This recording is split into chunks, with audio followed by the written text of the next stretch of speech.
I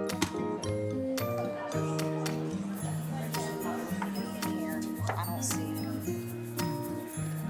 the right input. Yeah.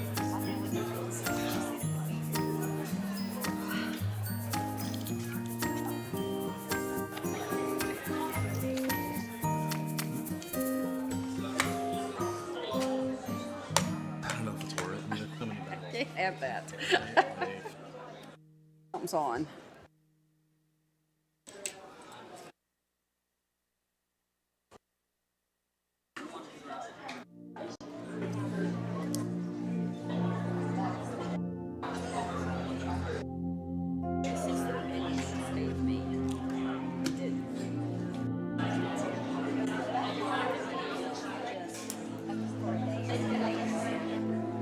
Then catch my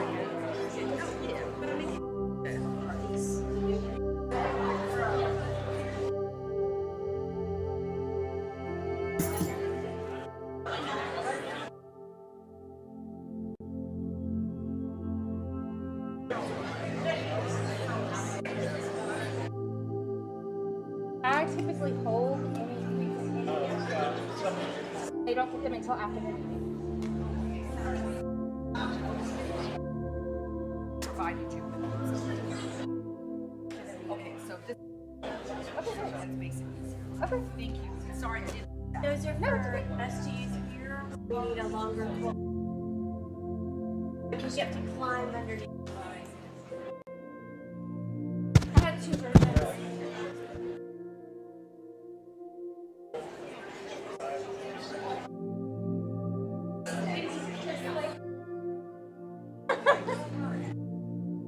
Oh, okay.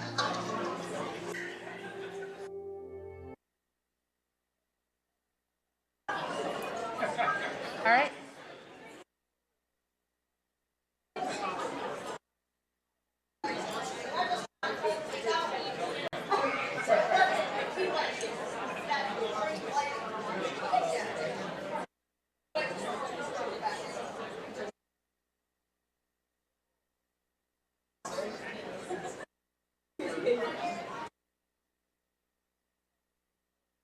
Since you usually does. On. Julie, Wade.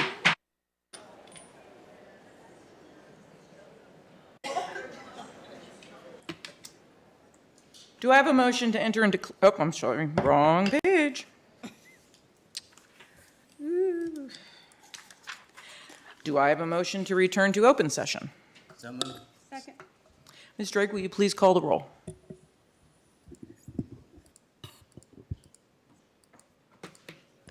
Ms. Bond, Mr. Chewbacca, Yes. Ms. Franklin, Yes. Ms. Graham, Yes. Mr. Hudson, Yes. Ms. Parton, Yes. Ms. Cass, Yes, 7 in favor. motion passes. Do I have a motion to certify closed session that, to the best of each member's knowledge, only public business matters lawfully exempted from open meeting requirements by Virginia law were discussed in the closed meeting to which this certification applies, and only such public business matters as were identified in the motion convening the closed meeting were heard by the audience and to the board? Second, I want to share staffing updates. As you know, our new superintendent, Dr. Bragan, will begin on December 1st. Dr. Whitaker, our interim superintendent, has been serving as the deputy superintendent for operations and finance. She will continue in this role once Dr. Bragan starts. Dr. Wickham is currently serving as the assistant superintendent for curriculum and instruction on an interim basis. We will post this job for Dr. Bragan to hire a permanent relationship. On behalf of the board, I want to publicly thank Dr. Whitaker for the additional duties, the 3 jobs she's done since March. This time hasn't been easy for her, and we appreciate her dedication to MCPS. I hope the move to 1 job instead of multiple jobs will be a smooth transition. I also want to thank Dr. Wickham for stepping up to ease the workload for Dr. Whitaker by serving as the head of curriculum and instruction until a permanent person can be hired. Last but not least, I appreciate the public and my fellow board members for understanding the need to make adjustments to tonight's board meeting. Due to illness and unforeseen circumstances, we could not make quorum for our October 4th meeting. This meeting will be audio live streamed for the public. Board members reminded me that we voted for work sessions to be audio live streamed back in June. So if you were expecting to see all of this, my mistake. Next, our student representatives this evening are Mercurius Yasa from Christiansburg High School and Jenna Gadd from Eastmont. Hi. Will you read our mission, vision, and core values? MCPS is an innovative educational community. We value diversity and we are committed to equity and inclusion. MCPS empowers learners to realize success in an ever-changing global society through collaboration with communities, families, staff, and students. MCPS provides a safe, engaging learning environment and intentional exposure to positive social, emotional, and academic experiences. All students can learn in order to pursue their dreams. Schools are a safe place of joy, wonder, and creativity. Every person deserves to be loved, valued, and respected. Kindness is an essential skill of a responsible, productive community member. The diversity of our community is one of our greatest strengths. All people deserve equitable access to opportunities and resources. Every child deserves an advocate. Honoring the voices of students and other stakeholders strengthens the school's communities. Open communication and feedback are vital to our growth. Learning and teaching are collective efforts that began at birth and involve the entire community. Relationship building and high expectations are foundational to student success. Thank you, Jenna. Thank you, Mercurius. Thank you for being with us this evening. Welcome aboard, and look forward to seeing more of you over the next school year. So next, we're doing things in a little different order this evening. We are now up to our employee budget presentations, and we have some employees who work very early. Wait, So no? sorry. No? Perhaps student reports. I missed it, but Mercurius and Jenna get the opportunity to share their student representative reports. My Sorry mistake. about that. I'm sorry. I know they came prepared. Oh, good. Yes, they did. You should have told me. Go ahead. Which one of you wants to go first? Either one. I guess me. Okay. In the first 9 weeks, Eastern Montgomery High School students and employees became involved and accomplished. Many students participated in field trips such as the Virginia Tech Cadaver Lab, State Fair, choir trips, and hiking adventures. We also had our Homecoming Spirit Week and dance, which was executed exceptionally well. Students were excited to dress up for the themes and compete in the home decorating contests. It was a close race between the freshmen and seniors, but the freshmen ultimately defeated the seniors' Candyland design with their disco frenzy. With the hard work of our sponsors, SGA and FFA, we were able to have our first school homecoming dance since 2019. One major athletic accomplishment was winning the district championship in golf and having Hunter Howard place in the state tournament. Continuing, we had changes to our schedule. Students are adjusting from what was once known as power hour to rodeo time. From what I've seen, there's been more involvement in clubs and time for remediation with rodeo time. With that being said, I'm proud to announce that this quarter we had 43% of students make honor roll. This new quarter is already filled with exciting events. Today, our volleyball team has their senior night. This Thursday is the Powder Puff football game. And lastly, this Friday is extremely exciting because our girls soccer team will be recognized and receive their ring ceremony for winning back-to-back state championships. And that's it.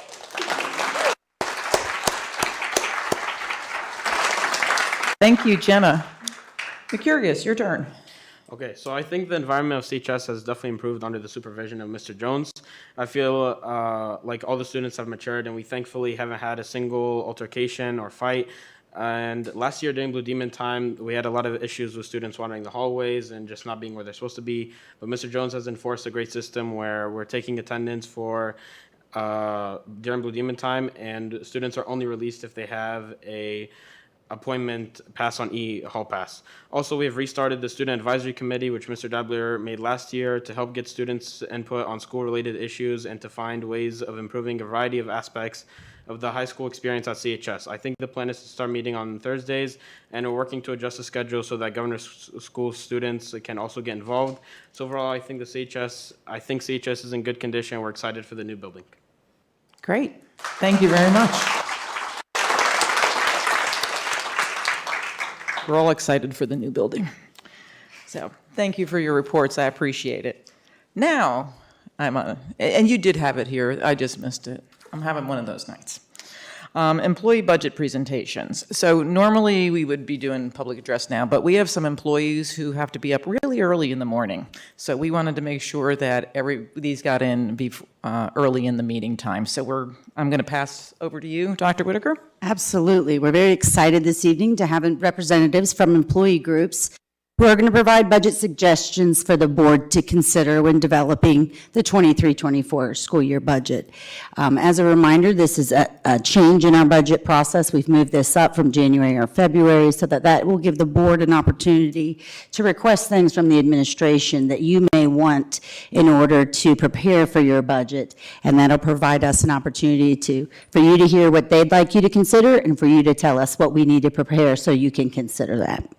And so we have representatives from different groups. We do have, I want to make sure so I don't forget to note, that our representatives from technology and our nurses let us know that thank you very much for everything you're doing, but they didn't feel they needed to present tonight. And then also our instructional aid representative and custodian representative were unable to be here tonight. So if they'd like, we'll ask them to just send some information in and I can forward that to you or let them share at a later meeting. But first up, and she was so happy to be first, she said, why did you do alphabetical order, Annie? And so alphabetical order of employee group is the way we did it. So first up is Ms. Lori Walls, who is representing our administrative assistants.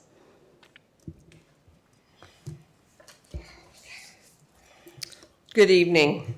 My name is Lori Walls, and I represent administrative assistants, bookkeepers, human resource specialists, payroll and benefits specialists, administrative assistant aides, registrar aides, and testing coordinator assistants. I would like to thank the school board for giving me the opportunity to speak tonight on behalf of my employee group. I would like to celebrate this employee group, in particular for their hard work, which involves getting people hired, registered, paid, and opening our buildings for the new school year. These individuals work tirelessly every year to make sure our schools are staffed and our students have a great start to their year. They never leave until the job is done. After looking at my past notes over the years of presenting to the school board, two things are clear. One is I've been fighting for years of experience since 2005. Our current hiring practice maintains allowing 2 years of administrative assistant experience to equal 1 year of credit on the salary scale. Each time we have asked for the reasoning behind this practice, which this specific group of employees, the only explanation we've received is that this is the way we do it. We are the only employee group hired using this standard. We have been waiting patiently and asking for 23 years. It is time to change to 1 year of experience for 1 year of credit on the salary scale. We are asking you to please make these changes beginning this year, 2022-23, so that we can work on the next request for 23-24. The second request is we would like to revamp our salary scale. We've been asking since 2009-10. Instead, pay bands were used, but with no significant increase. In some cases, people actually lost money they would have gained had we stayed on the steps. Over the years, MCPS has been great about giving equal percentage increases to all employee groups. We, like others, have received these percentage increases. Because the scales have been skewed, a 5% increase of salary compared to a teacher's 5% puts an even greater divide between the growth rate on the employee salary scale. The teacher scale grows at a much higher pace than ours. Therefore, every few years, salary scales for your support staff need adjustment. We are asking to have our steps back in place with the increase proposed amounts on the handout. Our proposed beginning salary scale reflects the increases made for another employee group last year. The increases were made on the same salary scale as our group, however, ours did not change. I've added the proposed 5% increase from the state for next year's 2023-24 budget. Thank you for all you do for the students, staff, and faculty of MCPS. I know at times it's a thankless job, but people like me know how hard all of you work for us. We appreciate you. Thank you so much. Do you all have any questions you want to ask her? Okay, great. Next up, we have, sorry, I got to go in order. We have Dr. Mark Crummy, and he is representing the administrators. And Mr. Bird is with him as well, I believe. Mr. Crummy's going to speak, and Mr. Bird's going to dance. Good evening. I'm Mark Crummy. I'm the principal of Kipps Elementary. And on behalf of building principals, thank you for this opportunity. First, some gratitude. All of us, many of whom come from other places and experiences, are so grateful for the resources we have in Montgomery County Public Schools to making our schools successful, our students successful, and our schools great. Support from the board and school board office administration is just vital to the work we do, and it's an incredibly challenging job without that support, so thank you. I changed my notes up a little bit because I just left a meeting that shows both what we're grateful for and the continued support we need from you all. I just left a parent-teacher conference with a family that is new to MCPS this year, with the 5th grade student. The parents were so pleased with the rigor of instruction and curriculum. They were delighted at the amount of care and level of concern that this teacher had for the entire class and this child in particular. The climate of the school, the teacher's deep commitment to this child and our own instructional professionalism. It was all evident in the gratitude felt by this family. It was just affirming to be a part of that, because that's what principals want each and every day, is to experience that across the board in all of their classrooms. That's the great stuff that we get to experience, and we need great people to do that. So that's our continued work for you all, is the support we're looking for, is to give us the time, space, and resources we need so we can work our hardest to get and retain the highest quality staff, then to build capacity in everyone we serve. And that's no small gift, but we thank you for it all. So please keep up those efforts to recruit and retain the best teachers, aides, and support staff. Whatever budget implications exist in that process is certainly our primary concern. So it's easy peasy task for you all. Get us the best people, let us do our best to keep the best people so we can produce the best students in Montgomery County Public Schools. Thank you very much. Thank you both so much. Next up, we have Ms. Millie Weaver, and she'll be representing our employees in school nutrition. With Miss Rhonda Gore. And Ms., oh, I'm so sorry. You're still here, and that's so wonderful. Thank you. And Ms. Cromer as well. I'm a little nervous. We are the representatives of the MCPS School Nutrition Program, S&P. Thank you to the school board for inviting us to share our thoughts and concerns for our department tonight. We have provided you with a packet of the submitted comments from our group. We categorize them into 4 areas: T&G menus, pay compensation, staffing, and equipment. What we could not capture in the letters and doesn't fit neatly into these categories are the feelings of anxiety, stress, and the disappointment that we have experienced and still continue to experience on a daily basis. When the pandemic first hit, it took everyone by surprise. We all remember Monday, March 16th as the day of change, but for school nutrition employees, work had already started the weekend before, so meals could be distributed by buses for a seamless transition into quarantine. From that weekend on, the troops were rallied and school nutrition lined up and went to work to support. Beyond our jobs, beyond our contracts, and beyond our discomfort. We wanted to be there for the kids in our community. It was hard, like nothing you could ever imagine.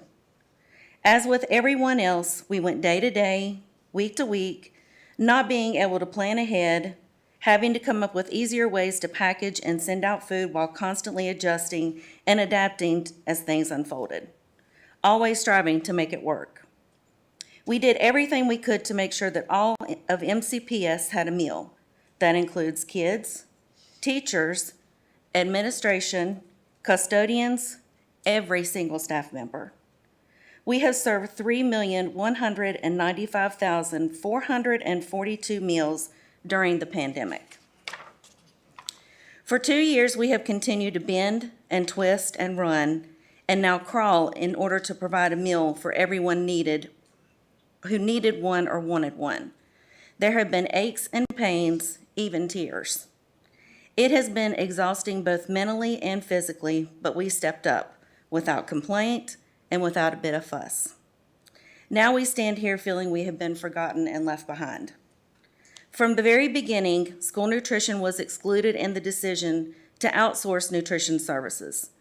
No one had a conversation with any of us about what it would look like or when a food service management company took over. Honestly, we were completely blindsided, and 4 years later, we are still reeling over the hiring of the nutrition group, TNG. We were left in the dark, uncertain if we would have our jobs, and forced to accept changes that we were not prepared for. We never want to be left out again. Moving forward, we would like to explore collective bargaining, and whether or not collective bargaining is right for our group when a major policy change impacting our jobs is on the table. If we had been included, maybe we would not have lost so many good workers. We started with 105 MCPS employees, and now 5 years later, we have less than half of that, with only 45 MCPS employees left across 19 kitchens. We believe the concerns we bring you today are linked with each other. With staffing shortages experienced across the country, we are currently stretched to the limit, and there seems to be no end in sight. TNG's pitch is to increase student participation through a large variety of menu offerings. However, this is not sustainable when we don't have the trained staff to produce all the choices. The push for so many entrees can only be maintained on the backs of the remaining S&P staff, and our backs are breaking. TNG is a for-profit business, and their management style comes at the expense of our MCPS staff. Time and again, we have seen how TNG chooses to use our employees' labor and time inefficiently in order to control their costs. This environment creates a stressed staff that has to constantly scramble to get their work done. We would like the school board and leadership to reevaluate the current menu model, so while we are understaffed, we can still feed every student who wants to eat without sacrificing our people. Our equipment is important to the equation.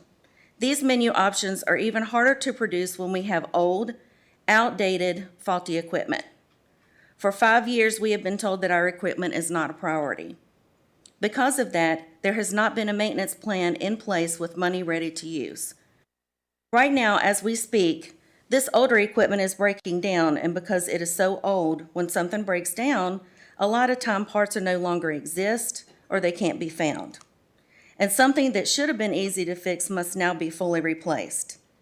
Add to that the current distribution issues we are all dealing with, and that means the piece of equipment does not get replaced for a very long time.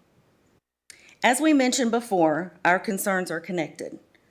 When we refer to taking care of our equipment and adjusting the menus, we also have to think about taking care of the employees who run the equipment and cook the menus. We should offer fair, competitive pay and compensation, not just to attract new employees, but be able to keep the skilled and loyal staff that we have. We believe the current pay scale needs to be corrected. We ask that each individual employee be looked at and the pay scales be reviewed based on each person's performance, abilities, and current rates. Did you know that there are S&P employees with more than 2 years of service who earn less than TNG's starting rate of $13 an hour? In addition, it is hurtful to see MCPS unskilled vacancies at an hourly rate more than some current S&P employees earn. We also are asking for compensation not only by adjusting our pay where it should be, but in other supportive ways. One request is to provide a shoe and uniform allowance. In this job, there are specific items we pay out of pocket that are required for kitchen work by both S&P and TNG. We have to replace these as often as every year. Another consideration is to increase hours per shift.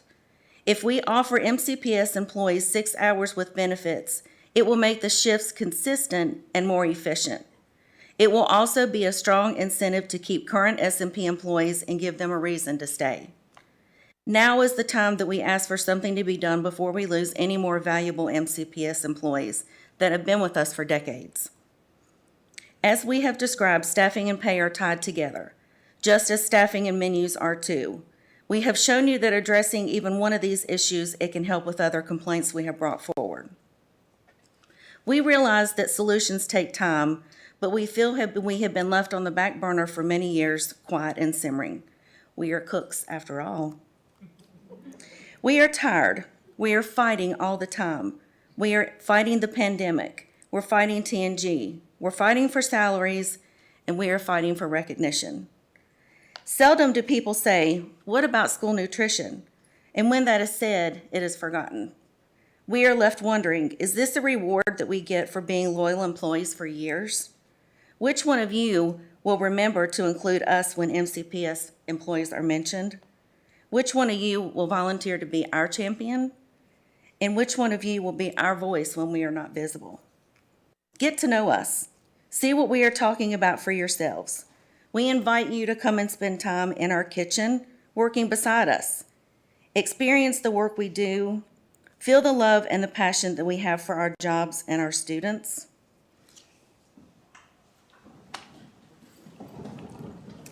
Thank you again for your time and listening to us speak about school nutrition.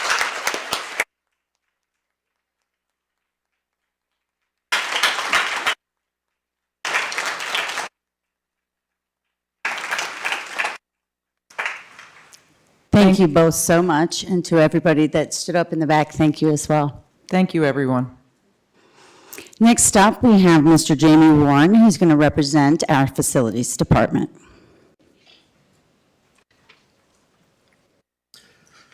Hello, my name is Jamie Warren. I'm here on behalf of the Facilities Department. I would like to thank you all for everything you do. I know during the pandemic, the last few years have been tough for everyone. I would not have wanted to be in your shoes to make the decisions that you guys have had to make. I know it hasn't been easy. During the pandemic, the Facilities Department continued to work while many others were able to stay home. We know how important it is to maintain our buildings and keep them safe for students and staff. During the pandemic, we were doing everything from putting milk and lunches and coolers on buses to spending countless hours peeling the protective layers off plexiglass and then putting that on every desk in the county. Excuse me. We have a lot of very good people in our facilities department, and they all went above and beyond during the pandemic. That being said, we're at risk of losing some of those valuable employees due to salary conflicts. We have several employees who are making significantly less than their counterparts, and nobody seems to be able to explain to them why this is. I hope we can figure out a way to resolve this. Maybe another look at salaries or experience levels could help solve this problem. I've been here for 9 years, and I still see things in these buildings that I didn't even know were there. I mean, we have a lot of square footage to maintain, and the longer an employee has been here, I think the more valuable they become. With the additions to CES, CPS, Bellevue, and the Christiansburg High School project, we're about to add a lot more to that, and our operating budget needs to reflect this. In the past, we've always had whatever we needed to do our jobs, but by constantly growing, we can't continue to keep the schools safe on the budget we're currently working with. One of our biggest challenges lately is our lack of maintenance vehicles. The grounds crew has had 2 trucks that have been pulled out of service due to not being able to pass state inspections. And those trucks are used for mowing and snow and ice removal. When a snow event hits this winter, we're down 2 snow plows and a salt spreader. This could mean the difference between missing a day of school or missing a week of school.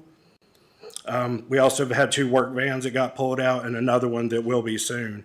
If we don't have vehicles to get to the schools, we can't go and do our jobs efficiently. Also at the grounds crew, they're using mowers that have been used for over 5 years, which is resulting in daily breakdowns. They struggle to keep up as it is mowing. And having mowers break down every day just slows the process and makes the part of our buildings that most people see look neglected, really. Thank you in advance for your considerations in these matters, and thank you for your time tonight.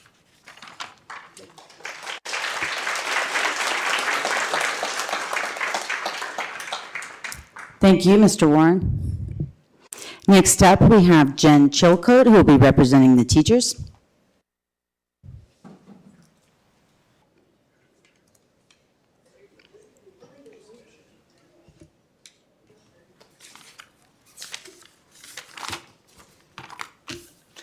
Chair Gass, members of the board, good evening.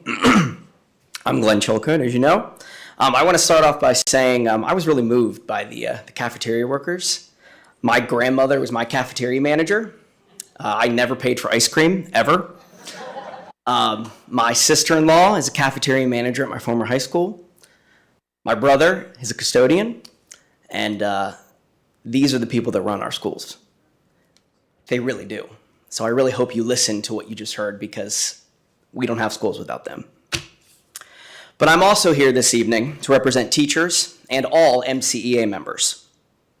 So first and foremost, I would like to thank you for this opportunity to speak regarding the budget. A successful school division requires a strong team of professionals working together to achieve the best working and learning conditions possible. I will discuss 4 budget-related areas that I believe are very important to the continued success of Montgomery County Public Schools. I'll begin with salary. The MCEA fully supports the governor's proposed 5% salary increase for the next school year. This enhancement will continue to allow MCPS to be competitive when it comes to attracting and retaining highly qualified employees. As you know, the biannual budget was a total of 10%. Last year, we were very thankful to receive 5%, and we're looking forward to receiving the other 5% per that budget for next school year. We also ask that you pay very special attention to the middle and end of the pay scale, where historically employees have received smaller salary increases in comparison to newer teachers. So over the course of the last 5 or 6 years, the salary scale has not really existed. And you've heard that a few times. What's happened is that there has been a percentage increase, and that's been, you've had a previous salary scale, percentage increase, new salary scale, and it's never taken into consideration the steps.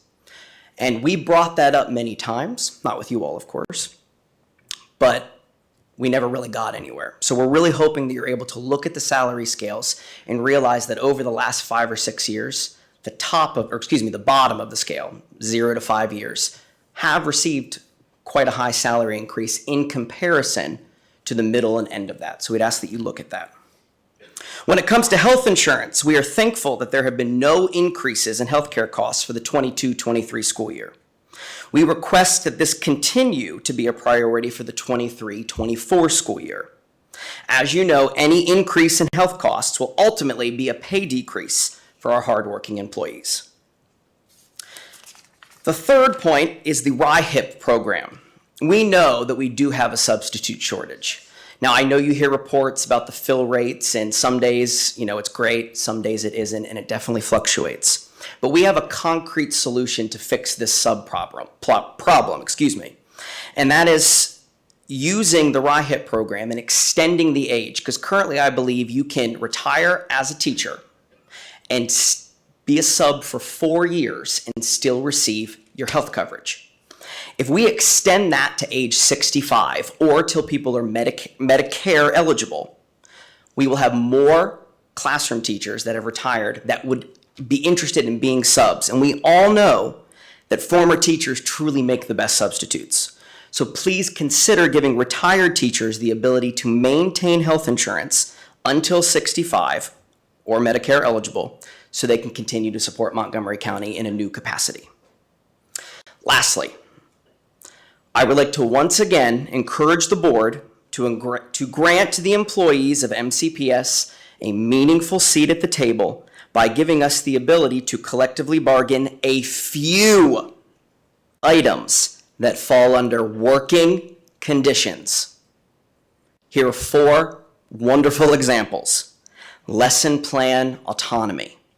Currently, the strategic plan says that we have to have a lesson plan done in a specific format. I'm not here to debate whether that's great or not. It's fine for me, but there are many teachers that feel it's not working for them. I think it would be wonderful if teachers could have the autonomy to do lesson plans in a format that they seemed fit for themselves and their students. Secondly, we're asking for specific procedures that guarantee teacher input and transparency when choosing and developing curriculums. That's been a hot topic as of recent. I think we can put some things in place. We can talk about this to make sure that in the future, everything is very transparent, clear, and there's no surprises. Thirdly, parameters around planning time to ensure teachers can plan and implement engaging lessons.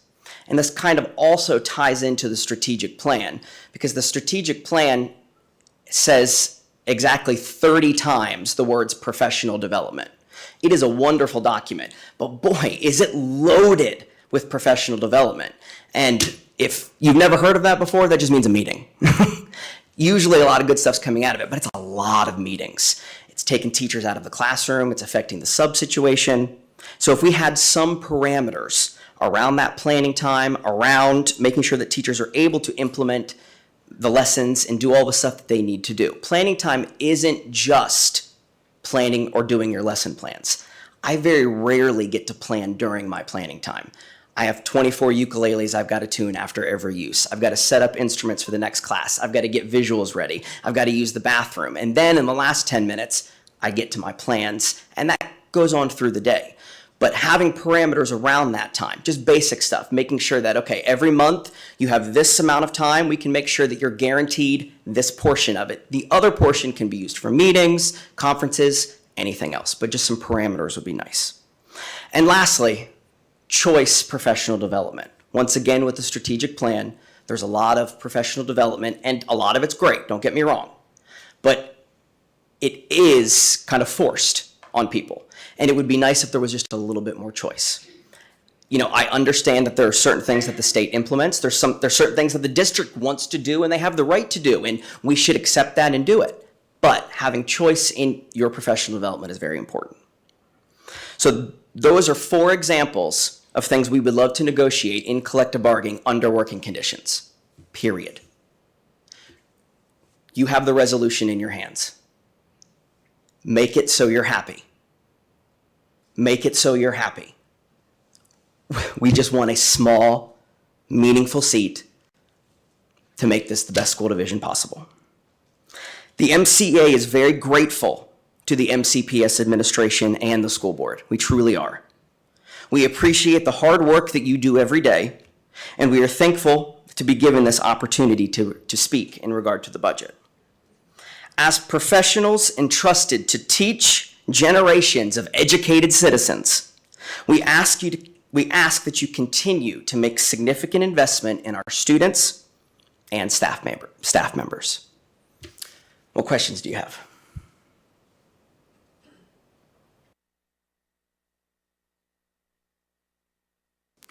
I'll just say thank you for all you do. Thank you. Thank you all. Thank you so much, Mr. Chilcote.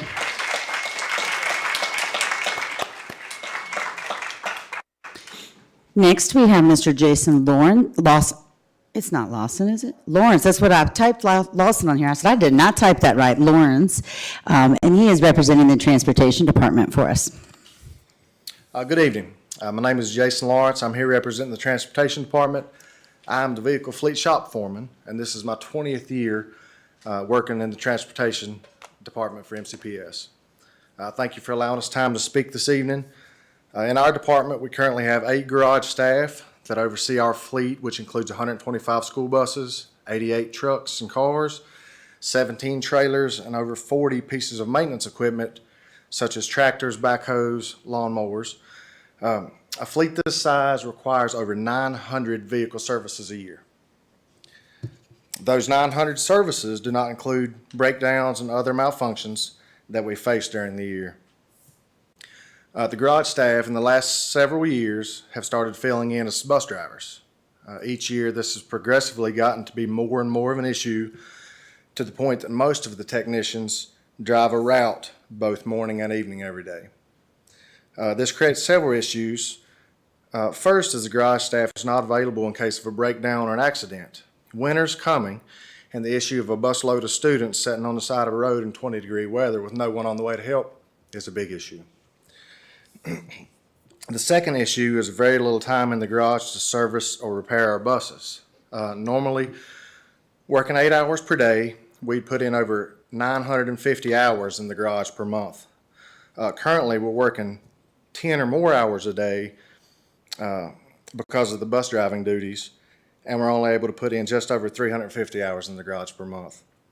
That's a difference of 600 working hours per month, and to put that in perspective, that'd be the same as the entire garage staff taking 12 days a month off work.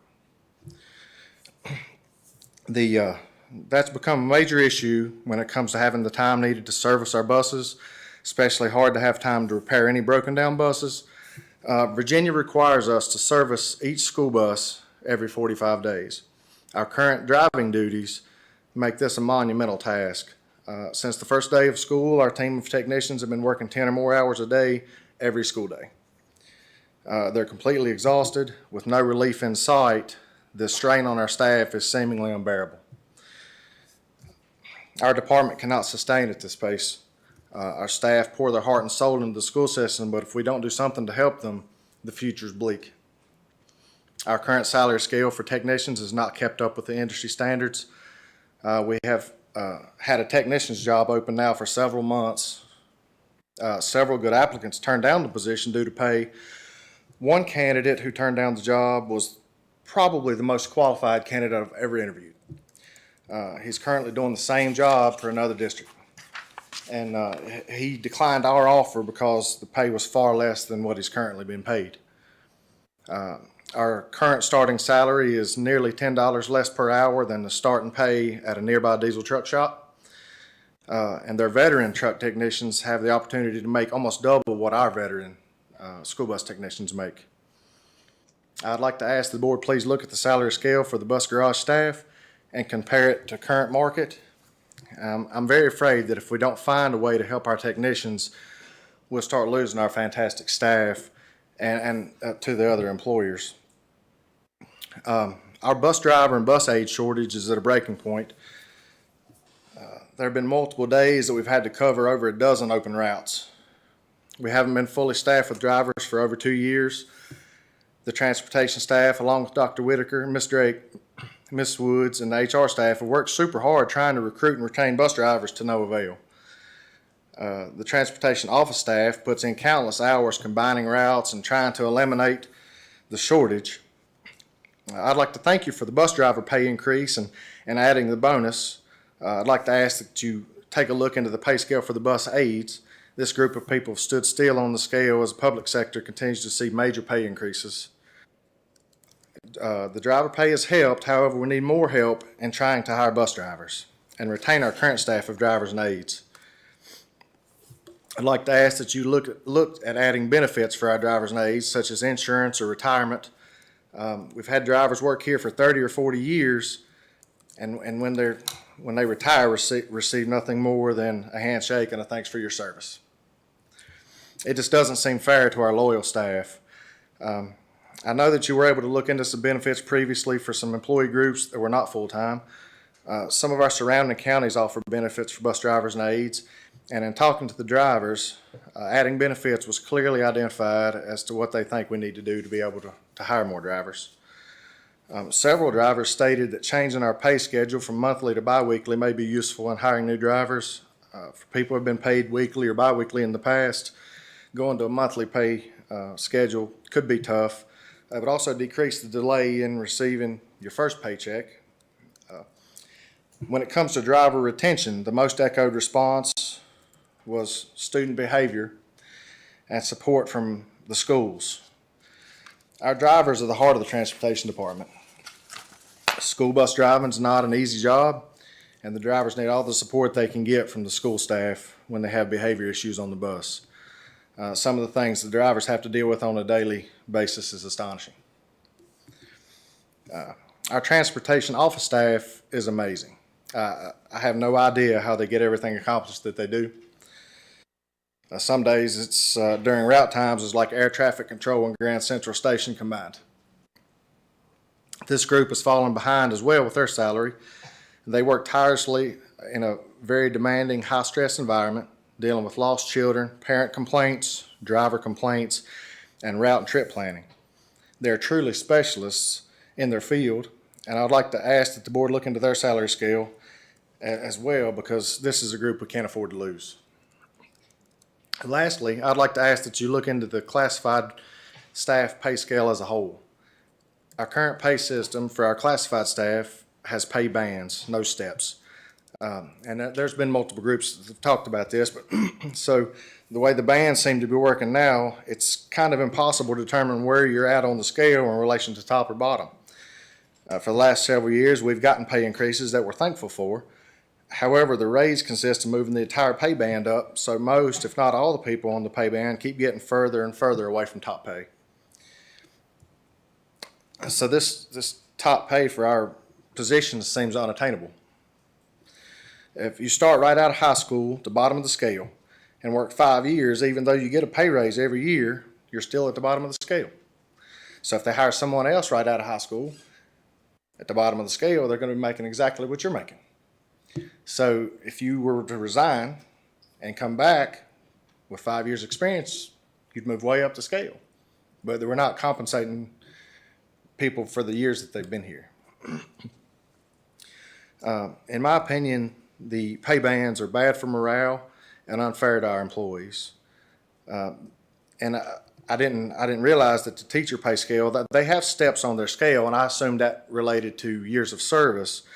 But I think that's what we need to go back to. I think our scale needs to be set up so you can move toward the top of the scale. Thank you all for all you do, and thank you for your continued support of our department and our school system.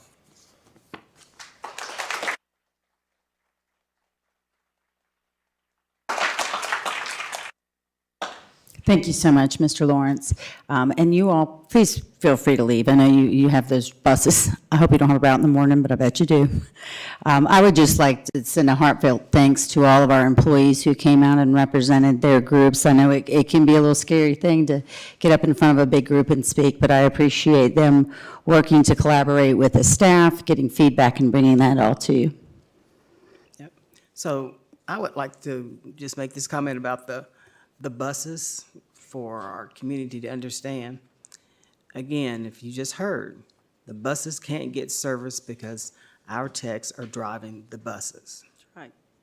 Which means we're gonna have less buses to be able to be on the road.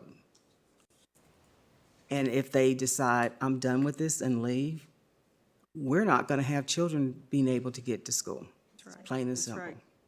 We are not gonna have the ability to support extracurricular activities, and that's going to be devastating to a lot of children and a lot of families. So at some point, people in the community are going to have to step up and say, okay, to keep things going, I'm going to try this. And one of the other things that needs to happen is get your kid under control, Absolutely. because that makes no Exactly. sense.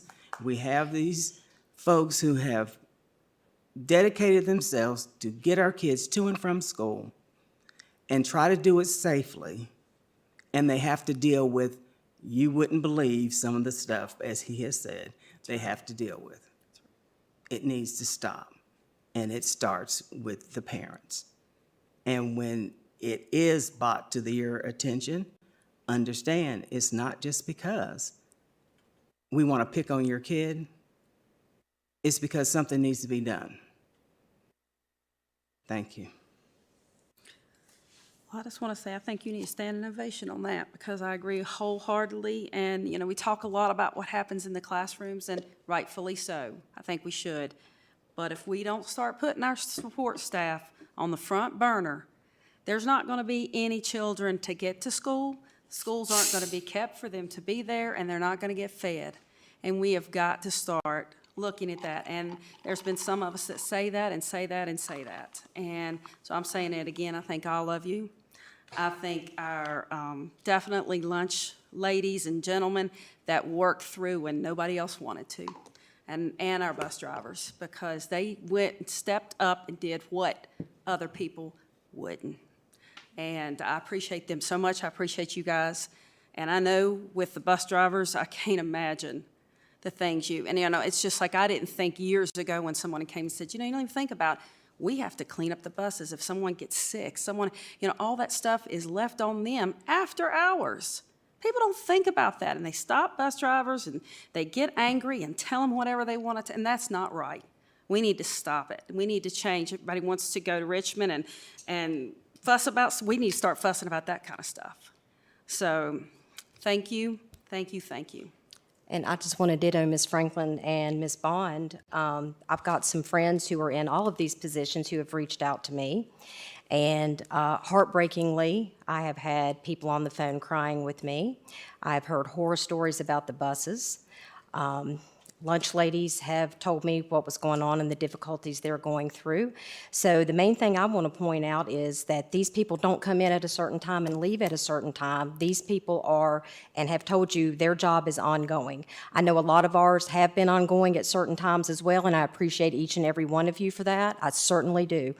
But like Ms. Franklin pointed out, we've got to get our bus issue under control. We've got to get our kids to school. Our main job is these kids.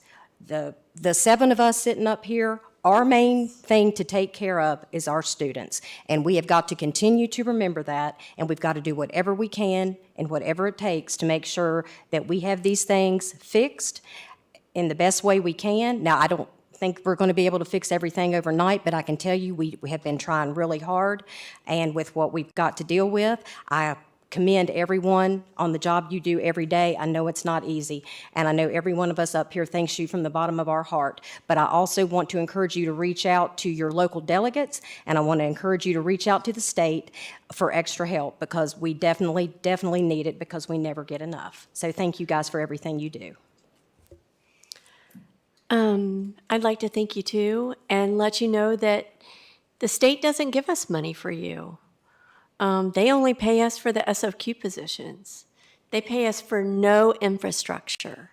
So I will echo what Dana said about reaching out to your legislators. Just like they don't pay for building schools or keeping them up, we, the first time this year, are getting some money to do that. So definitely reach out to them. Ms. Whitaker, I don't know if now's the appropriate time or not, but could we get some data on the information that was requested, like the pay scales for the different areas? Absolutely. So what I'll do is 2 things. One, what I want to do is I took some notes as those employee groups were speaking, so I will share it back with them to make sure I didn't miss anything, that I captured their requests, and then I will forward those to the board as well, so that you all at a future meeting can say, here's everything you need to bring back. Okay. In the meantime, our strategic plan for this year did call for a salary study. So Danny and his team have been working really diligently to do the salary study in terms of looking at where our employees are. And then we can also look at those industry standards. But they're well underway with that plan, but we will absolutely bring you that material. And again, that was the goal of getting it here early, so that we can show you what they requested, and you guys can say, bring us this, this, and this, so that you can use that in your decision making. Right. Are there any grants? I know Jonathan's probably not here. Are there any grants that are possible for school nutrition that would help us with equipment? So there are sometimes grants that are available. There's not really as much in school nutrition. It's a federal program, and it's one of the only programs that can exist. There are funds outside of the school division funds. Right. It is a really hard one, because, part of the usership is kids wanting to buy the meals. And so the staff does the best they can, but again, they've got the requirements that they have to go under. And so really the best thing is, in my opinion, a long-range plan for cafeteria, just like we're working in other areas. We've talked a little bit about compiling their needs of equipment and material.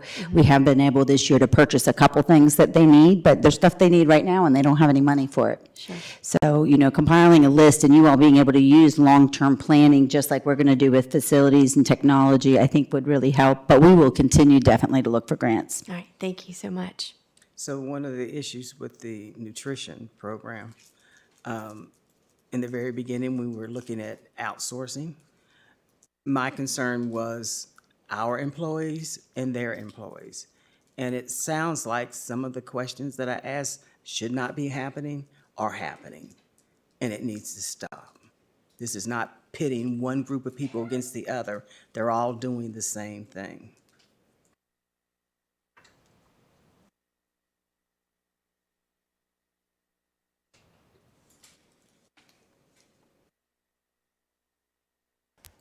Any other comments? Okay. Our next agenda item is public address. We welcome the opportunity to hear from students, parents, employees, and community members about education matters in this community. As a reminder, the board sets aside 30 minutes to start our public address. We have the option to extend in 30-minute increments, which Ms. Drake will remind us of. If there are additional speakers after 90 minutes, the board will continue with their business meeting and hold one additional 30-minute session at the end of the business meeting. The clock continues through applause and disruptions. The more disruptions there are, the fewer speakers who get to address the board. I will call each speaker up by name in the order that they signed up. Each speaker will have 3 minutes to address the board. The board does not respond to speakers during public address.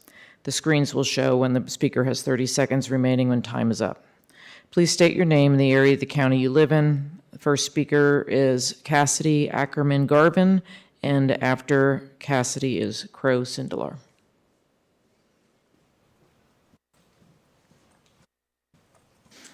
My name is Cassidy Ackerman Garvin, and I'm supposed to state my address, correct? Just where the town is fine. You don't have to give your full address. I live in Blacksburg. So I'm the president of the BHS Pride Club and the Mental Health Awareness Club, and I'm asking you to reject the new model policies about transgender students. MCPS has a vested interest in the consistent and the equitable implementation of policy across school sites and varying demographics. We must live up to these policies and create an equitable and safe environment for all students. One way to do so is to support trans students. Over half of trans youth considered suicide in 2022, with 1 in 5 actually attempting it. These policies will take away the protections that were just put in place and endanger these students. For trans students, these policies will take away or significantly alter their participation in school activities and sports, force them to use facilities that will cause them distress and discomfort, and allow school staff to deadname and misgender them.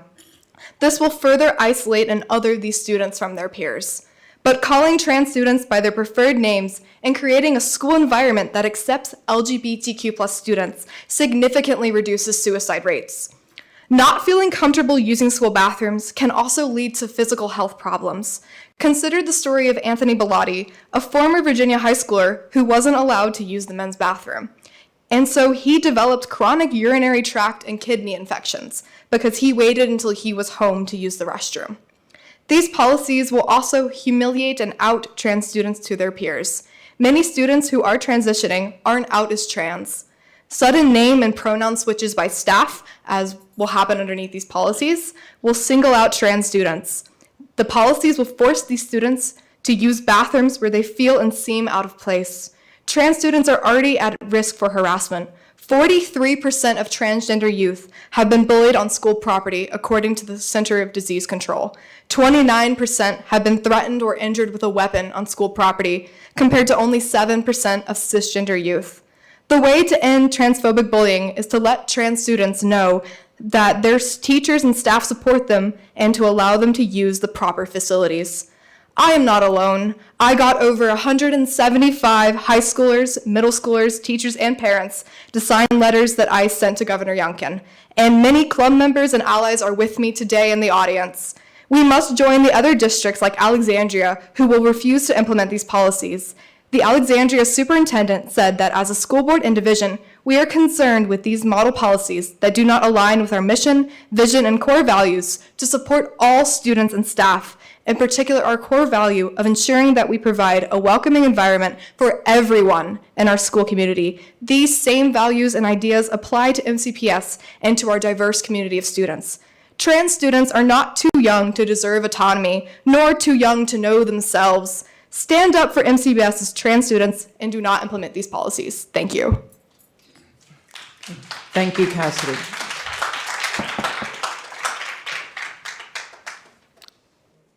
Again, please hold your applause. Next, we have Crow Sindelar, sorry. And then after Crow, I don't know what's wrong with me tonight, is Don Upham. My name is Crow Sindelar, and I live in Blacksburg. Governor Youngkin has proposed a new DOE model policy that would remove the rights of transgender children in schools. Under his proposal, trans students would need legal documents to change their name and gender in the school system. This process would force children to out themselves as trans in potentially dangerous situations to be comfortable. This will lead to the abuse of trans children with parents who reject their identities. Even if students submit these documents, their teachers would not have to comply if they felt it violated their constitutional beliefs. There is no such thing as a constitutional belief, as the U.S. Constitution is not our religious text, nor is it open to interpretation. But it does not stop at letting teachers misgender and dead name their students. Even those with documents would still face discrimination. Students would have to associate with the sports teams and bathrooms of their assigned sex. This will cause the bullying of trans children to increase as they are forced to out themselves to go to the restroom. They will also have to endure feeling unsafe during the most universal of human functions. Trans kids have exponentially high rates of suicide and depression. As Kathy said, 1 in 5 trans children have attempted suicide in 2022. This policy will do nothing to address these horrifying statistics and only worsen the mental states of trans children. This is not what we want. Thousands of queer students have already demonstrated their opposition to this policy by participating in a statewide walkout last month. These walkouts were held at 100 Virginia schools, showing how much students care about defending our rights. And if the suffering of children is not enough to convince you, this proposed policy is illegal at both a state and federal level. This policy violates the Title IX Education Amendment and the Equal Protection Clause, which prohibit discrimination based on gender identity in schools. Furthermore, there is precedent against laws like this. In Grimm versus Gloucester, a trans student could not use the men's restroom. He challenged this and succeeded. Finally, it goes against a 2020 law that schools must adopt evidence-based policies to support transgender youth. This policy is not evidence-based, and evidence points to using trans students' correct names and pronouns will lower their risk of mental illness and suicide. So not only will it harm children, but this policy also goes directly against Virginia state law and precedent as well as federal law. With all the facts I presented, I hope that your conclusion is to choose not to adopt this policy. All Virginia counties have the right to say no and protect the students they serve. Protect me and protect my friends. We are all deserving of freedom and dignity. Are 2 of the MCPS core values not respect and equity? I implore you to honor these values and keep our children safe. Say no to Governor Youngkin's new model policy. Say no to the DOE. Thank you, Crew. Next, we have Don Upham, and after Mr. Upham, we have Chris Thomas. Members of the board and acting superintendent, my name is Don Upham. I live in Reiner. In addition to a bachelor and master's degrees, I've completed 3 years of graduate study in theology and have had 38 years experience in spiritual warfare ministry, authoring a book on spiritual warfare entitled In Favor of the Saints. On September 6th, Mr. Pauley gave a presentation on the process of selecting textbooks and instructional materials as well as supplemental materials. What I cannot share in just 3 minutes tonight is explained and documented in more detail in Messianic Rabbi Jonathan Cahn's newly released book, The Return of the Gods. I have provided a copy of this book for each of you that I've left with Ms. Drake. And to quote policy 6-1.7, teaching about controversial issues, all sides of the issue should be given to students. The controversial issue I'm speaking about is instruction, counsel, or use of supplemental materials which promote desensitized behaviors expressing LGBT plus cross-dressing and gender dysphoria, as well as keeping knowledge of such behaviors from parents. The open expression of these behaviors, along with sexual and homosexual acts with temple prostitutes and adult and child sacrifice, were part of the religious ritual practice in the temples, sacred groves, and high places where the ancient demonic gods were worshipped. So these topics are not only controversial, but they're also religious issues spoken of in the Bible. Thus also relates to policy 6-1.8, religion in schools.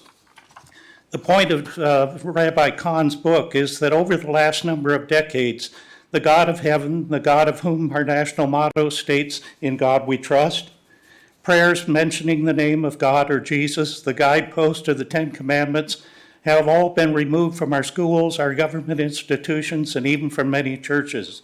As a result, generations of adults and youth have not been taught the value and protection of the commandments or of the relationship with the God of heaven through his indwelling spirit, prayer, and worship.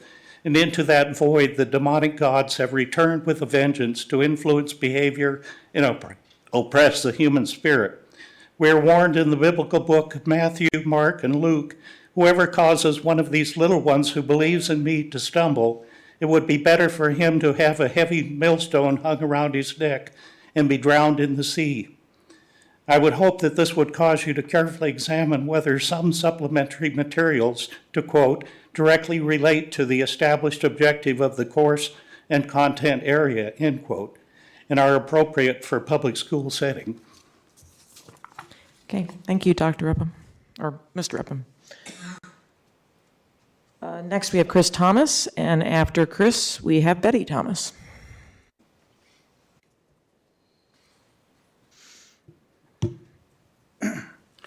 Members of the board, Chris Thomas, Christiansburg, Virginia. I wrote a speech tonight which was full of cold hard facts, cited legal opinions, and featured an expert analysis from PhDs in education policy, all explaining why this board's interpretation of law and policy is wrong and why our teachers should be allowed to select novels and other works to supplement their ELA curriculum. But I'm not going to deliver that speech.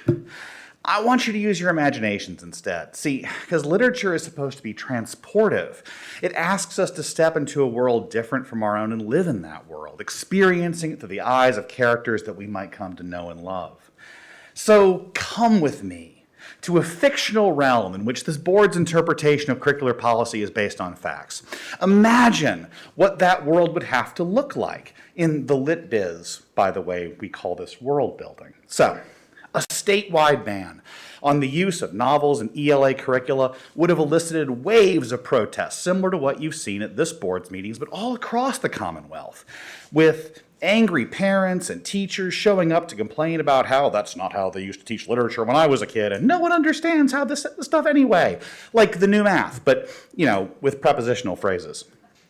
The change would have had to have come from somewhere, and Governor Youngkin's only been around for like a hot minute, so we have to imagine that Governor Northam defied teachers' unions and ordered novels stricken from the ELA curriculum. And that would have been a massive scandal and a huge political betrayal as well, since, as Ms. Price keeps reminding us, teachers' unions are all secretly pawns of the Democratic Party. And that would get the national media in on the action. We'd have Rachel Maddow offering up some quirky take about how it's all a corporatist assault on workers' rights, and Tucker Carlson glowing with incandescent rage about how students are to blame and cursing millennials for killing the book report, even though they're all in their 20s, but why let facts get in the way of a good story? And, of course, with all this ability to approve supplemental novels stripped from local school boards, meetings like this one would be quiet and civilized affairs. There wouldn't be any right-wing protesters showing up, worried about books recognizing the existence or humanity of LGBTQ people that might be included in the curriculum. Are you seeing it? Can you place yourself in this fictional and imaginary world and see how different it is than ours? It's kind of amazing, isn't it? That's the power of long-form text, or more than 5 paragraphs worth of it anyway. It takes us to places we can never go, introduces us to people we could never meet, and lets us imagine things which have nothing in common with our reality whatsoever. And sometimes, every so often, there's another meaning, thinly veiled by the author, and left for a reader to discover. Marinate on that. Take all the time you need.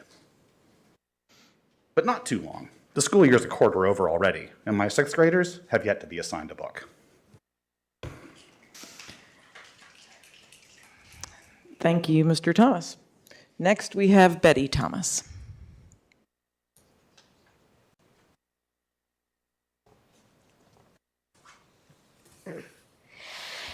Good evening. My name is Betty Thomas. I use these are pronouns, and I'm gender fluid, non-binary, and transgender. I am from Christiansburg. Usually, I'm here to talk about LGBTQ+ issues, but today I'm talking about the new English curriculum StudySync. For the past few weeks, you've been hearing adults talk about StudySync. I think it's time to hear from a student from MCPS. I have always done very well in my English classes because I love to read. But now I find it hard to pay attention in class. All we do is sit at our desks, watch videos, read boring snippets of texts, and take quizzes that suck the joy out of reading. I am tired of trying to figure out the right answers to questions. Literature doesn't have right or wrong answers at all. Even the smartest people I know have gotten C's or worse on these quizzes. My mom, who has a PhD, took one of these quizzes with me, meaning that I picked the answer since she told me if she thought the answer I picked was right or wrong. She agreed with every answer I picked, and we still got a 70 on that, the first C she ever got in her life. This, I have found out, is also true with lots of other parents around the county. Students make us read, StudySync makes us read clippings from books. Clippings. I want to read actual books with chapters and thoughts and feelings, not just 5 to 6 paragraphs. 5 to 6 paragraphs is just enough to make a child want to read the book. But when you go and search in your library, the book isn't there. Books are magical. They introduce new ideas to children that they never even thought of before. Things like gender, race, and religion. It also introduces different types of people, such as refugees or immigrants. These things are very important in a child's education, because eventually we all meet people who are different. Without books, we assume that different people don't exist, and that feels awful to the person on the receiving end. I should know. I've been through this before. And let me add that the existence of queer characters in a book does not make that book sexually explicit.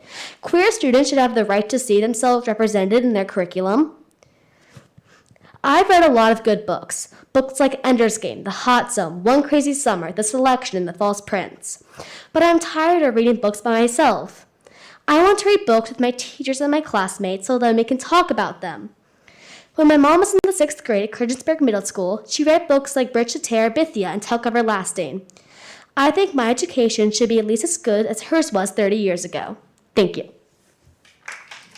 Thank you, Betty. Next, we have Jerry Souter. Is Jerry here tonight? Oh, there he is, okay. And after Jerry, we have Deb Dickerson. Good evening. My name is Jerry Sauter, and this is my 36 year as an English teacher at Auburn High School. I want to thank you for your continued support of collective bargaining. We are in this together, and collective bargaining validates that. Not surprisingly, I also want to talk about some misconceptions that persist regarding StudySync. First, this is not about what's easy for us, but what's best for our kids. Second, we are not asking you to throw out the McGraw-Hill textbook. Just let us use it as we use the textbook for the last 40 years, as one resource, not the resource. Third, teaching novels not in StudySync is not illegal. Fourth, some people have said we are upset because we don't like change. Evidently, those people are not teachers. I teach 5 different classes this semester. It's 5 different preparations. And if you've ever been around kids, you know the Tuesday child is not necessarily the Friday child. Fifth, people have said that we're not upset with the program, just the way it was handled. That's not quite accurate. The program as mandated is a problem, and the confrontational way it has been presented is repulsive. From day one, the process has been unprofessional and offensive and designed to make us shut up and comply. Guess what? That's not going to happen. Sixth, equity is still a core value in the county. I know StudySync touts 50% of its pieces are from women and minority authors. All I know is that 62% of the authors in the first 2 11th grade units are male, white, and dead. When I was allowed to choose literature, dead white guys made up less than half. Our ability to supplement StudySync is crucial to engaging the kids. Ms. Bond, imagine if Montgomery County agreed to renew your license, but you could only cut hair in one of 2 styles, the Elvis and the Aunt Bee. That's it. I'm sure there are people who'd be thrilled, but most people do not want the Elvis or the Aunt Bee, and will go elsewhere. That's what StudySync does to teachers. We are forced to teach literature that we know is not going to work for most of our kids. Then they'll either zone out or hate English, and that's not good for anyone. Finally, this is for anyone listening tonight, especially the Auburn community. You've trusted me with your kids for 3 generations. You know that my focus has always been on what's best for them. I truly care about them. You know this. Trust me, StudySync is not what's best. So, if you're a former student or the parent of a student, I have a favor. If you liked my class, if you thought it was fun, if you learned stuff, if you want me to continue to do what I love so much, then use your power. Contact these people, the school board, contact the new superintendent, contact anyone who might listen, and tell them, fix this mess and just let me teach.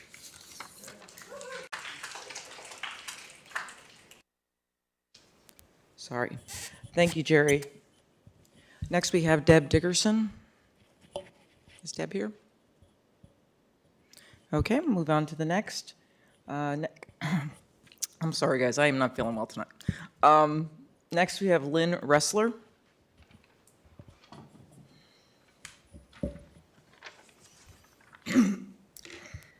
Members of the board, thank you very much for your time tonight. My name is Lynn Ressler, and I live in Blacksburg.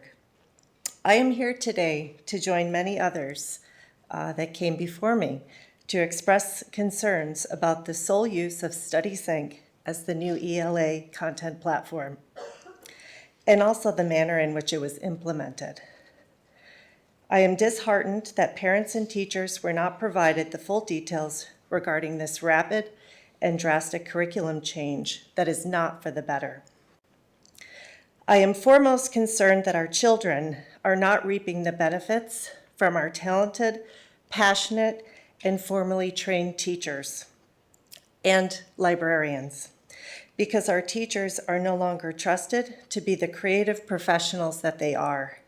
I'm concerned about teacher retention and teacher morale. Secondly, I am seriously concerned about student engagement and morale. My son, like others, has lost the benefit of real engagement and has become a victim of this impersonal, computer-based corporate curriculum. The joys of reading, writing, and discussing in middle school made me a lifelong learner. This was 35 years ago. I can still remember the names of the books that I read in middle school. My 7th grader has not come home yet this year with one book that is part of the educational curriculum. This is an injustice to students and society. The reading of novel segments on a computer where one cannot easily highlight, make notes, and allow time to reflect is not an appropriate educational substitute to reading full novels. Research shows that reading complete novels builds vocabulary, makes better writers, and improves creativity, focus, and empathy through engagement with themes and characters. As someone who has taught at the college level for over 22 years, I can attest that our youth need these skills now more than ever. I fear that the inflexibility of StudySync is turning students off of reading and writing. Reading and writing are still foundational skills for functioning as engaged citizens in society. My heart breaks to hear my son, who used to read every night, tell me, StudySync are just assignments that I just want to get over with. In sum, I believe that the sole use of StudySync and the manner in which it is implemented is misaligned with the MCPS motto, engage, encourage, empower. Thank you. Sorry. How are we doing on time, Ms. Drake? We have 7 minutes remaining. Okay. Next, we have Carola Haas, and then after Carola is Andrea Langston.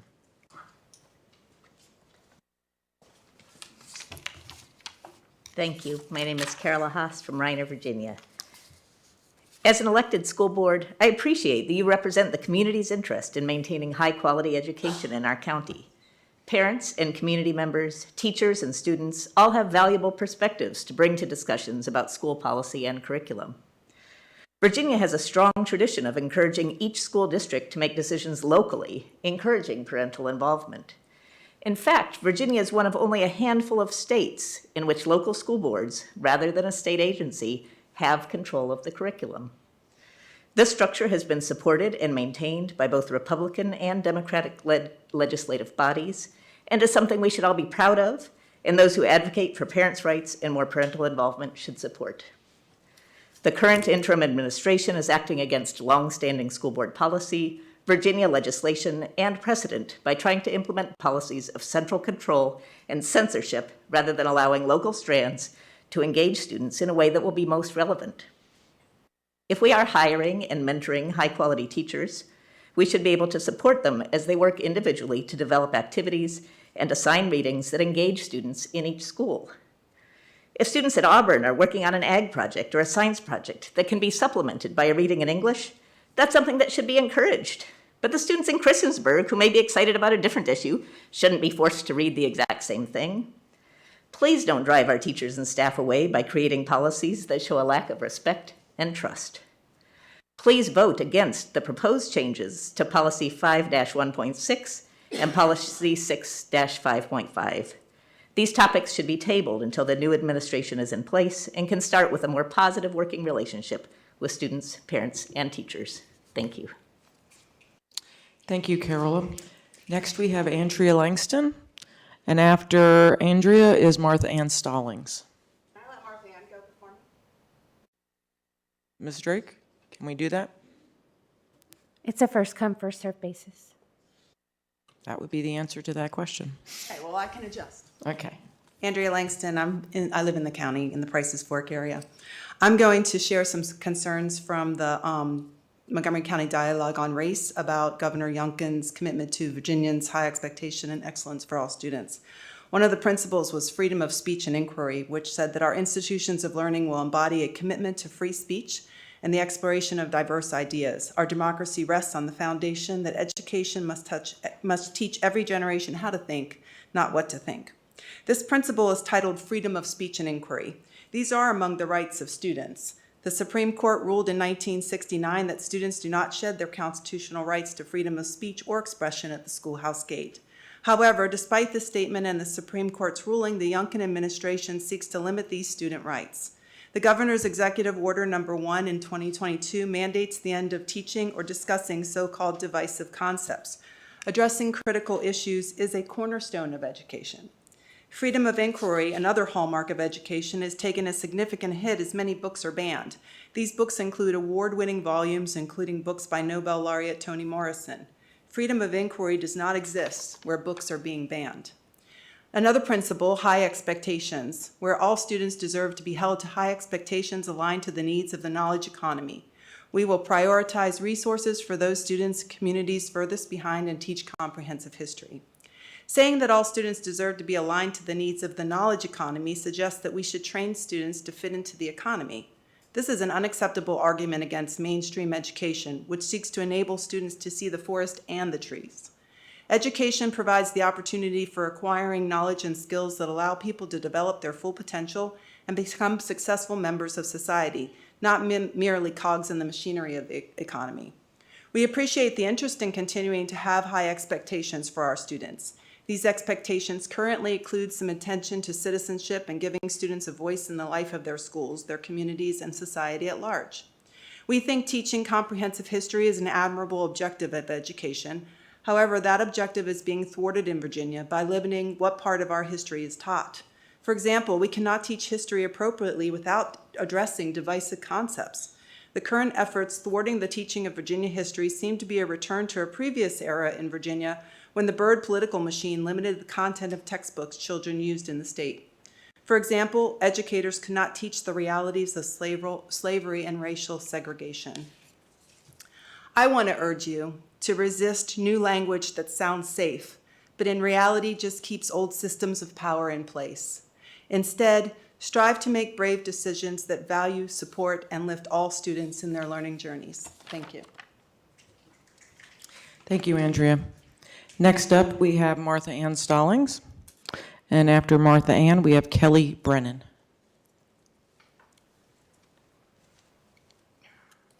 Thank you. Good evening, school board members, and thank you for listening to me and others before me. In May 2022, the Youngkin administration released a report That was kind of what Andrea was referencing a minute ago. It's our commitment to Virginians, high expectations, and excellence for all students. On August 27th, 2022, led by the Education Issue Group, which I happen to chair, we had a Dialogue on Race event where we convened over 150 local citizens who sat and examined and critiqued the document that came out of Richmond. We met in smaller groups later to go over in detail the issues that came up from that meeting on August 27th. Although many of our community members considered the document vague and needing operational statements, the titles of the principles in the governor's plan were very clear. But some of the policies contradict some of the principles that are stated in the document. For example, one principle specifies freedom of inquiry, yet the Youngkin administration is banning award-winning books from schools and libraries, as we've heard previously. Another principle calls for zero tolerance for discrimination, yet the governor is ordering discrimination against transgender and minority students and even other citizens. Another principle calls for greater participation of parents in the schools, something that educators most certainly favor.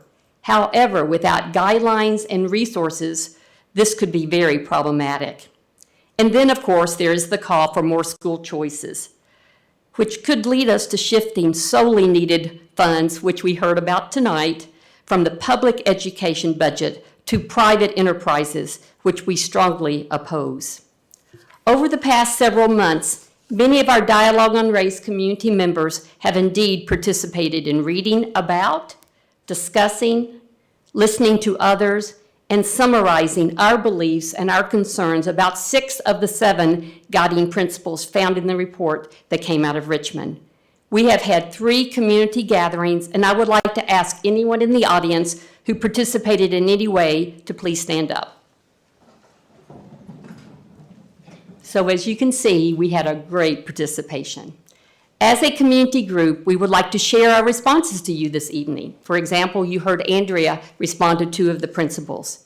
You will be provided in our report the Youngkin administrative descriptions and also our responses to what we believe was said. Thank you for listening, and thank you for supporting equity. Thank you, Martha Ann. Chair Cass, we've reached 30 minutes. Okay. Board, Ms. Drake has indicated that 30 minutes has passed. Does anyone wish to make a motion to extend public address by an additional 30 minutes? So moved. May I have the roll, please, Ms. Drake? Or any discussion? Okay, now the roll. Ms. Bond? Yes. Mr. Chewbacca? Yes. Ms. Franklin? Yes. Ms. Graham? Yes. Mr. Hudson? Yes. Ms. Parton? Yes. Ms. Cass? Yes. 7 in favor. Okay, thank you. Motion passes, and we will continue the public address. The next speaker is Kelly Brennan. And after Kelly, we have Ruth Green. Good evening. My name is Kelly Brennan. I live in Reiner. Thank you all for your time and attention. Continuing from the previous 2 speakers, I will address the principle of empowering parents and teachers.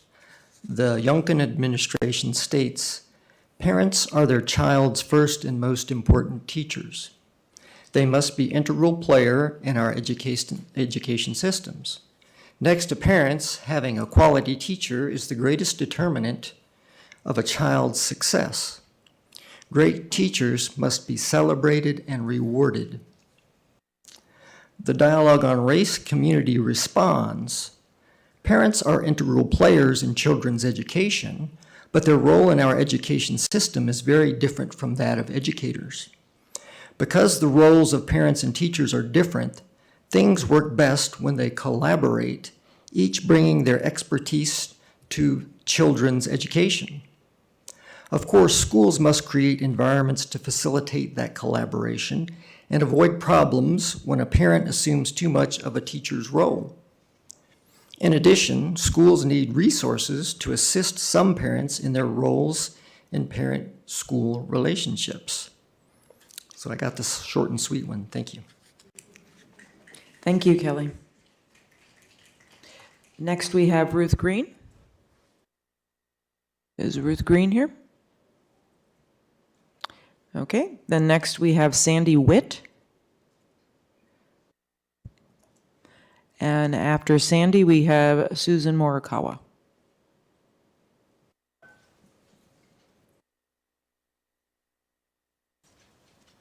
Good evening.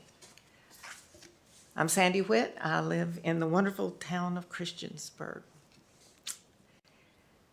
My principle is zero tolerance for discrimination. Doesn't that sound wonderful? You all have worked on that. We have policies that have been put into place. This is what it says. We will not allow the ascribing of traits or behavior based on race, gender, political beliefs, or religion. We will reinforce that every person has a right to reach his or her full potential. Education should provide them with the tools and knowledge to do so. And you all have worked really hard to do that. This is the way we interpret what's happened. However, before the ink was dry on this, in September 2022, through the Virginia Department of Education, Governor Youngkin proposed policies that violated this principle by reversing protections for transgender students. Thank you, Crow, for your earlier things. These protections were put in place in 2021 to bring Virginia in line with court rulings and national policies. In 2020, the U.S. Supreme Court ruled that civil rights law barring sex discrimination covers transgender students. Well, people, everybody. Also in 2020, the U.S. Court of Appeals for the Fourth Circuit ruled that Virginia schools' transgender bathroom ban was unconstitutional and discriminated against a transgender male student who was barred from using the boys' bathrooms in his high school. The U.S. Supreme Court denied to hear an appeal of that ruling.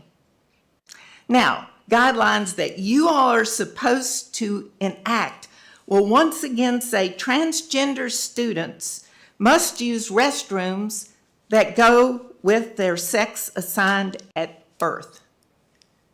Isn't this illegal? Plus, before this principle was written, Governor Youngkin initiated a racial discrimination policy by abolishing Virginia's equity initiatives. Many people have tried to do away with those, including you all here. Are we to go back to the way it was? I certainly hope not. Thank you. Thank you, Sandy. Next, we have Susan Morikawa, and after Susan, we have Allison Knight.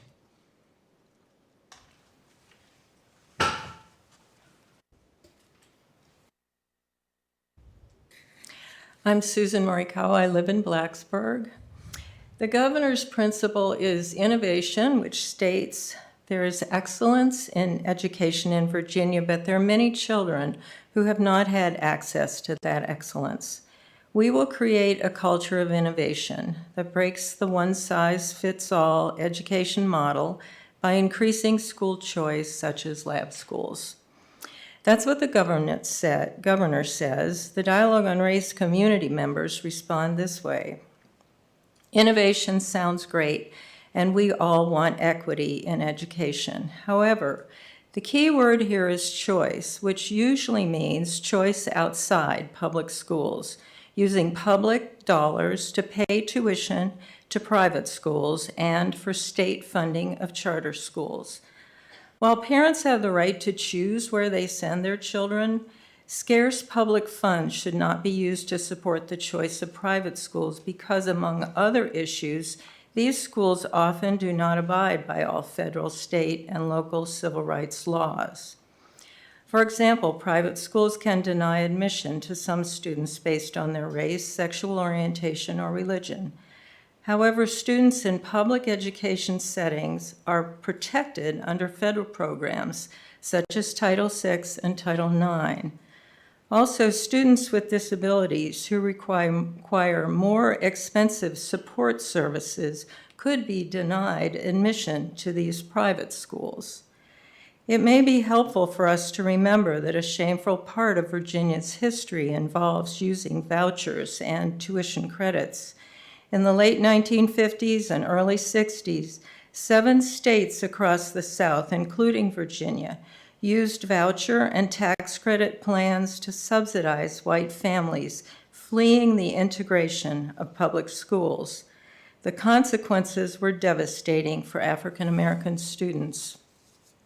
Private schools do not have the same level of accountability and transparency as public schools. Private schools are not required to report how they spend funds, but tax dollars need to be accounted for. Reducing public funding by providing vouchers and tax credits to private schools may lead to more inequities in the educational system. The report titled Keeping Informed About School Vouchers, a review of major developments and research, examines 27 studies of voucher programs and found no clear advantage in academic achievement for students attending private schools with vouchers. In summary, we should not provide state funds to schools that are not held to the same standards as public schools and do not provide transparency regarding curriculum or student achievement levels. Thank you. Thank you, Susan. Next, we have Allison Knight. And after Allison, we have Christine Cadwallader. I'm sorry, I just probably beat up on your last name. Hi, I'm Allison Knight. I'm from Blacksburg. I'm with the Dialogue on Race, commenting on Governor Youngkin's education report. The report states, in the section on transparency and accountability, our education systems will be held accountable for preparing our learners for success in life. This requires an emphasis on evidence and transparency. Of course, our education system should be held accountable for their task, and the objectives and goals should be transparent. However, we should be cautious about overusing test scores as the only factor in considering students' progress. This approach can lead to teaching to the test, where the emphasis is placed on the actual test items. In this kind of teaching, teachers arrange activities around the actual test or similar items. Instead, education experts prefer curriculum teaching, directed at the curricular content, knowledge, and skills represented by test items. In curriculum teaching, students learn the test assessment content. We also believe that public schools are fundamental to our democracy. Consequently, we feel they should be transparent and accountable to their communities, and they should be fully funded. I want to encourage you to support equity in our school system, and I appreciate your time and consideration for these issues. Thank you, Allison. Next, we have Christine Cadwallader. Cadwallader? I was pretty close. That was really good. I was an English teacher. Okay. You should have heard the way they announced me in high school basketball in the South. My name is Chris Cadwallader, and I live in Blacksburg. Over the weekend, you each received an email signed by 65 citizens of this county. Are any of you here? Some? A few? Okay. We were concerned about Governor Youngkin's executive order seeking to rescind model policies on treatment of transgender students that were developed under the Northam administration. We think the Northam policy recommendations align with Montgomery County's mission to include and protect all students, and we urge you to stand by the policies that you enacted with the Northam guidance. In the email, We opine that if Governor Youngkin wants to make school divisions follow his preferences, which they are, their preferences regarding the treatment of transgender students, he must convince the General Assembly to pass a law codifying his policy recommendations and then tell the Department of Education to develop regulations to enforce it. At that point, you would be obliged to develop policy based on those regulations.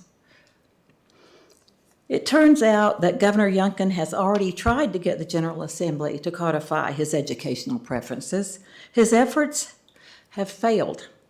3 bills were introduced in the Senate last session. 1 bill prohibited the teaching of inherently divisive concepts, aka critical race theory. 1 bill banned transgender students from participating in sports on the teams that align with their gender identity. 1 bill sought to eliminate the Northam administration policies on the treatment of transgender students. That is why he's trying to do it with an executive order. The bills died in the Senate Education Committee, which simply tabled them, which made them die and never be introduced on the floor of the Senate for a vote. Governor Youngkin also requested that the Republican-led House of Delegates leadership add language to their budget bill which would ban the teachings of divisive concepts like the critical race theory in public schools. The GOP House leadership simply ignored his request. So the governor is 0 for 4 on advancing his education agenda with the General Assembly, and I think we should stand with the Assembly. Thank you. Thank you, Christine. Chris? Next, we have Crystal Fentress, and after Crystal, we have Chris Williams.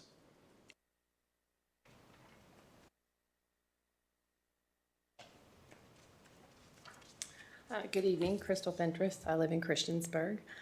It seems like you have a lot of important decisions lying ahead of you, so I'd like to share with you a set of questions developed by the Marcula Center of Applied Ethics at Santa Cruz University that will ensure justice is the primary focus of our discussions and decisions. Could our decision create situations that could be damaging to someone or some group or unevenly beneficial to people? Which option best respects the rights, the equal benefit, and the burden of those who have a stake? Which option treats people fairly, giving them each the dignity that they are due? Which option will produce the most good and do the least harm for as many stakeholders as possible? Which option best serves the community as a whole, not just some members? Which option leads us to act as the sort of community that we want to be? Which option appropriately considers the relationships, concerns, and feelings of all stakeholders? Let us not be daunted by the clamor and the rhetoric that would demand the rights of one group over the rights of others. Let us instead be inspired by the words of Martin Luther King. True peace is not merely the absence of tension. It is the presence of justice. Let us seek and do the difficult work of justice for our employees, our students, their families, and our community. Thank you. Thank you, Crystal. Next, we have Chris Williams, and after Chris, we have Carol Fox.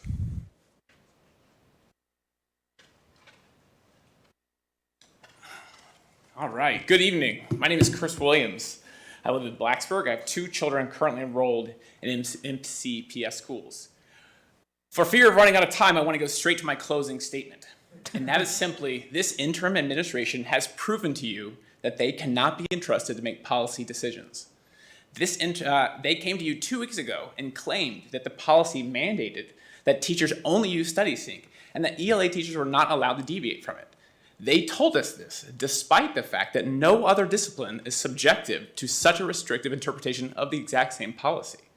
They've implicitly admitted the illegitimacy of their policy interpretation with this week's sudden change and quiet change in their stance on whether or not a teacher has to mandatory use StudySync. And now, despite this mistake, they expect us to entrust them with further policy changes? Their rushed last-minute rollout of the wrong policy has substantially caused harm to our teachers and our students. And whether the people presenting you this false information are doing so because they made a mistake in interpreting policy, or if they're trying to purposely manipulate you to gain control over our teachers' voices, it doesn't really matter, because fundamentally, their interpretation of the policy was grossly incorrect, and their ineptitude has been laid out before all of us. Any new policy proposals coming from them should be frankly ignored. Now then, you all have faced some challenging problems in the past, and I bring you some really, really good news. Because this one's really easy. And that's because I'm certain that each of you, individually, no matter your differences of opinion, are fundamentally against this mandatory instruction because you all care about our students' well-being. It was said earlier this evening. So if you're one of those board members who have voiced support for teachers teaching, for respecting and listening to teachers because of their professional training and years of in-class expertise, and has championed for teachers actually teaching and not being treated as disciplined robots, then clearly you're opposed to this. I'm sure you will continue your passionate support for our teachers and stand against these policies. If you are one of the board members who have championed diversity in our county and in its curriculum and have voiced support for representing a diverse collection of human experiences, a diversity of opinion, and a diversity of background, then you must be furious at the idea of a mandated, restricted curriculum that only allows our children to read excerpts of texts written before 1926, a time in which presenting diverse cultures and experiences was really not a priority, to put it politely. That must be terrifying. And if you're one of those board members who back in the height of the pandemic pleaded to bring our children back to school because you felt it was critical for them to have face-to-face time with their teacher, and it was vital that they got more interaction than just that offered by their Chromebook, then you must be really frustrated that this administration, this interim administration, is mandating a curriculum that minimizes that student-teacher interaction and has students staring into their computers, dragging and dropping text blurbs. With this mandatory curriculum, where teachers aren't even allowed to deviate from a computer program, the students might as well be at home. That must be really frustrating for you. You know who else agrees with you that a mandated curriculum that only allows students to read solely excerpts is a terrible idea? StudySync itself. In the hard copy textbook of StudySync, it reads on the bottom of nearly every page, and I quote, "Please note that excerpts in the StudySync library are intended as touchstones to generate interest. StudySync believes that such passages do not substitute for the reading of an entire text and strongly recommends that students seek out and purchase the whole literary or informational work." Now, frankly, it doesn't take any of these reasons or even decades of teacher experience to recognize that this curriculum is a sorry, terrible Mr. idea. Williams, your time is up. Thank you so much. Sorry. Ms. Cass, Stay thank you tuned for for your an patience. email. We had a technical glitch. I had lost internet access, but we've got the time up Okay. and running. I was watching it on my phone. So that's Okay, why I good. was- Thank you. I know you were trying to get my eyes, but I was just on there. messaged Brenda. I was like, I don't think there's a clock. Yeah, So, we should be fixed now. thank you, Chris. And up next is Carol Fox. And after Carol is Michael Sanborn. I had a lot of retirement for this. You got a lot of texts during that? Sorry, I was watching the clock. You're getting a clock, Carol. Sorry. I'm getting a clock? No, I liked Or his, is- I liked his thing. I timed him too. You want me to cut you off or Miss Cass? Those are your choices. You're It getting doesn't cut off matter. either way. Okay. I've probably cut her off before. Hi, I'm Carol Fox. I'm from Blacksburg. I'm a retired English and Social Studies teacher, taught at BMS for 26 years. I was honored to spend my entire professional career in Montgomery County. Currently, my oldest grandson is a freshman at Blacksburg High School. So my devotion to MCPS and to public education continues. And I came out of retirement for this tonight. Today, I was asked to present to you a copy of the open letter that you received via email October 16th. The letter details significant concerns with the ELA curriculum and highlights the policies you, as a board, are within your rights to uphold. To date, 444, I love that number, and still counting, constituents countywide have signed the open letter. Our major concern involves the directives that teachers have received about using Benchmark and StudySync in their ELA classrooms. Specifically, the directive for the nearly exclusive use of these programs is causing difficulties for our students and my former colleagues. Benchmark and StudySync alone are inadequate to address the needs of all students. The directive requiring this as the dominant resource has stripped from teachers the ability to make decisions for their students based on what they know as professionals to be best. Teachers need to be empowered to make adjustments to the curriculum, to implement best practices, and honor their students' needs. Our students need differentiation now more than ever. Our teachers' professional voices should be heard and valued, not silenced by a canned curriculum. By viewing the curriculum as a framework that evolves with the unique needs of our students, as well as upholding current school board policy, you will remain in full compliance with all state laws. We would ask that you honor the historical interpretation of Policy 6-5.5, which has valued the voice of teachers as a vital and essential resource in our classrooms. We also ask that if this policy is revised or reinterpreted at a future date, that it retain and strengthen rather than weaken the professional voices of our teachers to inspire growth and a love of reading and learning in our children. The community members who signed the open letter are concerned for the disaffection of our young students. We are also concerned for the morale of our teachers. The division's high attrition rate, already a point of concern, will only worsen. Therefore, we ask that you act to address the 6 items included in the letter you received. Thank you for your time and attention to our concerns. We hope you are encouraged to see so many parents, educators, and community members speaking up for our wonderful students. Got to ask you to stop. Will you stand up tonight if you were one of the signers of the letter? Or if you just agree.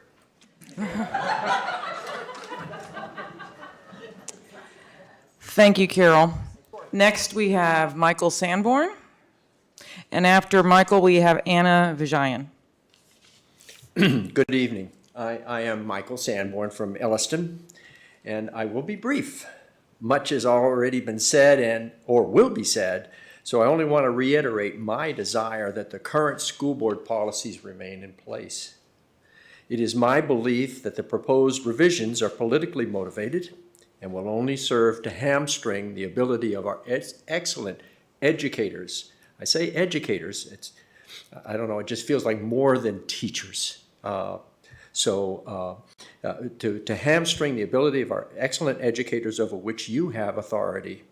Politics aside, why ever would you want to limit the ability of our educators to gift our young people with a more complete sense of selfhood that a great education will send them into adulthood with the tools of knowledge and understanding they need to succeed? When educators and students are hamstrung by the thou shall nots, then you will know they are significantly constraining education from being at its best. I use the term educators because it is my belief that educators work to bring the best out of our students, while to downgrade in a short way, teachers could seem to be limited by rules as to what they endeavor to teach. The bottom line is our students deserve the best we can give them. Thank you, that I believe that is your desire above all else. I appreciate the opportunity to share my opinion. God bless you. Thank you, Michael. Next, we have Anna Vijayan. And after Anna, we have Lowell Bowman. Hi, my name is Anna Vijayan, and I live in District A. And you already know that I agree with everything that's been said tonight about Benchmark and StudySync. My comments tonight focus on the proposed revisions to Policy 5-1.6, Employee Behavior in Online Environments. I have questions regarding the legality of certain statements contained in these revisions. In particular, I believe these statements may be in violation of the National Labor Relations Act. Based on a ruling against Costco from the National Labor Relations Board, which is vested with the power to enforce the act, the important question is whether employees would reasonably construe the language of a policy rule to prohibit protected activity. FindLaw.com explains this further. They say that a rule violates the National Labor Relations Act if employees would reasonably read the rule to constrict Section 7 speech. And they go on to say that teachers' tweets, not just employees, but teachers' tweets about working conditions, union activity, and things of that nature are typically protected by Section 7. Let me read one of the statements included in the revisions to the policy. An employee's use of personal social media may not disrupt the work-school environment and/or compromise working relationships within MCPS schools and offices. Employees might reasonably read this rule as prohibiting teachers from engaging in union-related activity using their personal social media, and thus this statement appears to violate the National Labor Relations Act. The revised policy also includes the statement, when using personal social media accounts, employees will not share information to which they have access only as part of their official responsibilities as an MCPS employee. Employees might reasonably read this rule as prohibiting teachers from sharing information about working conditions using their social media accounts. So this statement, too, appears to violate the National Labor Relations Act. Please be absolutely sure that the revisions to the policy are legally allowed before approving them. I will end by saying that even if you find that these revisions are allowed, I strongly object to their inclusion. Parents and community members do have a right to know what is happening within the schools.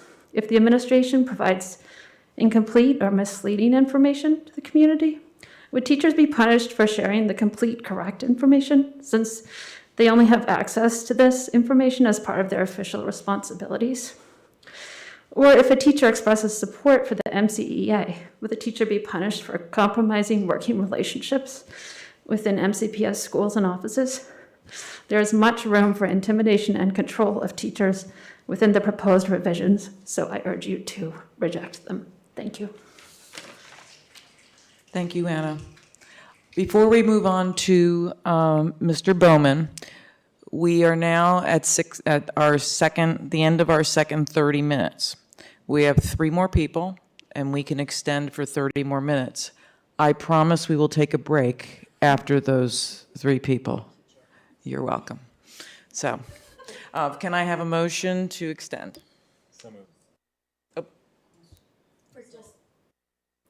For For the next 3 people. three public We can speakers extend, left. we can extend for 30 minutes. We agreed, we passed the policy, it's 90 minutes now. And then after, the next 30 after that would be at the end of the meeting. So who's, I motioned. you second? Second. Okay. Roll, please. Ms. Bond? Mr. Chewbacca? Yes. Ms. Franklin? Ms. Graham? Yes. Mr. Hudson? Yes. Ms. Parton? Yes. Ms. Cass? Yes. 7 in favor. Motion passes. Okay, so just to let you know that we have 3 more people. We have Mr. Bowman now. After Mr. Bowman is Bob Beard, and then the last person is Matthew Fentress. Thank you. Thank you. Lowell Bowman, live in Reiner. I was going to talk to you tonight about some of the edits with the bullying convention and behavior edits, things like that.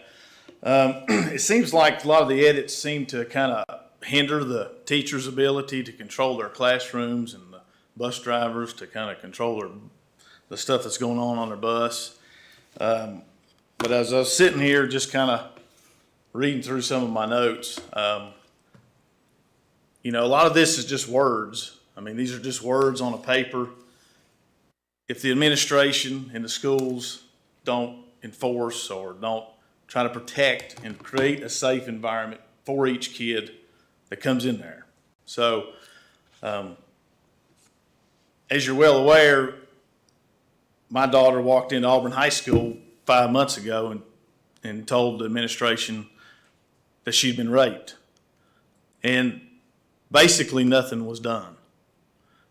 We're still waiting to get a meeting with one of the members of the school board. Dr. Johnson gave me his phone number a while ago, so maybe we can get a meeting to talk about some changes that need to be made with regards to that.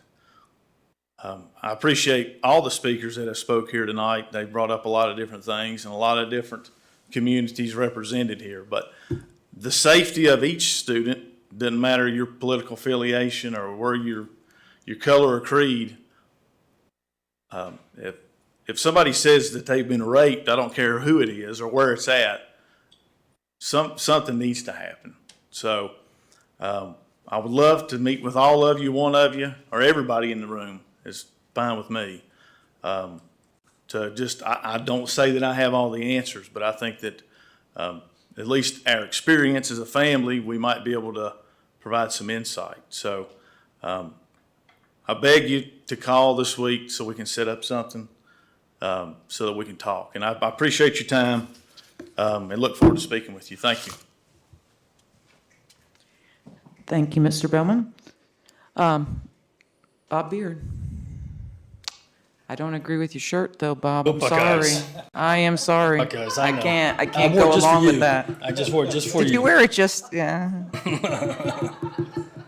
we covered the spread. That was the good news. So, my name is Bob Beard. I live here in Christiansburg. We've heard a lot of speakers tonight cover a lot of different things, and there's so much to talk about.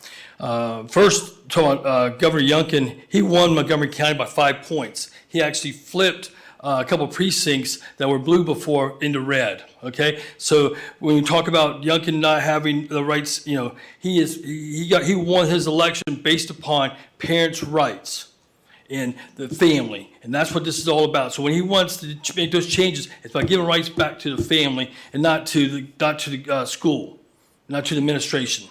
All right. We can't do business as usual, okay? So, inflation is going up crazy. We increased our debt by $2 trillion on the interest expense. Bank of America is forecast we're going to lose 175,000 jobs a month next year. There's an article in Roanoke Times and in the other media that Christiansburg High School got done for $35 million, got their renovations done for 1,200 students, 20 new classrooms, windows everywhere, and the whole 9 yards for $35 million, not for $95 million. So I'm not sure who did the homework on trying to get that quote for that, but someone needs to go to Salem High School and see what happens so we can cut our budget. So because everybody asks for more money, the faculties, the cafeteria, teachers, on and on and on, want bigger budgets, more money. So we got to figure out some way to come up with that. So that's one way, is to move some of that money that we could save on building Christiansburg and move it to the capital, okay? The other thing to do is redistrict the lines. We can move students from Blacksburg and Christiansburg to underutilized East Montgomery and Auburn. They're at 75% of capacity. We can move hundreds of students to each one of the schools and relieve the any overcrowding issues. Christiansburg is the last school that doesn't have private teachers' rooms. I mean, each teacher has their own classroom, and that'd be the only school. That's the only school that's left that doesn't have that. So we can solve that issue right here and now by redrawing the lines and moving the students. Plus, with help with equities, we have 35% of the county is on lunch aid. Well, only 15% at Blacksburg, and 50% at East Montgomery. So now we're going to improve equity across the board to all those to the underperforming schools, and offer more classes. Let's see what else. The protest on the transgender at the schools. The students I talked to said that was a good reason to skip class. I'm just going to go off in different notes here. So, that's how important protest was to some students, just a good reason to skip class. Let's see what else. There is a symposium coming up on November the 8th. We're going to have all the private schools there. We have 7 private schools in this county. There's 2,100 students and a fraction of the cost. Bob, I'm sorry, but your time's up. Thank you. Matthew Fentress?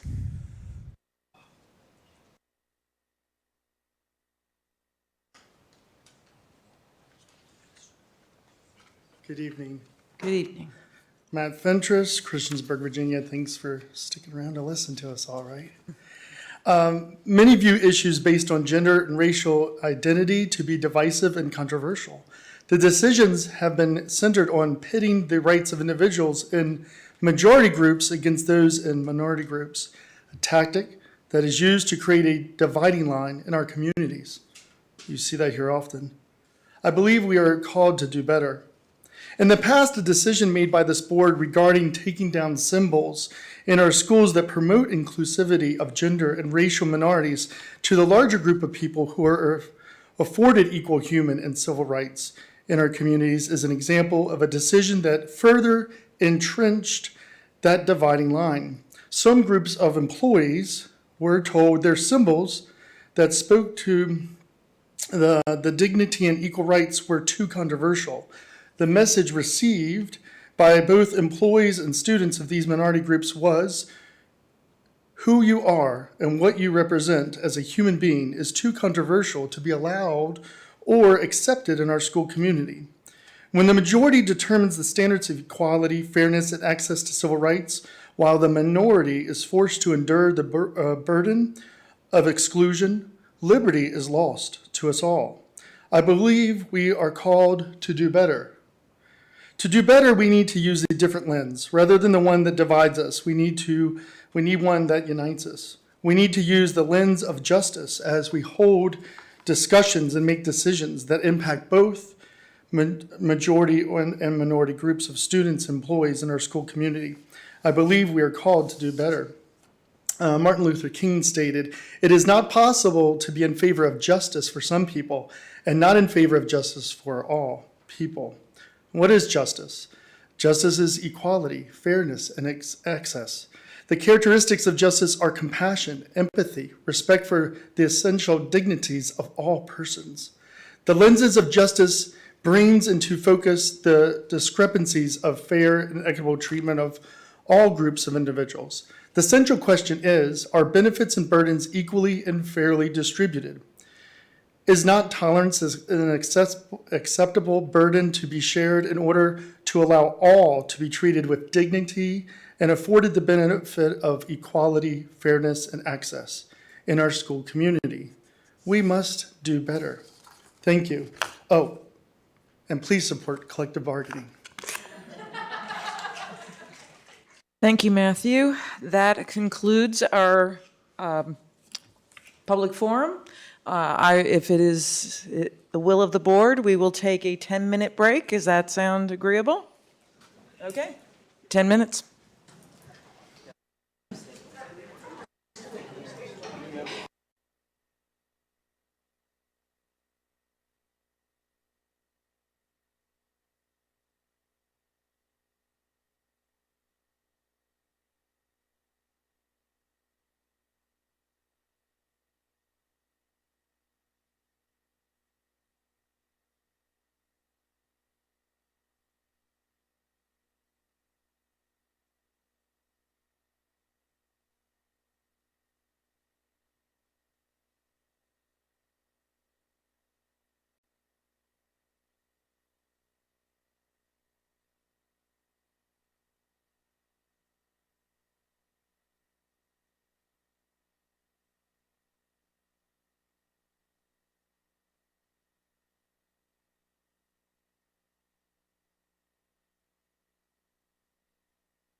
Walls.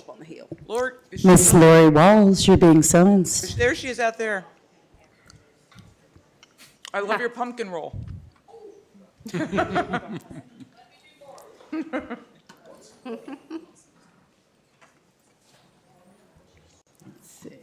Oh, I closed my. Okay. We are now to the consent items. I don't have my computer, but I'm assuming I'm in the right place. You are. If no one wishes to move an item out of consent, we will consider those items approved. I just wanted to say thank you for the donations. I was going to say the same thing. It's very generous. Yes. We're not allowed to say anything more than that, right? You say the amount. Was it $10,000? Yeah, it's in Yes. Yes, we received a $10,000 donation. from Daniel Edwards for CPS Go ahead, playground say it, equipment. because I don't have it opened up, Yeah. so. For CPS playground equipment in memory of Violet Edwards. So very generous.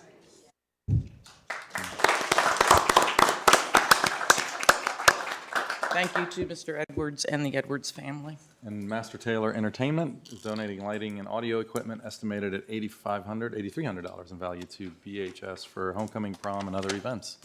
So also, thank you. Awesome. Yes, it takes community. That's right. Takes a village. So, we are up to payment of the bills. Do I have a motion to approve the payment of the bills? A payment. Oh, I don't know what's wrong with me tonight. So I moved. cannot get my words out. Second. Ms. Drake, will you call the roll? Please. Ms. Bond? Yes. Mr. Chewbacca? Yes. Ms. Franklin? Yes. Ms. Graham? Yes. Mr. Hudson? Yes. Ms. Parton? Yes. Ms. Cass? Yes. 7 in favor. Motion passes. Do I have a motion to acknowledge receipt of the financial summary report for September? So moved. May I have a roll call, please, Ms. Ms. Drake? Bond? Mr. Chewbacca? Yes. Ms. Franklin? Yes. Ms. Graham? Yes. Mr. Hudson? Yes. Ms. Parton? Ms. Cass? Yes. 7 in favor. Motion passes. We are now up to the business meeting portion of our evening. The transportation feasibility study. Do you want to introduce that, Dr. Whitaker, please? I would love to. So tonight we have with us Mr. Eddie Walters and Mr. Mark Husband, and they are going to present to us the transportation feasibility study. As a reminder, this originated from the before and after school daycare action plan from the poverty objective of the MCPS strategic plan. We want to thank you guys for your work. Thank you, Dr. Whitaker. She actually kind of introduced our second slide here a little bit. I did want to give you the specific result statement from the strategic plan. Transportation options will be offered for after-school activities, including but not limited to sports, clubs, and tutoring. The county will conduct a feasibility study to provide cost, options, and a plan for before and after-school transportation of elementary and secondary students. The study will determine where after-school buses are needed and the cost. So that is what Eddie and I are here to do this evening. Good evening. So we started with some data collection. So our process was we collected data from the winter, spring, the 21-22 activity buses that we ran last year. We collected the trip data and we did a cost analysis and we noted route timing. Second, we surveyed elementary principals as well as bus drivers. Third, we did a route analysis of two different types of routes. We looked at routes that drop students off at home versus centralized stops. And last, we did analysis of current transportation department staffing.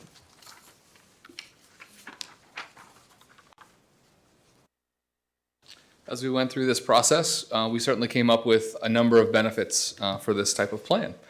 Equitable access to after-school activities is an obvious benefit and one of the largest ones. The ability to expand school programming beyond the current school day. Some example ideas that came from our elementary principals and administrators in that survey included opportunities for tutoring, clubs such as chess club, Lego club, music, robotics, running, STEM, and even 4-H, and even the idea of intramural sports at the elementary level. So we looked at what some of the challenges that we could find with this, the activity run. And first would be obviously the bus driver shortage. Next, well, right now MCPS is currently short 9 regular route drivers. Also, activity route bus drivers would divert from athletic routes. Some of the other challenges that we looked at were costs. The average daily cost per rider for the 109 days that we ran the activity bus last year was $74.30. And if you look at the table below, you can see the breakdown per strand on what it cost per student. So we had a total cost for the 21-22 school year was $55,443.76. With an increased health insurance cost for the 22-23 school year of $30,000 for a total of $85,443.76. And just real quick, can I clarify? That was secondary students last year only, correct? Correct. So we did want to present options moving forward. As the strategic plan outlined, we wanted to give a wide variety of options. The first option, and these are expansion cost estimates. So this slide is secondary only, be a continuation of last year where we did only middle school and high schools. This is secondary only routes with routes to homes. One of the big challenges for our bus drivers was that they would show up at, say, 5:30 at the middle school or the high school, not knowing which students were going to get on their bus and coming up with routes on the fly. When we calculated miles plus labor, if to do it for a full year, we're looking at approximately $99,000. Health insurance costs, as you know, continue to go up. For 4 drivers would be an additional $36,000. Secondary only routes to home for a full year would be $135,000 is our estimate. If we looked at secondary only centralized stops, miles plus labor, $72,000. You can see there's some cost savings there in the amount of time the drivers are actually on the clock, as well as the number of miles that the buses are operating. And health insurance costs remain the same. Secondary only centralized stops would, we estimate, $108,000. The more robust plan would be an elementary and secondary centralized stops. In order to make this happen, some of the information we got from our elementary principals is the sweet spot seems to be about 3 days per week is the preference between all of our elementary principals. Not necessarily 5 days, but 3 days per week seems to be the best for them. And so we took the different schools. Eddie looked at routes and timing and how long it would take to pick up and drop off students. We did 6 additional combined routes, Gilbert Lincas and Harding, Kipps and Margaret Beeks, Price's Fork had its own, CPS and CES together, and then FBES and BES each had their own routes. The cost for these, miles plus labor with elementary at 3 days per week and secondary at 5 days per week, was $185,000. Health insurance costs at this point, we estimate would be 10 additional employees that would go from the part-time to a full-time and be qualified for health insurance costs, would be an additional $90,000. Secondary and elementary centralized stops together, about $275,000.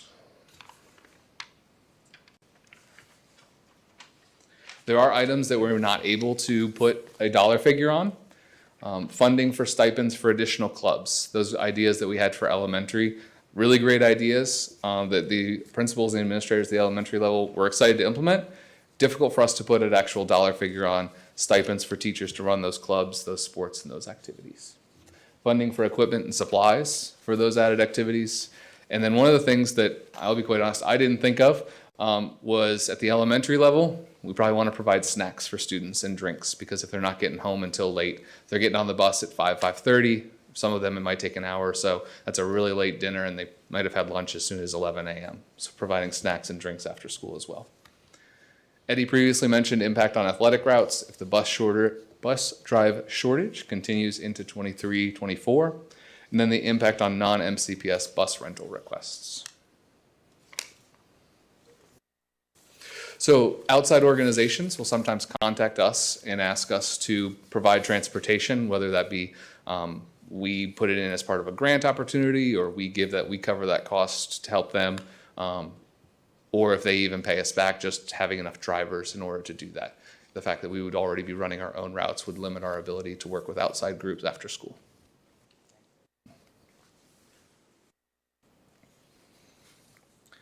Is there any additional information that we may have overlooked that would assist you in future decision making? The number of students, I guess on slide 6, there was a cost. If I can get it to come up. Yeah. Was this 6? Yeah, that's it. Okay. So was the cost determined by the number of students or the frequency? How did you come up with those figures? So we took total costs and divided by the number of students that rode in each community, just to give a better understanding of kind of the breakdown of what was costing per student. Okay, so that means in Eastern Montgomery, there were less students? There were a lot of students, and then again, one of the challenges financially, in order to offer this program, especially at the secondary level, we were offering it every single day, 5 days a week.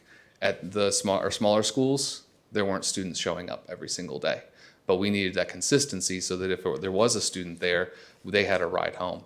So in the Eastern Montgomery Strand, they actually averaged 0.19 students. And that's why that number is so high on a per student basis, because there were many times where a bus driver was driving to Eastern Montgomery High School and they were sitting there for a little while. Eddie had to guarantee that person 2 hours for them to sign up for that shift. They would sit there for 20, 30 minutes. No students would be there to be driven home. They would drive back to the transportation to the bus garage, drop the bus back off. And those were miles and labor that was burned, unfortunately. Do you have the numbers of the ridership? Total riders? I have total riders in front of me, 1,150. For each of the locations, each of the communities. I do. I don't have that in front of me at the moment, but I'd be glad to What provide was it the to you. total number? 1,150. Over 109 days. Correct. Across all.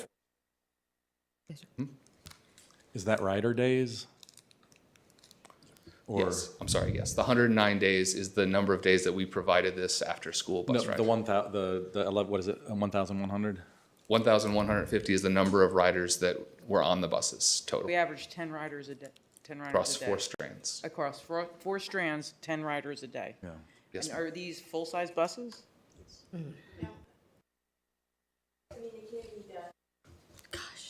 It can't be the special ed buses because you don't know how many's going to get on the I bus. didn't think it was. I was just assuming. So I just. Yeah. So yeah, full-size buses. That's not a lot of.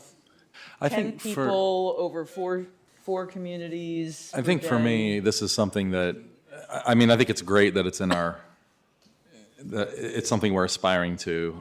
To me, the biggest obstacle, I mean, obviously the cost is definitely an issue, but the biggest obstacle is, what, is it Jason Lawrence? What he was telling us. I mean, that not having the drivers is kind of a non-starter for me. But I do, I mean, and I don't think that we should run off and do anything with this at this I'm not trying to give any directives, but I do think we should keep thinking about creative ways to do something like that, to meet that need if it is there. Because if it's even 5 kids at a school, it's 5 different kids that can maybe play sports when they couldn't. It would cost less to hire an Uber. Well, that's what I was saying. So that's, I'm not. No, seriously. When I say, I mean, when I I don't mean say that the joke creative, really, more well, just that's kind of. Other than the safety issue. Well, there is a safety part. issue, but there's also, I mean, there are some solutions that we can facilitate.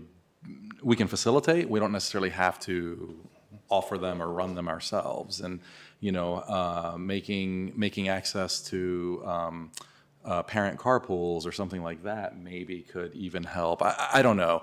I have in the past thrown out the idea of talking to town of Blacksburg or BT about maybe adding a stop. I know that at this time that would only serve one strand, but it is our largest strand. And I think we could, if that's successful, we could even follow up, because I don't even know all the different buses. I was going to say the two-town trolley and other things. I know they run a bus to Christiansburg too. I don't know the feasibility of how that would help. So again, leveraging other existing infrastructure to to help, but I do appreciate this analysis. I mean, it's still worthwhile to have a number put on this. Yeah, I think I can speak for, I think, You can't, I'm sorry, you can't have conversation from the audience. I'm sorry. I think one of the areas that both Eddie and I were disappointed at was when we looked at those centralized stop options. I think when we started that research, we really felt like there'd be a bigger cost savings than there really was in the end. And so that was one of the challenges. I got just some basic questions just to help me get my head around this. So when it comes to drivers driving these kind of routes, or even our athletic routes or any of that kind of stuff, I assume these are bus drivers who are normally driving our normal routes, and they're picking up extra hours in order to do this, right? Do they get paid extra for these extra hours, or is it just, okay? And so is this like an attractive kind of gig that folks kind of want generally, or not necessarily, or it depends? It depends. Okay. Yeah, my mom was a school bus driver, and there were times that she was interested in that and times that she wasn't, and it wasn't driven by money. Yeah, sure, right, yeah. It really wasn't driven by money. It was driven by her love of wanting to do that with the kids. I was thinking about the band competitions. I mean, we've been in Harrisonburg, we've been at Salem, and those are MCPS drivers that are out to the wee hours. They're 3 buses just for Blacksburg, right? And I'm sure other schools are doing that as well. So it's a lot of time that they're putting in doing that, right? Now I assume they're getting paid for it, but it's not always easy, right? So this would just add more to that. Right. Yeah, we've worked with the athletic directors to really try to push out to our coaches that this is an opportunity, that if they do want to get their CDL, that they could drive a bus. We've got volunteer coaches that are on the buses already, that they could get the CDL and actually be paid for driving the bus to and from away games. That might be a way to help our staffs, and then also help Eddie and his bus drivers, especially when it comes around to spring sports. We've got so many different sports going different directions. So hopefully that takes off and alleviates some of that stress. Yeah. Especially, can we use for ones who don't have their CDL, Eddie, could they still get it through our bus program? Yes, ma'am. Okay. How do you get your CDL? What is a CDL training require? So you have to complete, we complete the DOE training, which is 24 hours of classroom, 12 hours of behind the wheel without students, and 12 hours behind the wheel with students. That's the minimum. Of course, you have to pass the physical, DOE physical.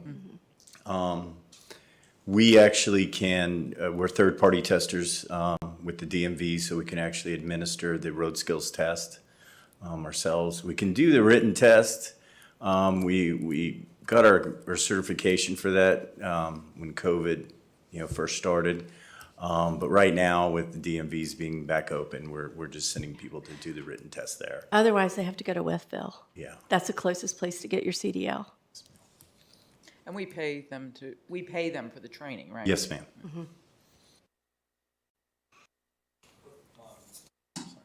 Do we, since you're talking about it, do we extend that to teachers too, if they run a club or something like that? Yes, we actually just, I met with Amanda Widener to set up some sort of parameters because we have had some interest from teachers as well as coaches. Okay. So currently it costs us somewhere around in the neighborhood of about $1,200 to $1,500 to train someone because we have to obviously pay our trainers. Sure. So we've set up some parameters, and we've reached back out to those coaches and teachers, and we've asked that if you could do 15 trips, so that way it's kind of beneficial for both of us, and we still have a few people that are still interested. So we have seen some interest.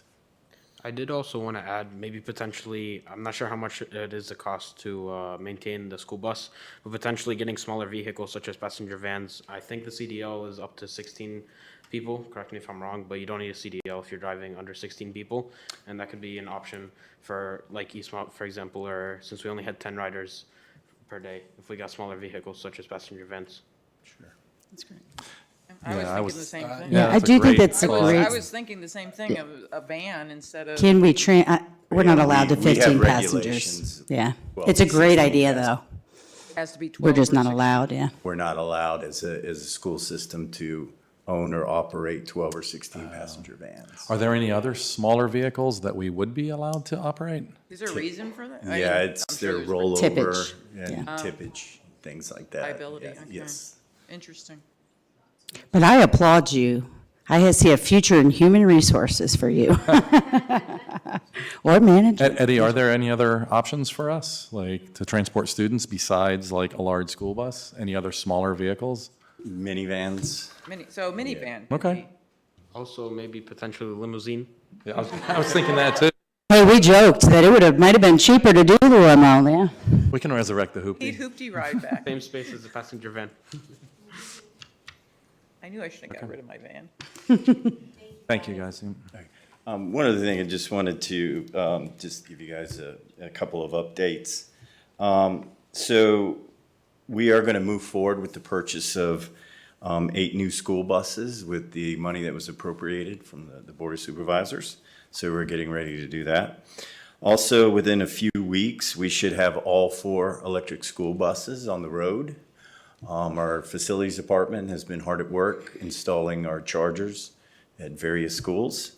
So we should have them on the road. Once we get them out there, we are going to collect data and take a look at the bus use and efficiency of the electric school buses versus the diesel. And we will report back to you all before we purchase any more electric buses. Another quick What question, Eddie. are they like maintenance-wise? Sorry.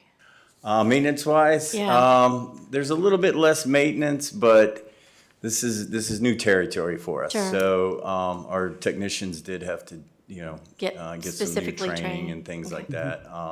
There are things that are specific to, the dealer where we buy them from. So there are things that we would have to send them back to the dealership for to be repaired. But yeah, it's a little bit different. Sure. How old do you have to be to get a CDL?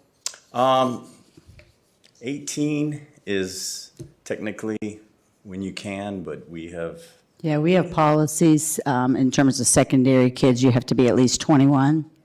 And then 2, we just kind of feel the best recommendation is 21 for bus driving. It's certainly something we could consider, but, having more than a year and a half practice seems like a really great idea for school buses. Nobody would have wanted me driving a bus now, much less when I was 18. I don't know. $20 an hour. yeah. Thank you. Thank you for sharing that. And I do want to, and Mark, you're doing a great job as well, but I really want to applaud Eddie and his team. They're doing an outstanding job. I know I keep saying this, but I want to make sure to be mindful and continue to bring it in front of the board and the public that transportation is one of our top problems as a school division right now. It doesn't get as much attention, but it is absolutely one of the top concerns that we talk about in the school board office on a regular basis. So, glad you're still walking around. So, I know sometime tonight we heard how many drivers we were down. Was that 9? Yes, ma'am. Okay. And so that means 5 of our techs, is that what was right? Are everyday driving routes. Yes, ma'am. So what happens if we have 2 of our technicians who are also out and we can reroute, I know with the computer system, but at some point, at what point will we look at, we can't get kids to school today? I've been asked this before. It's hard to put an exact number on it. I know that we've had as high recently as 13 routes where I was out driving, Russell was driving, Jason was driving, all the technicians were driving. There was the one particular day where we did have to, I believe it was a morning route, that we did have to double up, and do drivers. So, you know, it honestly just depends on the day and, you know, who we have out. You know, I could say 14, but typically on a daily basis, we're 10, 11 routes that we're staffing with, you know, full-time staff. And we are working on some additional things, as Eddie shared. He's working with Ms. Widener on staffing, and then we are also working with, Dr. Wickham is working with our instructional staff to see what we can do in conjunction with Dr. Johnson. We're going to create a behavior matrix for our buses because we hear a lot of the turnover is related to that behavior. So we have asked our principals to help us problem solve, identifying those routes with the highest number of referrals and the highest turnover, so that perhaps we can ask our schools to help us. You know, truly, it's additional people we need. It's impossible almost for a bus driver to manage behind them and also watch the road. And so it is people that we need on buses. People cost money, but at the same time, losing staff costs us money as well, because we continue to train individuals and they're excited, but it's hard to do. We also talked about the idea of splitting routes so that those hardest routes, maybe you drove in the morning and not in the afternoon, and maybe sharing some routes. So we are trying to explore, but we absolutely are happy to take ideas because we've got to think outside the box to get additional staff in.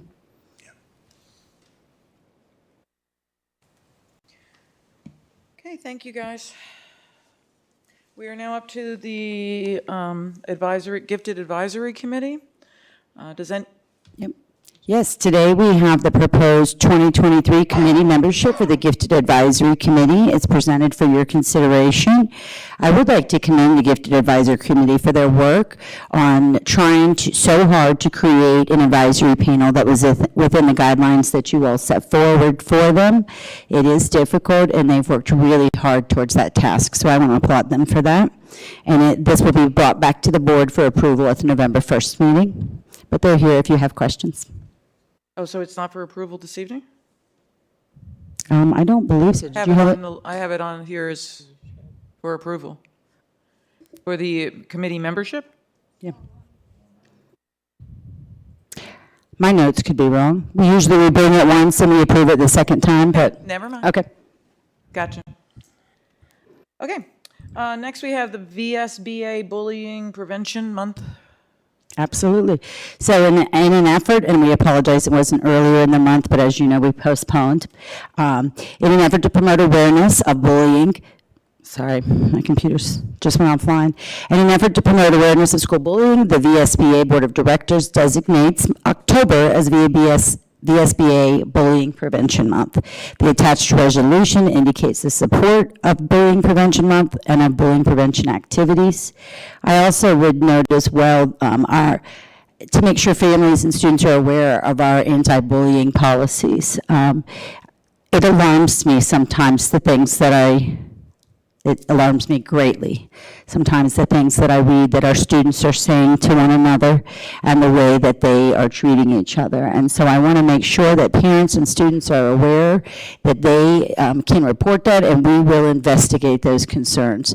We can't help if we are not aware. And so please share that, report it, because we cannot tolerate bullying, and it has a significant impact on the mental health of our students.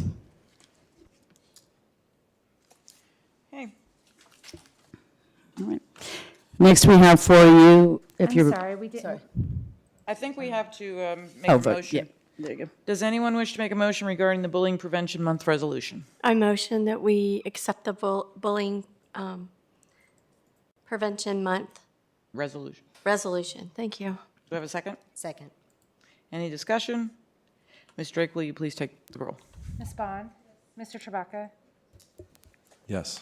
Ms. Franklin. Yes. Ms. Graham. Yes. Mr. Hudson. Yes. Ms. Parton. Yes. Ms. Cass. Yes. 7 in favor. And I apologize, I didn't note it earlier. We also had there for you the list of activities that the schools are doing. So please take time to review that as well. Okay, next up, we have policy 5-1.6, employee behavior in online environments. Correct. This policy is presented tonight at the second time for your approval. Adjustments in this policy provide an additional layer of clarity and protection for staff, in addition to providing the district a way to curate social media posts by staff. It has been adjusted since the last reading to reflect the request of the board to remove undermine supervisory authority from the second paragraph. Ms. Drake is here to address any questions you have regarding that policy.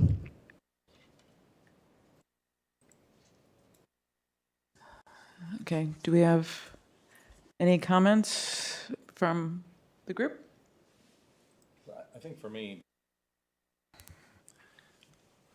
I'm going to be voting no, not necessarily because I'm opposed to the policy or all of the changes. I do still have some reservation about some of the wording, and we did ask legal counsel about that. And I think as I predicted, legal counsel, there's leeway there for how the wording can be, and they obviously will try to pick wording that is, the most friendly to management in this case, and which isn't a bad thing. I mean, we are the management, but I've seen some concerns, and I think that it would be. I do agree with the sentiment and request to hold off on anything that's not absolutely needed at this time.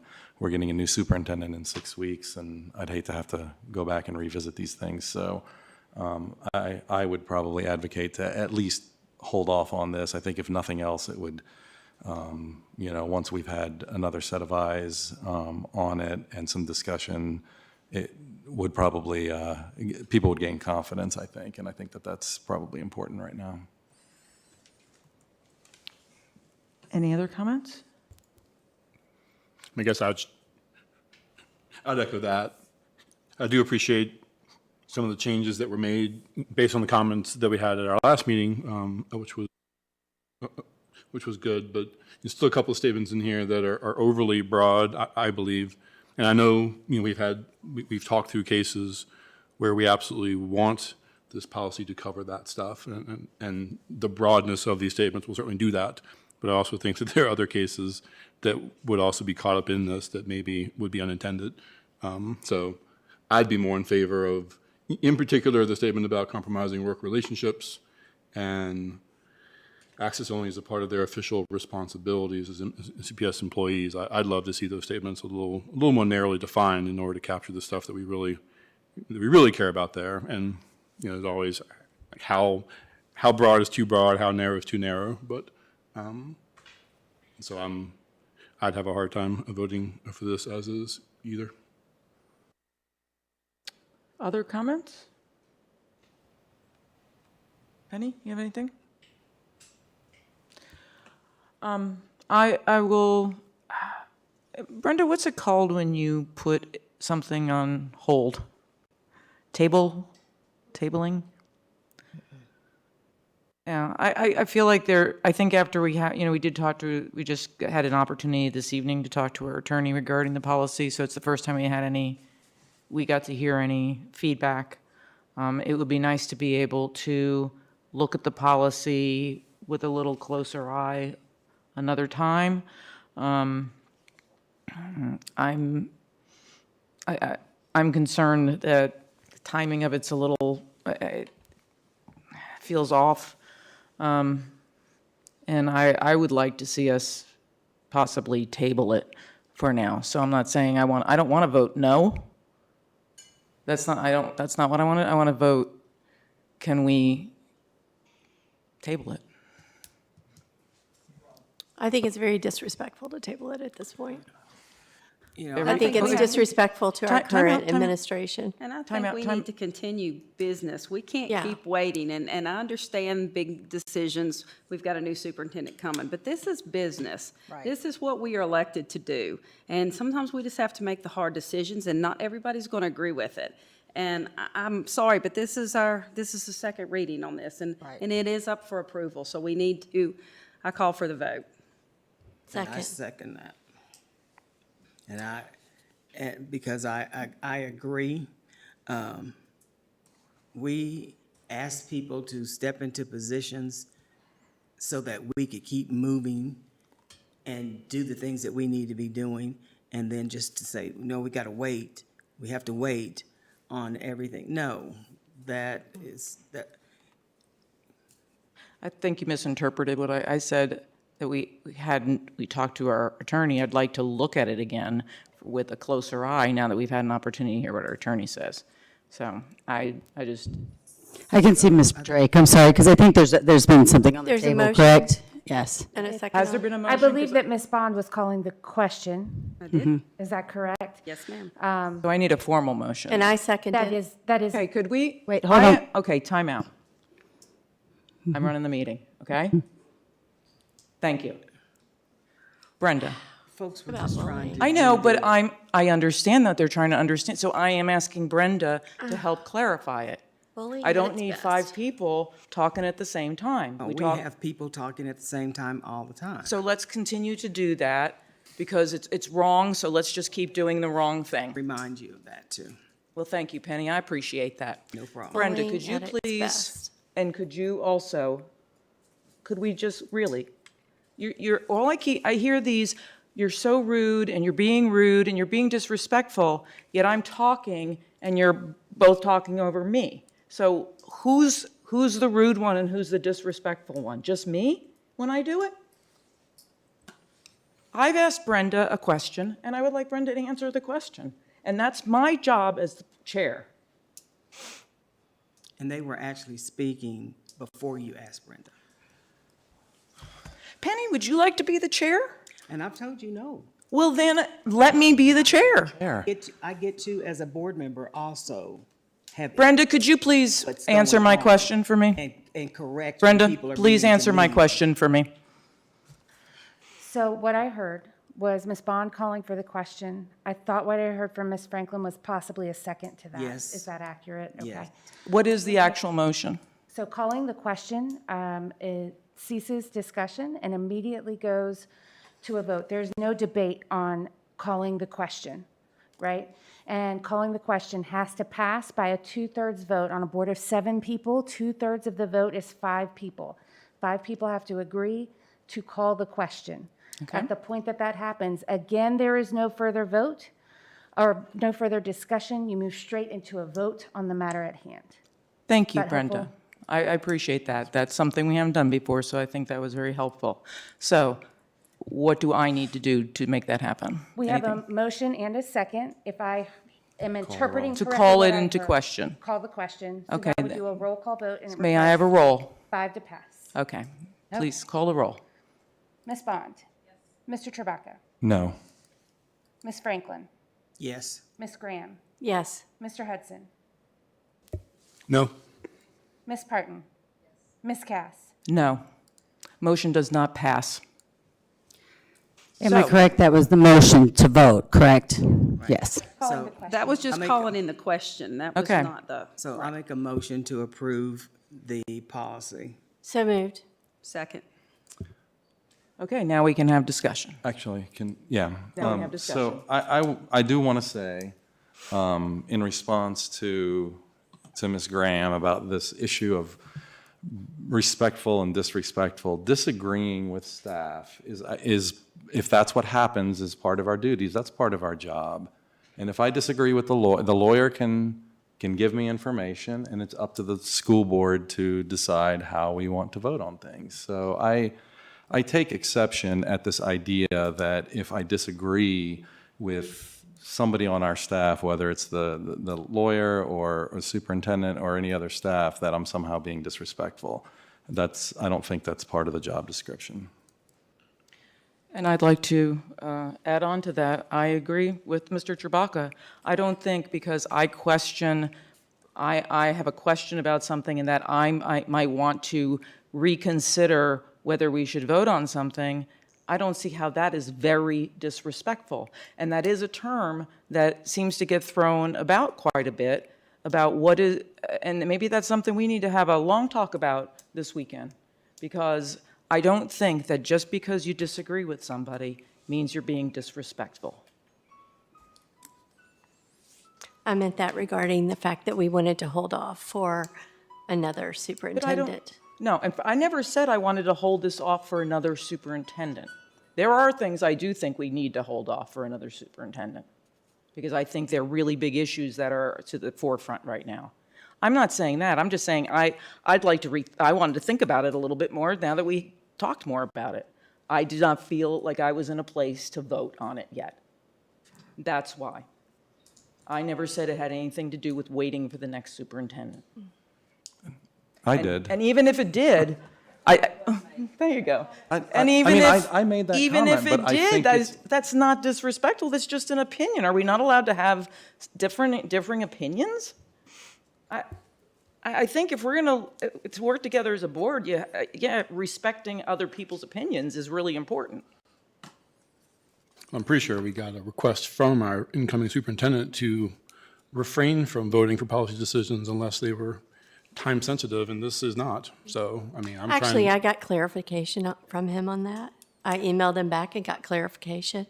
And There was I nothing tried. specific that he meant on that. Yes, no. Then I have talked to him at length, and he has sent emails regarding this. And so at this point, I don't think we should be voting on anything unless it's emergent. The email that he sent to us said, and you know what, Marty, you can get all the clarification you want, but who's the board chair? Oh, and that means you as board chair make all the decisions for the No, full board? I don't make any of the decisions. I can't. It sounds like that's what you're Really? trying to Well, do right now. no, but I don't think that Marty can go and talk to him and then come in here and say, well, this is what he said, so I'm sorry, you're wrong. And this is what it's going to be because I said so, because I spoke to Dr. Bergen. I didn't Reagan. say But that I thought that's at what you all. just said, too. No, I'm just saying that no. All I know, Penny, is that we got an email from Dr. Bragan. And that email from Dr. Bragan asked us to hold off. That's what Linwood is talking about. That's what Mark is talking about, that we hold off on voting on anything that wasn't crucial. That is what he said. And if in fact that is not what he meant, then I think we need we do need to clarify that with him and find out. And we all need that clarification, and Not just one person. it either comes to us all, or it comes through the chair, which is the proper channel, and I think that's where. If it comes through the chair, and the email that we got was very vague, it didn't specify anything that he wanted us to hold off on or wait to have a conversation with him, because I tried to connect with him too yesterday to get some clarification on exactly what he was referring to, and we weren't able to do that. But it was just very vague. It was just like, what? Hold off? Don't do business? That's not what he said. He said, I know some ongoing concerns in the division and have had a few conversations with Dr. Whitaker and Sue Cass. While discussing these issues, it was apparent that many are significant and will have long-standing implications for the division and its leadership. With this in mind, I would like to ask that the final decision be postponed except for those that warrant immediate action until I can begin on December 1st, 2022. I respectfully ask that we discuss this topic at the board retreat scheduled to start next Friday. Thank you for your time and consideration. That was a very professional response from him. He wants to talk about it this Friday. So I think if we want to be respectful, we should be respectful to our new superintendent who has I don't think that's not vague. So I will share, I do think it would be good to speak with him. I spoke with him personally, and he said not to remove the items that were on the current agenda. I asked him to provide clarity of what he was requesting to the board. But I can't speak for him. Right. But I will tell you that I said, what do you want that's on this agenda to come off? And he told me not to remove items. Well, because he's letting us decide what to do. And he's asked us. I think we should. Isn't there a motion and a second on the? Yeah. Okay, discussion's over. Ms. Drake? Roll, please. Ms. Bond? Yes. Mr. Trabaka? No. Ms. Franklin? Yes. Ms. Graham? Yes. Mr. Hudson? Nope. Ms. Parton? Yes. Ms. Cass? No. Motion passes. Okay, licensed personnel evaluation revision. This policy is presented for approval. As part of the evaluation process, our policy needed to be revised to reflect the 8 standards. There were previously 7 standards. And with the additional standard, the change in percentage, each standard will count towards, in changing those percentages, that they will count towards the employee's summative evaluation score. Mr. Knott is here to address any questions you have regarding this policy. I motion that we approve the revisions to policy 5-4.5 as presented. Do I have a second? Ms. Drake, roll call, please. Or actually, I'm sorry, discussion? He likes it here. He wants to stay. They have been told that they could leave as Oh, early okay. as We 9 weren't o'clock. sure, I know. so Mark wanted to let him My know. phone's blowing up again. I promise. We're working. He likes it here. Okay, any discussion? Ms. Drake, roll, please. Ms. Bond? Yes. Mr. Trabaka? No. Ms. Franklin? Yes. Ms. Graham? Yes. Mr. Hudson? No. Ms. Parton? Yes. Ms. Cass? No. 4 in favor. And then I'm going to ask a side note. Dr. Wickham, if you will take responsibility for texting Ms. Drake, if there's something, so that maybe you don't, is it the group that's texting? Would that help I you? have Do not disturb on my phone. Okay, okay. And there are certain, like, 4 people who can get through it, because I can't do that and do Sure, that's that. why I was trying to, Yeah. if someone needed to share, so, because I know the staff is trying to be helpful, but it might be overwhelming. Yeah. Okay, next we're up to policy 7-3.1, student code of conduct approval. This policy is presented for approval tonight with your second reading. As part of the policy revision process for the 22-23 year, this was assessed by the Code of Conduct Committee to make sure that the policy is aligned with legislative updates and mandates from the Virginia Department of Education and model guidance for positive and preventative code of conduct policy and alternatives to suspension. Dr. Johnson is here this evening to address any questions you have. I motion to approve the revisions to policy 7-3.1 as presented.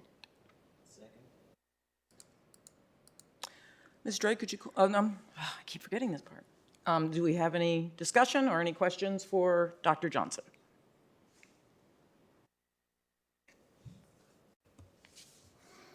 I have one question. Is this an annual?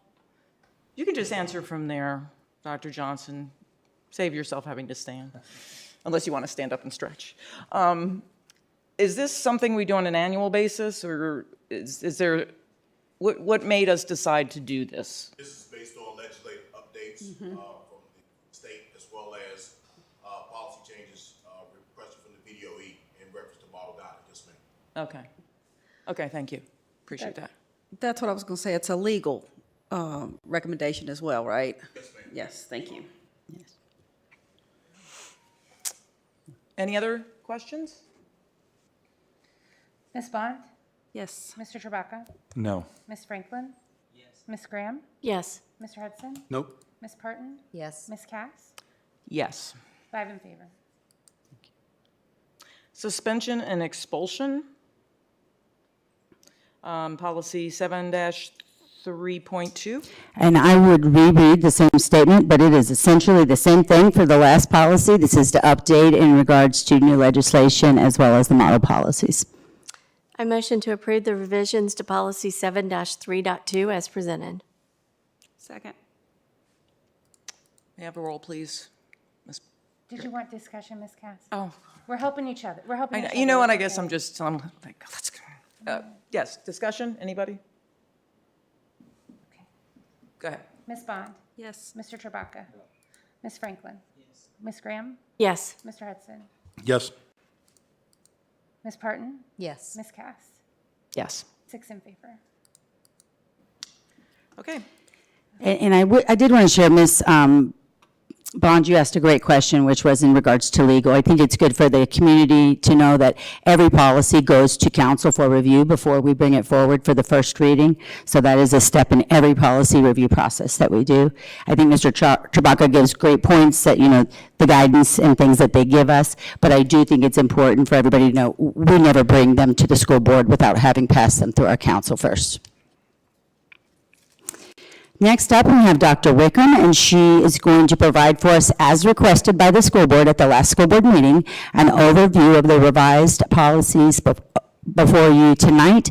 Not at the last meeting, I'm sorry. This one was requested, I believe, by Ms. Franklin when she said, could we do a presentation when we have new policies going forward? So Dr. Wickham, sorry, Miss, it is Dr. Dr. Wickham's here to provide you an overview of the policies that are here for a first reading tonight. I answer by both. So the three policies we're bringing forward tonight for a first reading are all impacted by a new law that requires school boards to adopt policies concerning instructional materials with sexually explicit content. As you can see here, school boards are required to implement these policies, adopt and implement these policies by January 1st. So the first policy, and let me clarify, this particular slide speaks to the instructional materials with sexually explicit content, the model policy.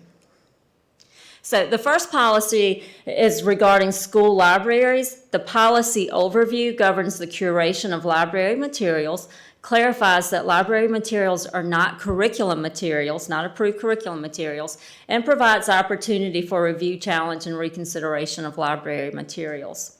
The purpose for this revision is to clarify the difference between library and curriculum materials, align this with the proposed revisions to the other policies that we're bringing forward tonight, add sections related to the selection of books and resources for the school library per our lead librarians in the division, and add process for review, challenge, and reconsideration again of library materials, once again per our lead librarians' recommendations. The outline of changes: the Library Media Center is no longer an accurate description of school libraries. Selection criteria aligned with the American Association of School Libraries, you'll see that. And again, that request for reconsideration of library materials.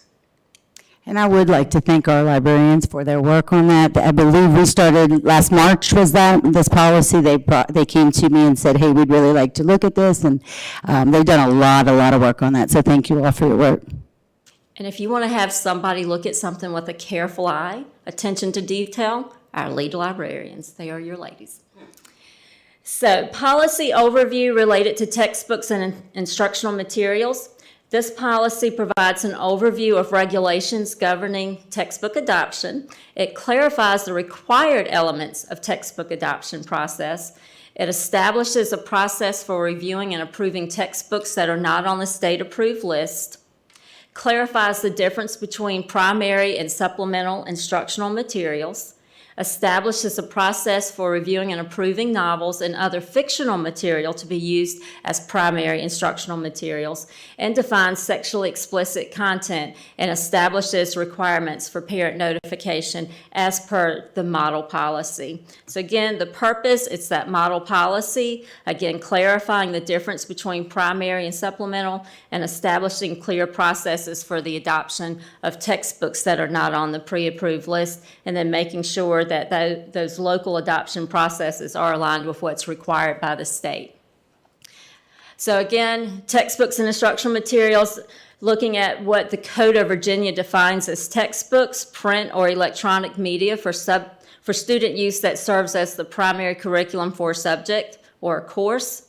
Again, the school board may adopt books that are not on that state-adopted list, and this policy, again, will speak to that selection as required by the state.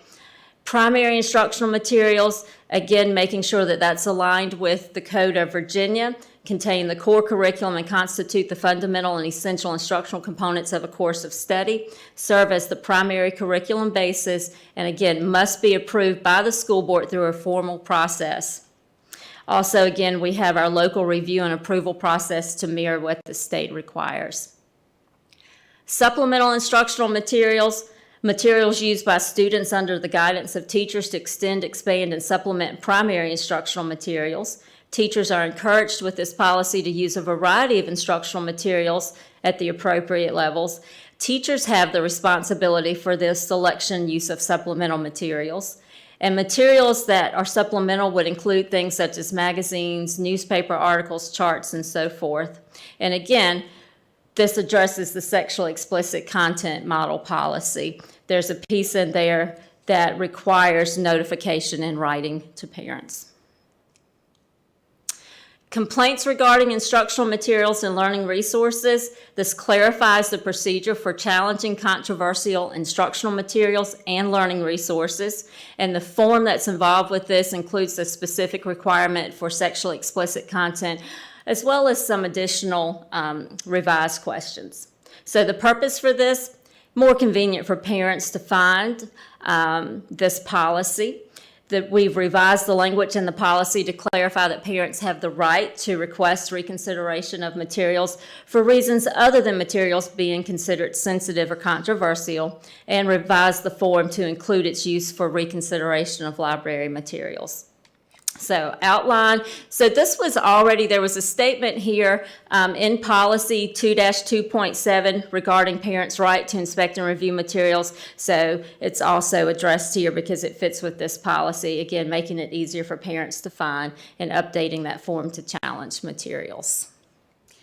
And before questions, I just want to tell you all what's coming next on the agenda. So we've got the two policies, and then Mr. Pauly is going to present to you the timeline that you had requested for the approval of instructional materials, and within that is also the timeline for these policies.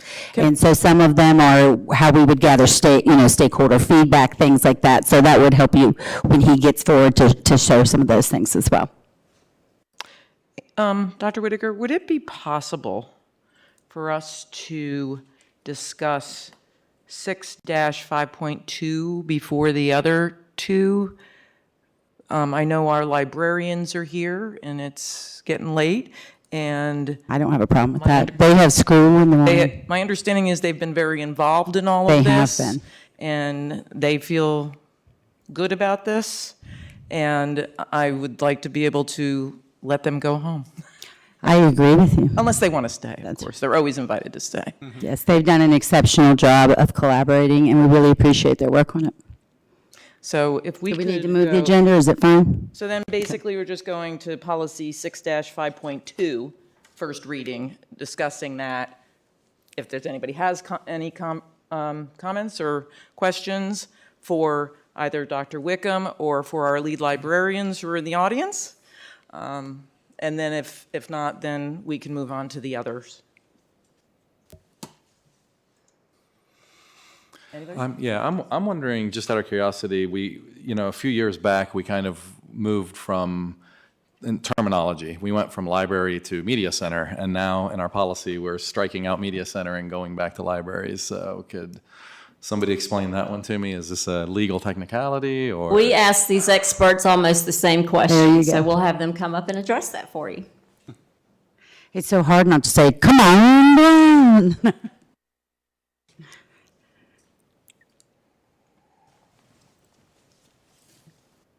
Good evening. I'm Kelly Pasick. I'm the lead secondary librarian and librarian at Blacksburg Middle School. And I'm Debbie Hobner, the elementary lead librarian and librarian at Price's Fork Elementary. About 10 or so years ago, the American Association of School Librarians recommended the switch back from school library media specialists to school librarians, with the idea that when you think of librarians, you think of a position that is all-encompassing. We don't have to separate out that we work just with media. And there's also been a move to take the technology that used to be stored in the library and move that out into the classrooms. And so there's less of a need to designate a specific location for media and technology. Now it is found throughout the school building. Thank you, Dr. Pasick. We've gotten lots of comments on some of the other policies. I don't think I've gotten a single one on this one, have we?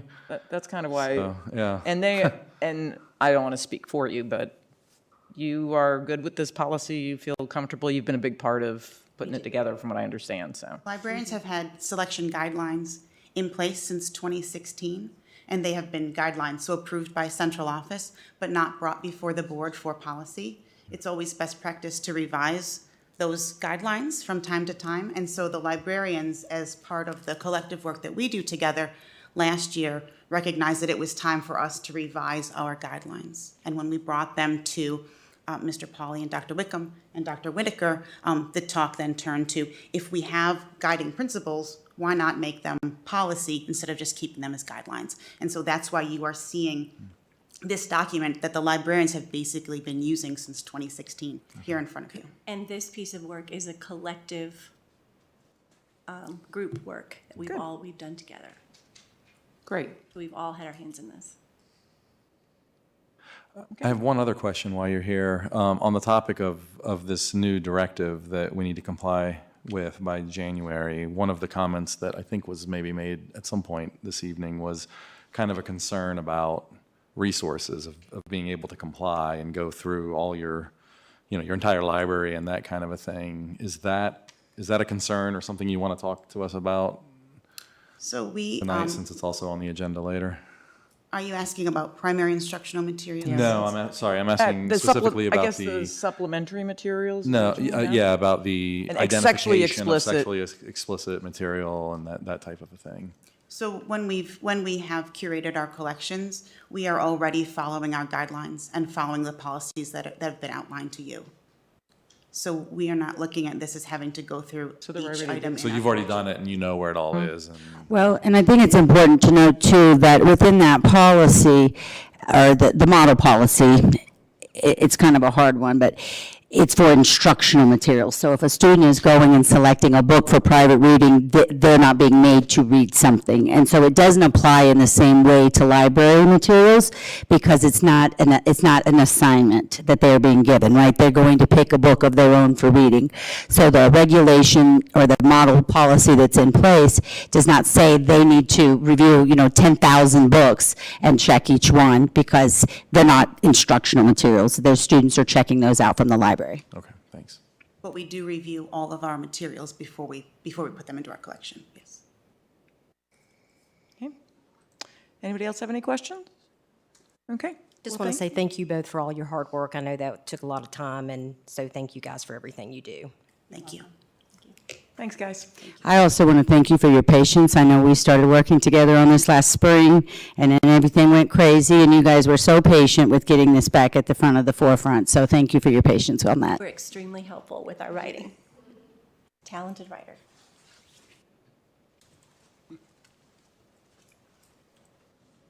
Okay. So, sorry I switched order up on you there, but I just thought it'd be good to Absolutely. get that out of the way. So next up, we have policy 6-5.5 as shared by Dr. Wickham in a presentation. This policy was revised to include information that is legally required in regards to sexually explicit content, as well as clarifying processes and procedures regarding textbooks and other instructional materials. So as a part of, both this policy and then what we were asked to bring to the board for this week with a timeline, how to do those materials, that, the policy includes that piece so that we can begin those processes as we were asked last time to bring to the board at this meeting. I'm sure there are lots of questions on this policy. I think it would be important for the public, if you're not familiar with it, if I could just give you a brief overview, which is essentially there's a variety of things that need to go into place. We have to, by the beginning of January, put this into place. It is a law, not just a policy. So the state, a law goes into place, then they give us a model policy under which we need to craft ours. Our policies can be more strict, but they cannot be less strict. And so what that policy requires is that any instructional material, and they can provide for you a little more specificity, but any material that's going to be reviewed or used by students has to be reviewed by teachers. If there's sexually explicit material, each school has to have a website where those materials are posted. Parents have to get notification 30 days prior to the use of those materials, have an opportunity to review them. If available, we have to post it online. If copyright protected, we don't have to, but otherwise, we have to make it available online. And if the parent objects, then the teacher has to give them a different assignment to complete or a different instructional resource to use. So that's like the big picture, all the stuff that has to happen for us for January. And sorry, I know that was a lot. I was just trying to give that concise package there. So we are now discussing policy 6-5.5. Yes. First reading, so discussion. I guess I'll start. Like, we kind of had, had a little bit of a conversation about this previously in terms of the decision as to whether or not to include the sexually explicit content component as a part of 6.5.5. Is that right? Yes. As opposed to having it in its own.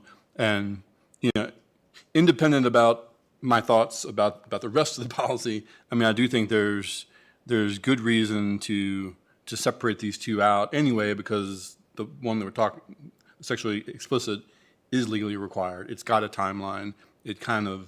It's like that alone kind of justifies its being its own thing, right? And we talked about some reasons why it might change down the road based on other political parties and other reasons, right? Now, for me, as I look at that, and I think most of that makes a lot of sense. It defines procedures and processes, and me personally, I don't have any issues with that. But I do think it probably warrants being in its own policy, and that would allow us to kind of separate the other half of the conversation, which probably has more opinions to it. But that's just my thought. And if that was the will of the board, we could, where it starts at page, they're not page numbered, but at page 3, I think, where it just starts at the top, sexually explicit content. Is that where you all would recommend, if it was a separate policy, that would start? Does it? Well, no. It's kind of embedded, isn't it? No. Starts on page 3. Yeah. And that section is. Oh, okay. You know what? I'm looking at her presentation. Ooh. Yeah. That text is like, it's written in a Sorry. different format. It's My not. mistake. It's kind of feels like we're bolting it on here. It's not even in the same language as the rest of this policy. So I think it might be helpful for those who are listening to understand that we met with our attorney earlier today to discuss this. And one of the part of the conversation was that the sexually explicit, we had a 6-5.5 and then combined in the whole sexually explicit content piece into 6-5.5. The sexually explicit piece has a time constraint. We have to pass this by the beginning of 2023. But the other piece, the textbook adoption piece, other instruction materials, does not have a time constraint, although there's been conversation that we should have been doing this all along, and that we're trying to correct a wrong that we've been doing. But our attorney said that we don't have to combine them. The decision was made by Dr. Wickham and Mr. Pauly to combine them because they thought it made sense to do that. But as we as a group started looking at it, the thought, and especially after our attorney came up with that, said that, we're like, oh, well, that might make it easier moving forward on at least that piece if we split them out. So I'm just giving clarification. And Ms. Cass, I'd like to have Mr. Pauly If you guys clarify. wanna- There's one piece there that I we'd got like to wrong? clarify. Okay. Just a tiny little piece in terms of the guidance with the policy. When Mr. Pauly presented it to the attorney and was looking for guidance as to whether or not we should include it with these policies or whether or not it should be a standalone. The attorney's suggestion, not requirement, of course, but the suggestion was to include it with these policies. But Mr. Pauly, he spent hours and hours and hours of work, so I have to take a second to brag on him. But his communication was with the attorney, so I'll have him speak to that. The short answer is there's merit to doing both. It really doesn't matter where it lands. As Ms. Cass explained, that's the one part that's required. The merit for putting it with 6-5, it is hard to say, isn't it, Ms. Cass? Well, but forget the 6. The 5.5. 6. Right. It just makes it so much easier. The merit to putting it with 5.5 is that it has everything to do with selection of materials. But we could certainly make it a separate one. It would be in the same policy section, section 6. And actually it would be a very easy thing to copy it and paste it, or cut it and paste it into, I believe the attorney said to call it 6-5.9. Right. And the other thing, too, that he mentioned that, and I think Linwood alluded to that, was we're not quite sure things can change. Yes. And who knows, maybe in you don't know. So this I was way- on the fence personally, like which way to put it, but ultimately I kind of fell on the side of leaving it with 5.5, but it really doesn't have any consequence to move it to 5.9.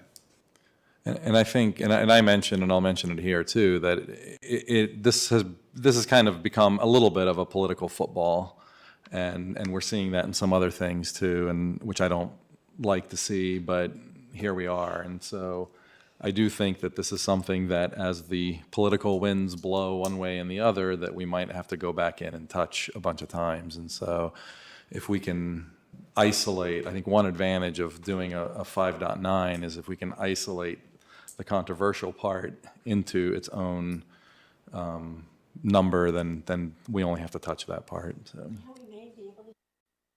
Maybe. Yeah, right. I never know. So 5.6 goes with 5.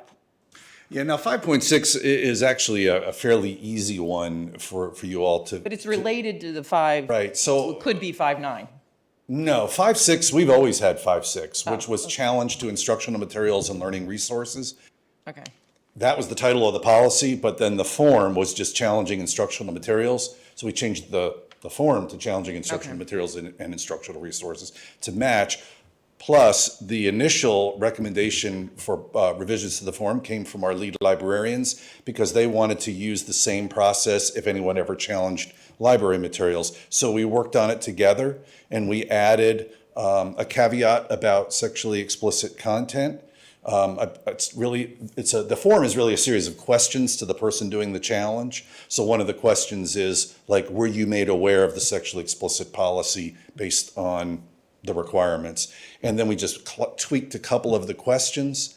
And I believe Dr. Whitcomb pointed out too that we took 2-2.7, which is oddly enough about surveys.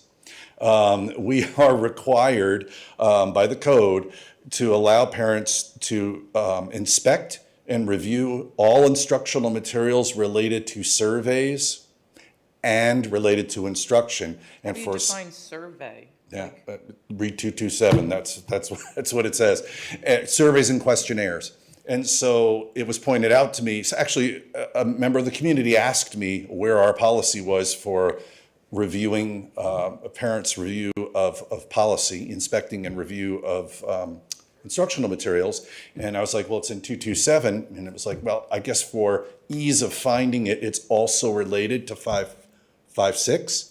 So we just copied and pasted it into 5.5.6 as well. And I believe the opening phrase says, like, as described in policy 2-2.7. So they're the same. And it's okay, the they have exact same same. language now. Okay. Yes, in fact, the attorney was very clear about, let's not tweak it at all, let's just copy and paste it, because then when one gets revised, we just revise the other one exactly the same way. So 5.5.6 is a lot longer than it used to be, but it's because it's taking from 2.2.7 and putting that information in there and then tweaking the language and the form for the challenge of controversial material. There's also one other minor point. Can I real quick just read that for her to answer her question? What is that? So in 2.27, it says, federal law requires that all instructional materials, including teachers' manuals, films, tapes, or other supplementary material, which will be used in connection with any survey,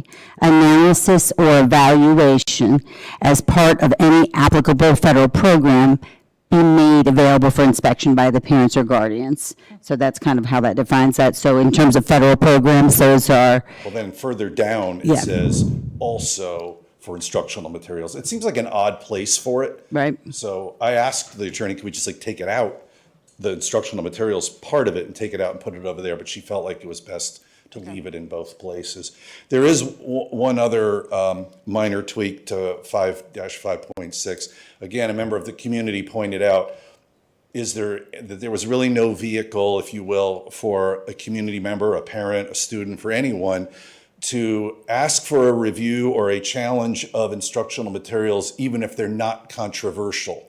like they just want to review them and they just have some questions or want to challenge them. And so the language is tweaked a little bit for it to say, you have the right to do that as well. The form is about the controversial part, but there's a procedure in there for how to inspect and review materials that you just want to inspect and review and have questions about.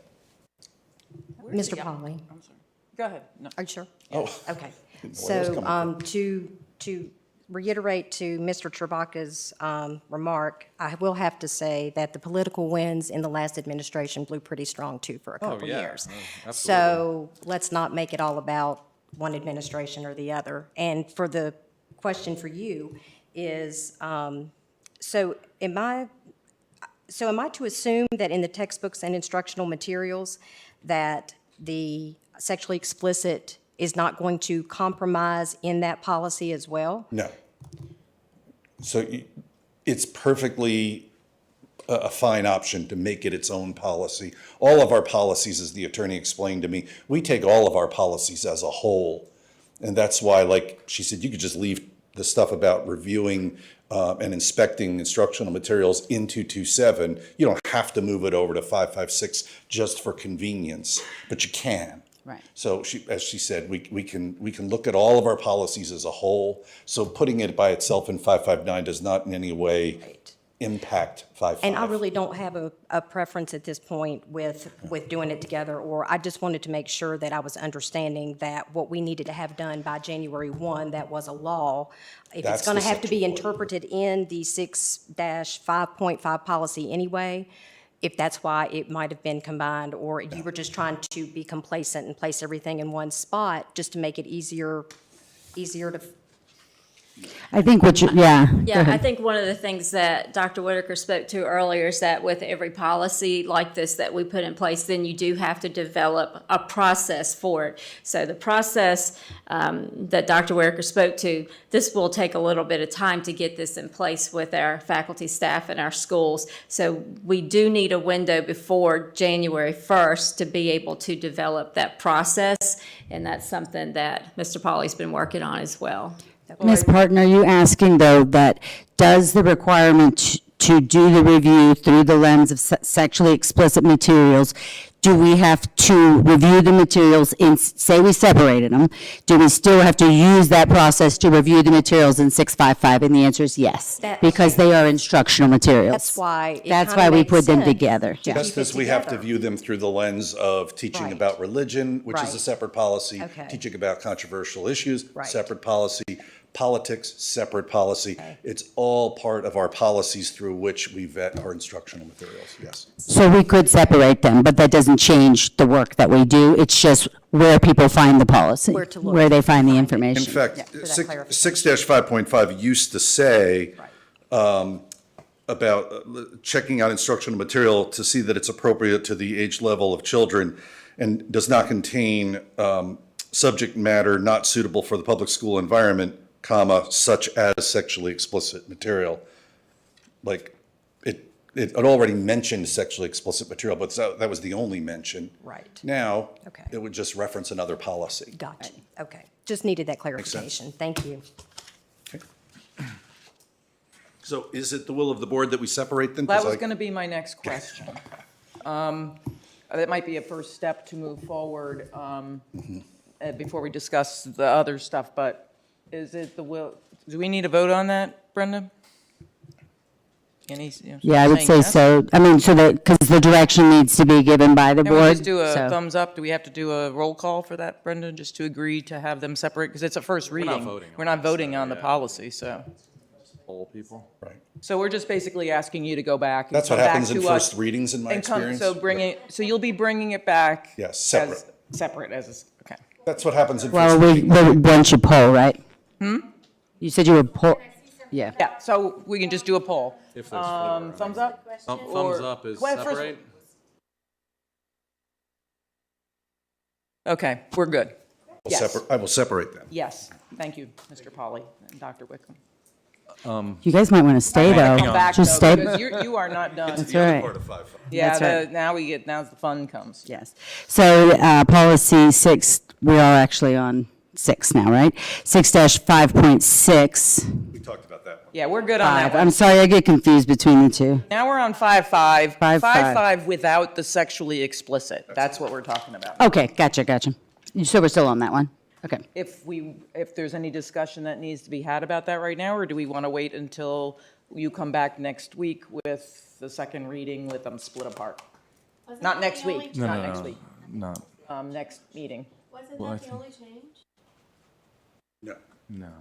There's lots of changes, and I think that this is I think we one- probably need to talk. And I think this is one that, I mean, we don't have to figure things out tonight, but I mean, I think this is one that it's going to be useful to have the input of Dr. Bragan on as well, since, moving forward, I think that's going to have an impact.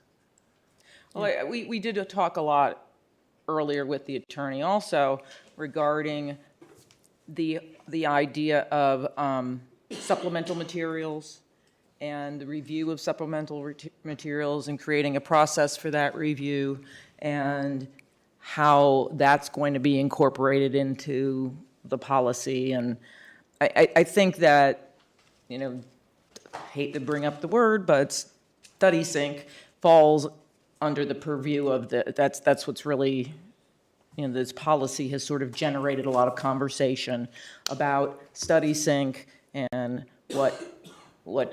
what's considered a textbook adoption, what's considered a primary resource, what's considered a supplemental resource.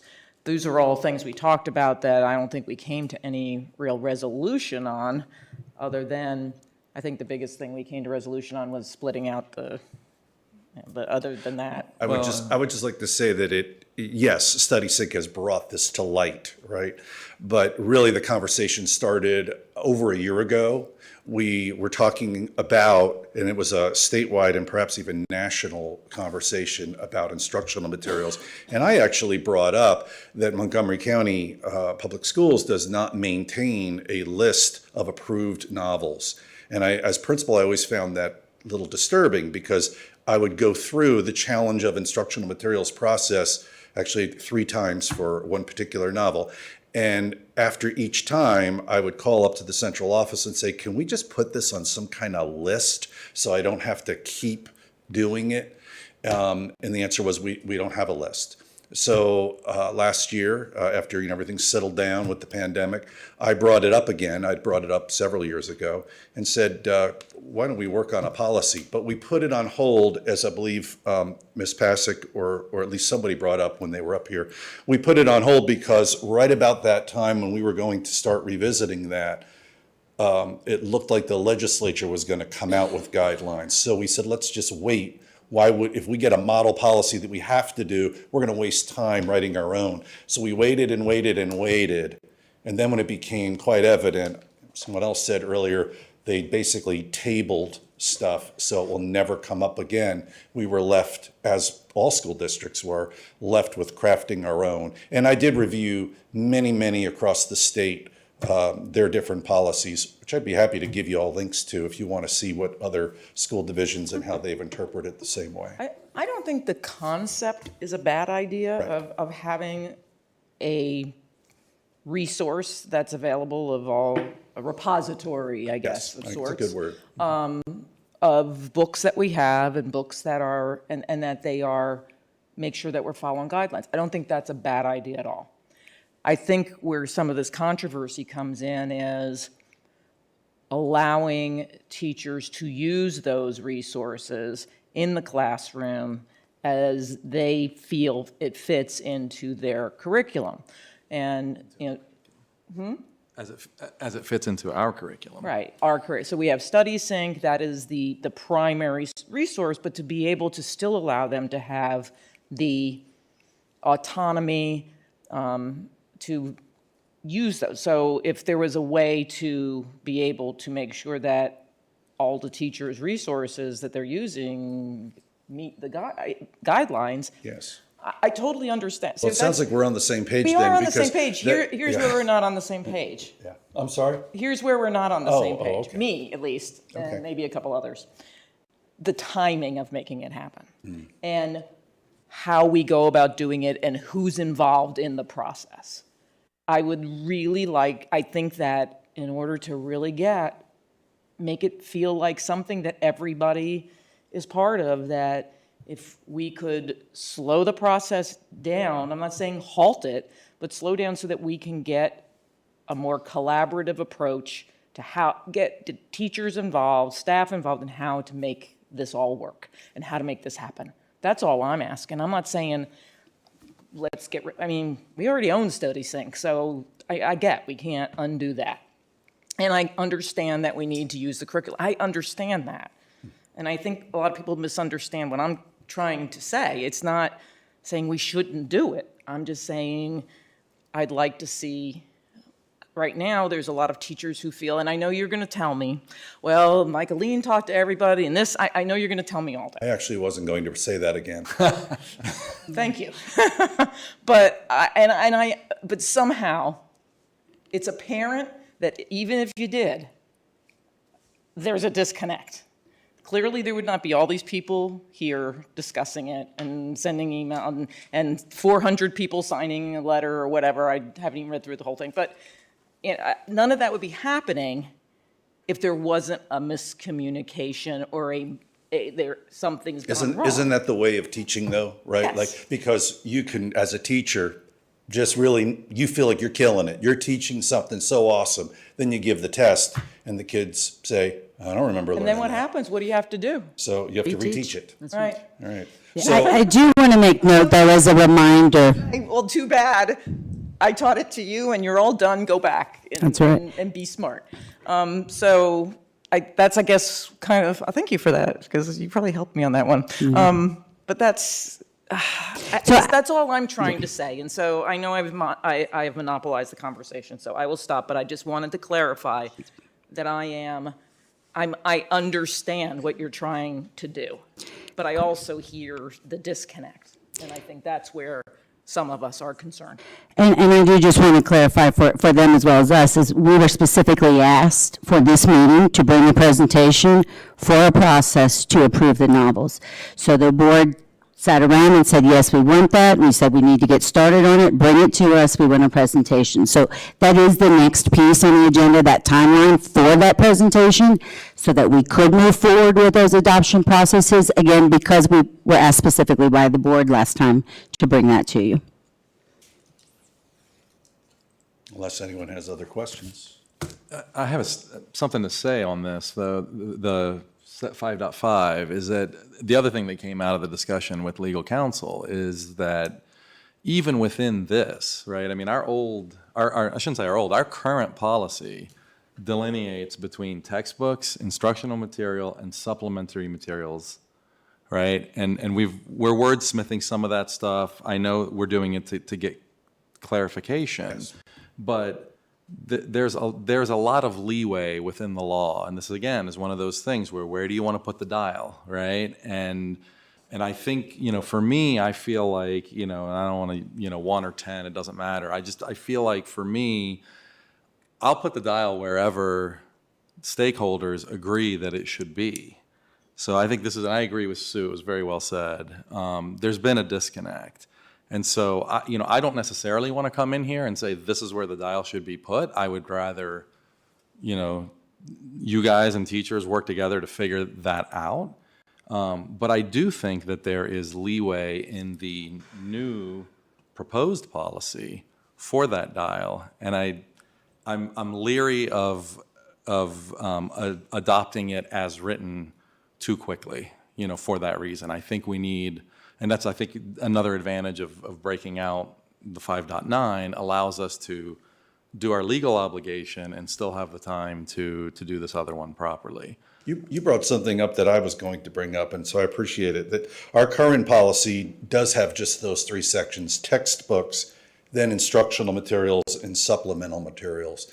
And so the part about instructional materials, the way I read it is about primary instruction, what we would call primary instructional materials, and the other part is about supplemental instructional. Yes, and that's how you change the new policy to reflect that. And I just altered and that's that. fine. I'm not saying that that's right or wrong, but I would like more input on that because I do think that gets at the heart of some of this. Because I think what a lot of teachers are feeling, and even parents and students, for that matter, is on that supplementary material and the ability, we as a board legally have given that responsibility to the teacher. That's part of that professionalism. And that they actually keep. hasn't changed in the policy. If you look at the new revision, they still have the authority to pick supplemental materials.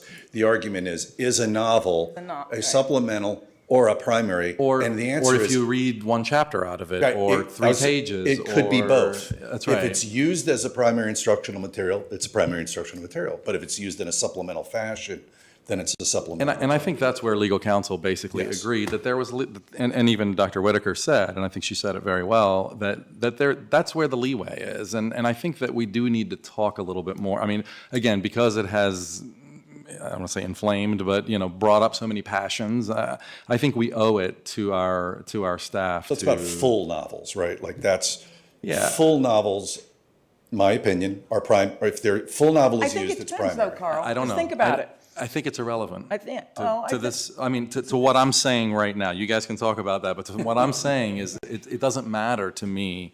I'm just saying that there is leeway, and I don't necessarily need to be the one to figure out that leeway. I can leave that to the professionals, and then you guys can come back to us with a recommendation. But I I don't would wanna like get to see stuck the in that. professionals be a very large Yes. involvement. That's what I mean. I think that's what you'll see. You'll see in the proposed presentation. process That's right. To vet novels as for use, full novels for use as a primary instructional material. It's all inclusive, and I think you'll see that in the process. A novel isn't always a primary source, though. I mean, A full novel. A full novel necessarily isn't. It could still be I think that's supplementary. where we would disagree. Well, I don't know. It depends on how you're teaching it. Is this one novel, you're teaching Huckleberry Finn and everybody in the class is reading it and it's the only thing you're doing in class is reading Huckleberry Finn and talking about it? Yeah, that's a primary. But if you are teaching about some particular elements of plot, you're teaching about plot, and you have a bunch of novels that kids can choose from to read, and that novel is supplementing your lessons about plot. I don't see that as a primary source. StudySync is the unit. The novel helps to supplement learning about those elements of plot. So in that sense, I don't think it's a primary. That's my, and I guess I don't know whether anybody's going to tell us which it is. I don't know if there's Similar but different, right? yeah. So at the elementary level, we have literacy stations. So while a teacher's working with a small group of children, the other students then aren't working with the teacher, they would be at a station. One of those stations would be the opportunity to choose a book to read the book. Well, part of reading that book then is to also create some kind of graphic organizer so that as you're going through, you're picking out some specific things. Maybe it's main detail, maybe it's supporting details, right?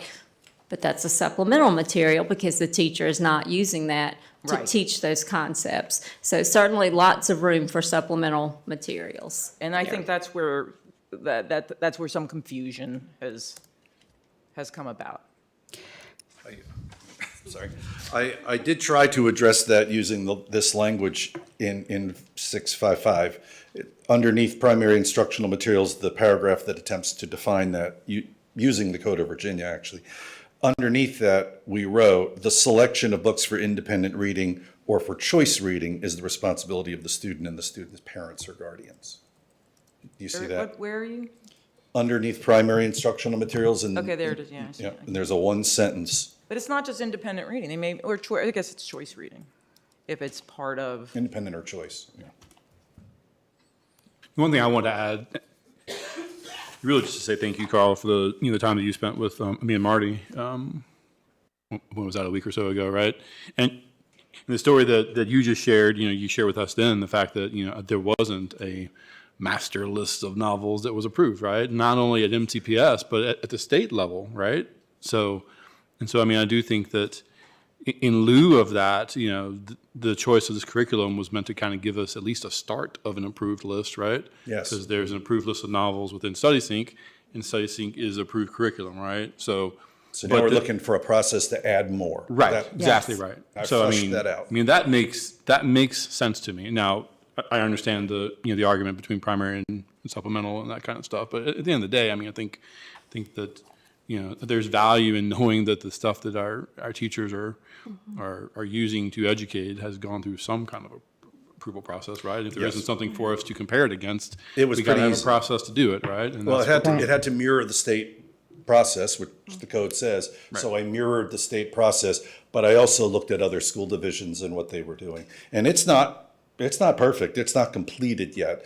I just got it back from the school board attorney, I think yesterday. What's the date? Yeah, yesterday. Hold on one second, Carl. Are we okay to move to that one so he can show you what he's looking at as he speaks about it? Sure. Okay. Yeah, I wanted to make one more comment, and that is that the fact that we are getting together all the novels throughout the county that have been purchased by schools, not individual Physically. teachers' personal set of novels, but purchased by the schools and providing a repository certainly increases the equity of availability of those novels to teachers and students. And just so you know, we're just collecting a list. Yeah, not physical. Repository, that makes me a little nervous, although I like the term. They're not all going in one place. Right, No. there's no No. physical repository. Right, There's right. It's a list. Online. list. That's It's a right. database. That's right. Database. Teacher who has the Called Destiny. novels, and somebody could contact, say, hey, Sue, I see you've got Right. 10 Right. copies of Ghost Canoe, and It's how we barcode and manage all of our Yes, textbooks. They're that's what I barcoded. meant. Anybody can A say, virtual I need 10 repository. more. And instead of me buying them 10 more, we Yes. look in Destiny and say, oh, look, that school has 20 they're not using. And that- Exactly. But there's no physical repository. I meant a right? virtual We're not repository. collecting books, we're collecting information. Okay, Yeah, I want to clarify, because that was something That was, that that's right. That hot was button. another misunderstanding. Yes. That was a big hot button. Yeah. Yeah. Yeah. So would you It- like me to go over the timeline? Sure. Yes, please. Okay, so this timeline that's And board, just so you know, this is what I provided you copies of as well in your folders, just so if it was easier for you to look at on paper, then So I guess maybe for the audience's sake, then, I feel like Yeah. a flight attendant. zoom it in, right? This one is sort of like what my brain looks like, right? I see all of this as, I have to do this, and then I have to do this, and then I have to do this, and then I have to do this, and some of it's about 655, and some is 656, and some is 227, and some is 512, like, you can imagine, right? So it depends. If your brain is like mine, you like this. I did color code it, so anything related to 6-5.6, that's the challenge of controversial materials. Anything related to that is blue. And then anything related to the model policy for sexually explicit content, which will now be 6-5.9, that's green. And then anything related to building this database and a process to review other novels to then put them in the database and approve them for use, in addition to the ones in StudySync, that's in yellow. And did I cover all the colors? I think I did. So if that's too confusing, Oh, you're already going to have to change this. so. There you go. I know, right? So He'll love it. already thought of that. So if you want to compartmentalize, we can pull out just the colors. So there's everything that has to do with 6-5.5 and sexually explicit content. So I'll have to come up with another color now because we're going to separate it out, Pink. but you get the idea. Pink. Pink. We'll use pink. All right. We don't have to vote on that, right? Maybe. I don't know. All right. So I don't have you. Do you want me to read this line by line, or No. Okay, good. So that's where we are today. We hope that you'll approve this on November the 1st. Is our first opportunity to bring it to And you we're for going a to have second. a second reading then. That is the second reading and approval, right? And blah, blah, blah. And then we hope to develop a process. And that's the one that, notice the process part after 11.1 is all about the sexually explicit content. So that'll actually make it easier if I split them out. Because that's the one where we really want to get that on the books, the process. Because the teachers will have a lot of work to do. Well, everybody will have a lot of work to do. Yeah, and as a reminder for that one, it's all classes. So it is not specific to any content. It is every teacher in every class that we teach. 6-5.6, I think, is one of the more, use the word benign revisions.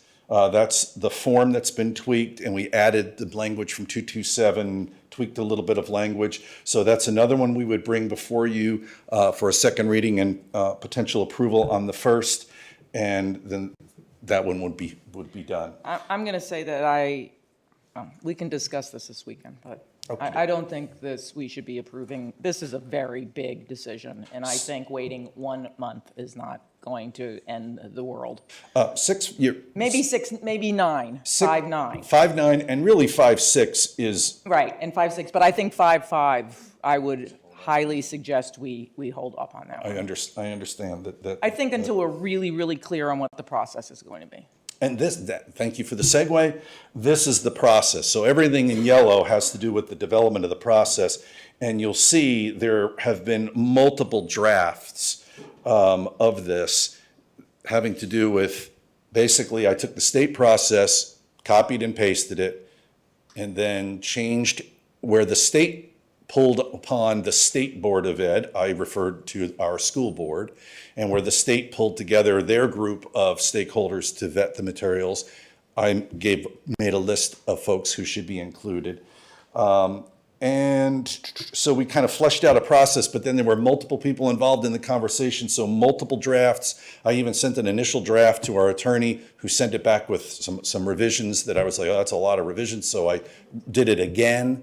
But the draft that I think would be kind of like, hopefully, the potential final draft, there are a few edits that the attorney has suggested that actually make sense. They're really almost like things I overlooked, like where I didn't change state board to school board. Mr. Pauly, if you would, please go back to the timeline real quick. I want to note something. So I think if you guys can look, starting what would be tomorrow, 10/19, which is on line 11, what we did was included steps to get feedback. Again, because we were directed at the last meeting, get moving, we want you to do this right away. We tried to make those timelines start immediately so that we could respond to this presentation. But Hold on, real nobody's quick. saying it has to be done right away. That was the directive at the last meeting, was why we need to have a process, we need to review, and I said, that's what we're working on, and the response was, tell the teachers we're doing it and bring us a timeline and a process at the next meeting. So, As far as stakeholder involvement. yeah, so we were just responding to that request to bring. So within these components that you see that Dr. Pauly has, can you move off that real quick? I'm trying to show, I'm sorry. So what it says on 10/19 through 10/14 is almost a month, and what that is providing the information so we can get. Like a lot of time, but that's really not. Can I finish real quick? I'm so sorry. So 10/19 to 11/14, putting into place a timeline to collect feedback, to say, here's what the proposed process is, collect the feedback from those individuals, bring the feedback to the advisory committees after we've gotten it from the groups, have them look at it, then take the feedback regarding those processes and bring that information and that feedback back to you. So when he says this would hopefully be that it would be after those groups reviewed it, after they provided their feedback, and then we would incorporate their changes, bring it to you so you could see what their feedback was and how we changed it, so that then in the spring really would be when we would move forward where teachers would be doing that. So we tried to make it as long as we could to get feedback, but also with the directive of we wanted to get novels approved. And that's a December 6th meeting. Yeah, we can certainly change any dates in this timeline, but again, we're just responding to that request, and we can change these as you guys would ask us to, but I wanted to make sure to note that we have included in here that feedback so that we can get feedback from groups, ask them what they think, and the goal when Mr. Pauly worked on it was to follow the rules, but also not make it so rigid that they would never get through. So the goal would be to bring you a first reading on December 6th that has had more involvement than just me and Dr. Wickham and Dr. Meyer and Dr. Whitaker. I mean, more than just us, but I wanted to be transparent and say, here's what I've got so far. Okay. But this is not a first reading, just kind of showing you what I have so far, vet it through all these groups, then by December 6th, bring you something for a first reading. Well, it makes sense to wait on 5.5 until we know exactly what the process is going to be, too. I mean, to approve 5.5 before we even know what the process is going to be doesn't seem. So that's why we did that comprehensive, so you guys could see how they overlapped. You know, we changed dates, then we just changed the subsequent dates, but it helped to show how those were overlapped and how those timelines combined so that we did them, as you're saying, Ms. Cass, so that they work together and not approving one before the other. So the draft is there for you to look at, but it is just that, a draft. It's not ready to bring to you for a first reading. I believe it has public access, so members of the public can also look at it. And we also do, you know, if there were things you wanted to look at, you know, reviewing it at the retreat, we could also add information there if that's what the board would request, to have time to have those conversations. I think we should save as much time for discussion as we can at the retreat. I don't remember us taking a vote on this. It doesn't matter too much, I mean, at this point. But, you know, what I'd like to see happen is when we talk about slowing things down, you're talking about basically how, you know, we're rolling out a new curriculum, not just a new curriculum, new textbook. We're rolling out a new way of doing things. And after the last time you presented on that, and it was like, well, how do you do novels? Well, this is what we're going to do in the future, right? So to me, it just, and I think to a lot of people, it felt, you know, I don't know what a better word for this, but it felt half-baked. It's like, this might be a great way to do things if you can get everybody on board and if you do have the right stakeholders and whatnot. But to come in and basically tell people, well, now you can't do this anymore, but you might be able to do it in the future if we go through this process, which is still in a draft phase. And then we were told, well, the law says that you can't do it that way and you have to do it this other way. And certainly our legal counsel doesn't agree with that. There's certainly room for interpretation, and I think even that has been adjusted. So I don't know that any of this stuff really, I don't see a big hurry to, you know, get this done next month or the month after or something like that. If it's something that we've been working on since last year, it's fine to make progress on it, but I don't, you know, the issues I think that it has caused. You know, I know there's a lot of people in the county who are upset. You know, I haven't asked Danny for numbers or anything, but I hear, what's the word I'm looking for? I hear rumors that there are teachers quitting, there are teachers, you know, looking and whatnot, and I don't want to dismiss that.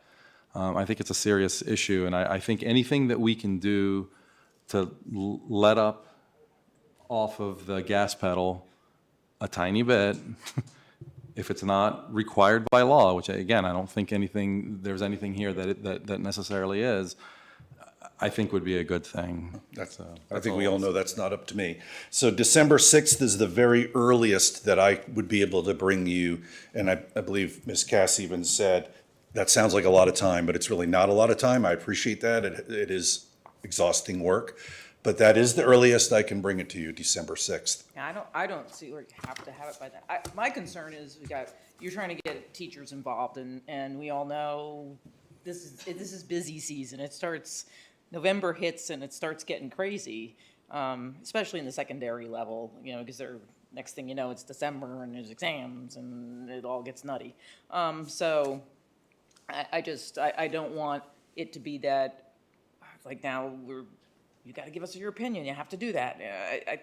I think, you know, slowly getting people involved is always better than just trying to force involvement. I don't know. I don't see a rush on this, and so that's my opinion though, and it's the will of the board. So. But at this point, I guess that's all we really need, and I appreciate thank you for your color coding. I'm very big into color coding, so I appreciate that. Oh, I'm so sorry. You can't just climb over? I can't. So I do just probably need some more clarification as to what the board wants us to, to this do? point, I think we said splitting out the two. I mean, in terms of that timeline, are we stopping, or is the board asking us? I think need if some it's a guidance on resource that. for teachers, and I want teachers to have what they need to do their jobs. I mean, I truly am not pushing this timeline in any way. Like, I'm not saying do it now. I just need guidance on what you want. What we do have to do now is that other one, but, you know, I don't think any of us have a strong feeling on it. We're just responding, so. It's physically yeah. responsible. I mean, possible. I think we should discuss it this weekend. Okay. We can certainly add that as one of the topics. Okay. Great. So if it's okay with everyone, I'd say we move on to the report for the Please. superintendent. Is that? Yes, is everybody great. okay with that? Absolutely. I should not speak for you all. I don't see Sorry. anybody saying no. So. Okay, great. So I've got actually some great things to share. Emily Altizer's not here, but I hope she's at home with her ears burning, and Julie Ligon as well in special education. But I just wanted to applaud them. We had VPI, which is our Virginia preschool program, monitoring, and we got some excellent feedback from the Department of Education, who really wanted to applaud our efforts in pre-K. And I just want to recognize that it's not that often that we get specific emails saying, hey, great job on what you guys did. And so I want to applaud their work there. Ms. Miano is working very hard to find members for our Health Insurance Advisory Committee. We had more committees to bring to you all today, but we are having difficult time getting some groups or participation on some of our advisories. But Ms. Miano could really use some help from employee groups who might want to serve in that capacity. We've sent it out and tried to get some involvement, but our health insurance is something, you know, as we look at the budget process, we certainly want to get their involvement. So if anybody is interested in serving on that committee that's an employee, please send Ms. Miano an email, and that's M-I-A-N-O, just if they need to know how to spell it. But we would love to have more employee representatives on that group. Exciting news, I just want to remind everybody, bonuses are coming next month, and so our payroll department is working on those bonuses, and again, it was $1,000 for the first employee deadline and $500 if you started at the second date. And so those will be paid November 18th, right before the Thanksgiving break. And so we're really excited about that and want to thank you all for that as well. We've talked a lot about our transportation needs, so I was going to note on that, but I think that that has been duly noted. And then last is I just got this information today from Radford University, but they asked us as well as Radford City and Roanoke City if we would be interested in going together to try to get a planning grant. And this planning grant would be for what's called a teacher apprenticeship residency partner. So essentially to help increase the number of SPED teachers and having a residency model which has a lot of evidence base. And so they let us know today that they were awarded that planning grant, and so we'll be working with those other localities. Radford is the lead on it, but to work together on that. We're really excited about that.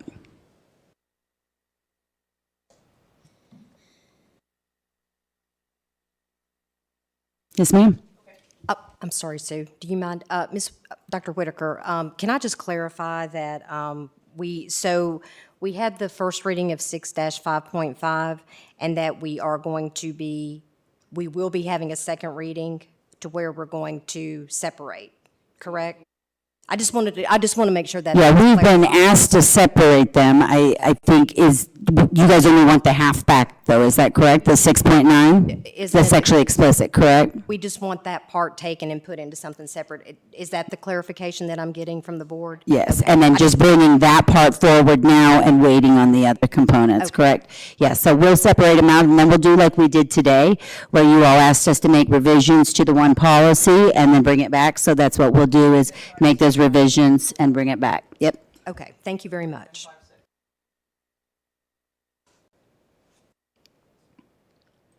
Anybody else?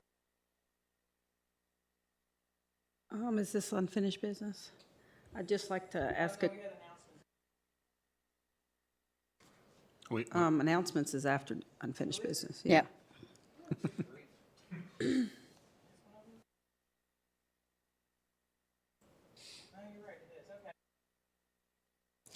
Just curious to know, I know the last time we saw the plans for Christiansburg High School, we asked the architect to bring them back with something that might work in our budget more, and I think we need to maybe move on that. Yes, we are very close. We have another meeting on Thursday, and I actually sent to Mr. Lowe. I think we may have some new drawings for you at the November 1st meeting.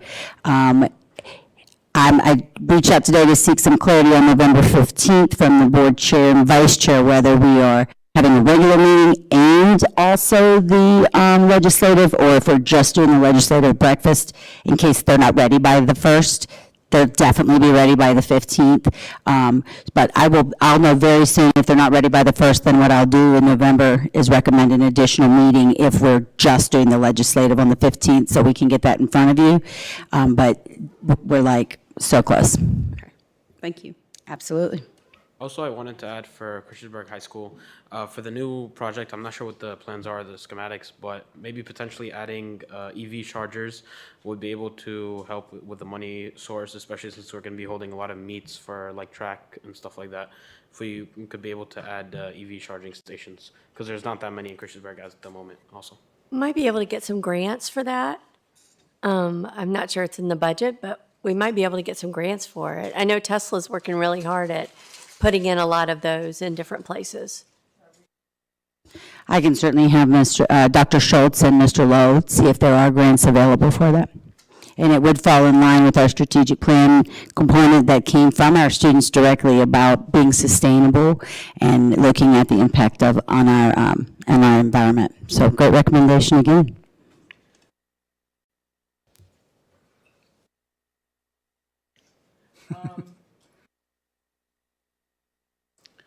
I have a request for the board to consider. Ideally, at our next meeting, if we can work it in the budget. I think you've all seen the emails on this, but the Southwest Virginia Government School is looking for a new home, and so they're exploring a lot of different options right now. One of their requests was to have each of the different member counties explore options within those counties to see if there was any capacity, any options for potentially housing the school in county facilities outside of Pulaski. So I've had some very brief conversations. It seemed like it could be a cool thing, but we have a lot of questions to answer on that. If it's feasible, if it's something that we even would want to do. So I'd like to, if the board would be willing to put it on an agenda so we can at least have that conversation. Yeah, I would support that. We definitely, I mean, we have a seat on that board, and I think we definitely need to get an update on what's happening and start working towards some kind of a solution. Sure.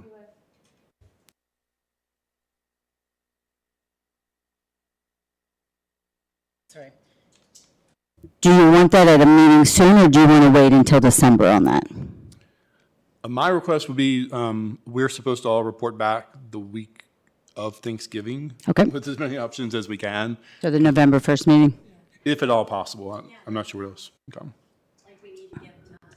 Yeah. Okay. And so that I'm clear on the directive, what is it that you want to bring to you at that time? Or are you leading, like, I just want to make, are you leading it? Okay.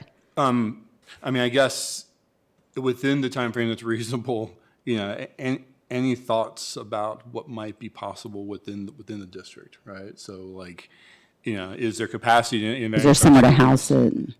Somewhere we could house it and all of that, okay. Right. I'm also in the process of trying to gather as much information from them as I can about like what it would mean to house the governor's school from a cost standpoint and that kind of stuff. I hope to be able to provide that as quickly as I can get it. Okay, thank you. Any other new business? I also just wanted to mention about the governor's school. For the governor's school students, if there's any way that we can work to ease a transition between governor's school and the high schools, that'd be great. Because, like, for example, we have Blue Demon time, which is supposed to be the time we're, like, doing homework and catching up with teachers and everything. But that time is usually used for clubs. And a lot of the governor's school students, that's the time that they transport or they come to the Christiansburg High School. And by the time they get there, it's 10:40. We miss out on all that. There's only 5 minutes left. And also, like, the governor's school students, they have a lot of leadership roles. For one of them is the class president, another one's the National Honor Society president. So if we could just somehow, I know it's complicated since the schedule with all, we have to have like a certain amount of minutes. And I know the schedule is usually more the principal, but if we could try to get that sorted out, that'd be great.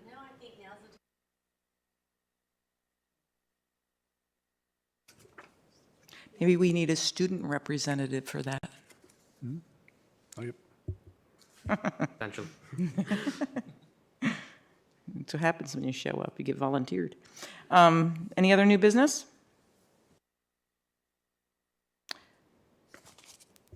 Okay. Announcements? I'd love to give a quick shout out, if I could. Sure. To both the Christiansburg and the Blacksburg bands for participating in the Celtic Classic in Glenvar this past weekend. Both bands performed and looked awesome. And a special shout out to the Blacksburg bands for winning the grand champions. Yahoo. And thanks to our bus drivers for getting us there and back as well. There you go.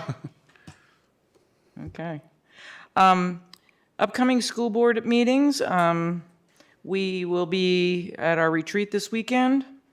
And the question that's come up a couple times that Dr. Whitaker has asked for direction on November 15th.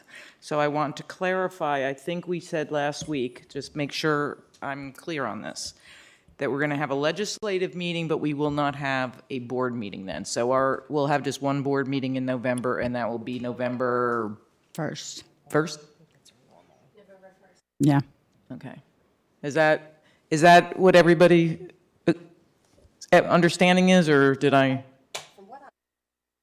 From what I remember, that's been our normal, we have Right. our November 1st meeting, and then we have our legislative And meeting. there was some discussion last week of doing something, I just wanted to clarify Gotcha. I Okay. think that's why Dr. Whitaker's asking, because we Sure. maybe talked about doing something different and. I just wanted to make sure we knew, and then what we did do is add to the November agenda for you all to talk about what those legislative things are, so we know what we're talking about when we do that.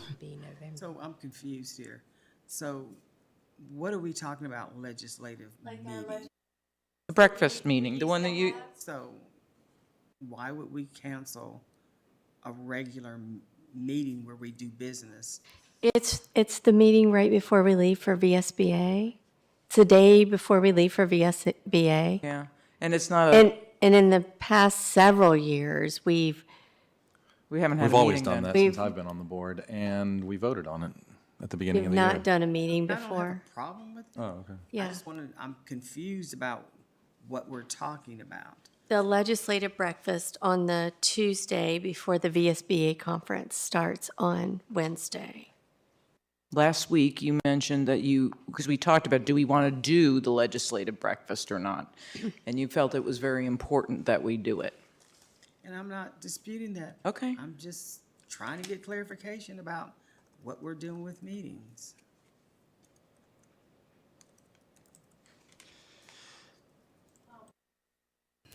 I'm So- still unclear, I'm sorry, I thought you were done.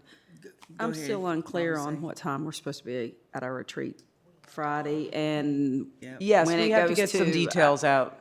The Brenda? agenda is, we have lives, yeah. That information will be coming out tomorrow. Thank you. The agenda's been changing as soon as within the last 30 minutes. I So gotcha. we're That's trying fine. really hard to You're fine. make sure we accommodate Well, everything. I think we have a time, though. Yeah, 2 o'clock is the start. Well, I thought it was 3. we Check keep- in at 2, and we keep then, adding things, we might have to adjust, right? About So the retreat Okay, I or need the to, VSBA? We have 2 o'clock as the start on Friday. I Talking think about- we're on good with that. retreat now, not VSBA conference. yeah. Okay, sorry. Yeah. I missed that part. Yes, that's correct. And also, just to say, we did get the topics very much later, so it's just, we've been working to prepare things and get them together. But we do have that, Dr. Bragan has looked at it, we've talked through the components, but we do have 2 o'clock as that start time for Friday. I think if we need to add, we had some room there on Saturday, that we can flex or we could change things, but unless the board wants to start earlier, that is what we have as our start time. On Saturday? after lunch. Let's see, I sent it to you today. I think Don't 3 have a o'clock or firm 2 o'clock was the time you had told me, correct? don't have a firm end time, but I can tell you we're not feeding you dinner. We're only feeding you Well, you know, lunch. Penny, you are welcome to work on the agenda.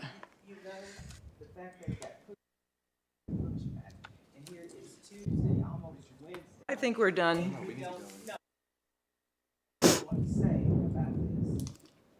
to. No, it's not that I want to hear it. It's that we got 4 minutes, so we're going to have to extend the meeting. That's, oh, I was going to say, we've been listening to other stuff for a long Okay. time.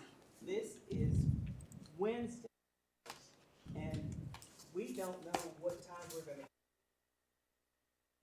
so that we can plan for what we do with it. And so I apologize. I do have start and end times on our agenda. I have 2 as a start time on Friday, and Saturday what we had was out of the meeting room by 2 o'clock was what we had on the agenda that I shared with Dr. Reagan, and also that Ms. Cass has been working on with us. And then just today, Ms. Franklin, we shared that, I believe, with you. But those are the times we have. We can amend them if you want them to go longer or shorter, but that's what we have on there for now. Okay, well, on Friday, there's no way I can be there any earlier, so I'll be doing good if I can get there at 2 o'clock. I think we make it a hard stop, 2 o'clock. Right, be there, I thought it was 3, so. Yeah, would that? I did too, I was going to say. But we do have I things. was told 3, but. I think it was 2 or 3, but I think there's been some issues with people who are working who can't leave before a certain time, and then the length of time it takes to get to the resort. I think a couple people are having issues with being there right at 2 o'clock, or they might even have to come in late. So I don't know if that's going to be, how big of an issue that would be. Is the board asking us to move it to 3 o'clock? Because we can certainly do that, and then what we can do is, after dinner, come back and do that extra, We can do that more, hour that you had after dinner, or, again, it's your agenda, so you can remove the things that you would choose to. What works for you, Jamie? I haven't been to Mountain Lake in so long. Can someone tell me how long? It takes about, from you, probably about an hour. It's going to take a good hour. So, I mean, could we split the do and do 2:30? 2:30, yeah. 2:30? Is everybody good with 2:30? Okay. 1, 2. Yeah, that's fine. Okay, 2:30. And ending at, a hard stop at 2 on Saturday. Hard stop 2. Everybody okay with that? Okay, we got yeses on that. There we go. Ms. Cass, a parliamentary note. In school board policy, your meeting's adjourned at 11:30 unless you have a motion to extend the meeting. I do feel like I need to tell you a piece that I've learned as I dig more and more into your policies is that a motion to extend does require a 2/3 vote by the board, which in the case of a 7-member board does require 5 board members to vote in favor of extension. Okay, do I have a motion to extend? Second. Please call roll, Ms. Drake.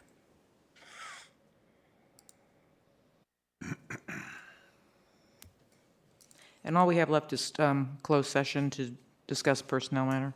And 2 student matters. And 2 student matters. Ms. Bond? Yes. Mr. Chewbacca? Yes. Ms. Franklin? Ms. Graham? Yes. Mr. Hudson? Yes. Ms. Parton? Yes. Ms. Cass? Yes. 6 in favor. Motion passes. Okay, I apologize for interrupting. I tried to find a gap in the discussion. that's okay. Do I have a motion to enter into closed session as authorized by Section 2.2-3711 of the Code of Virginia to discuss 1 personnel matter and 2 student matters? So moved.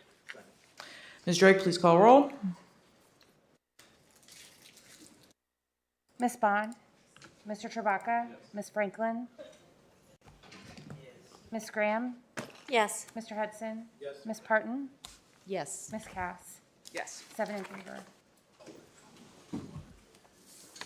Greg, we are good. Can you mute our microphones and shut down that live stream?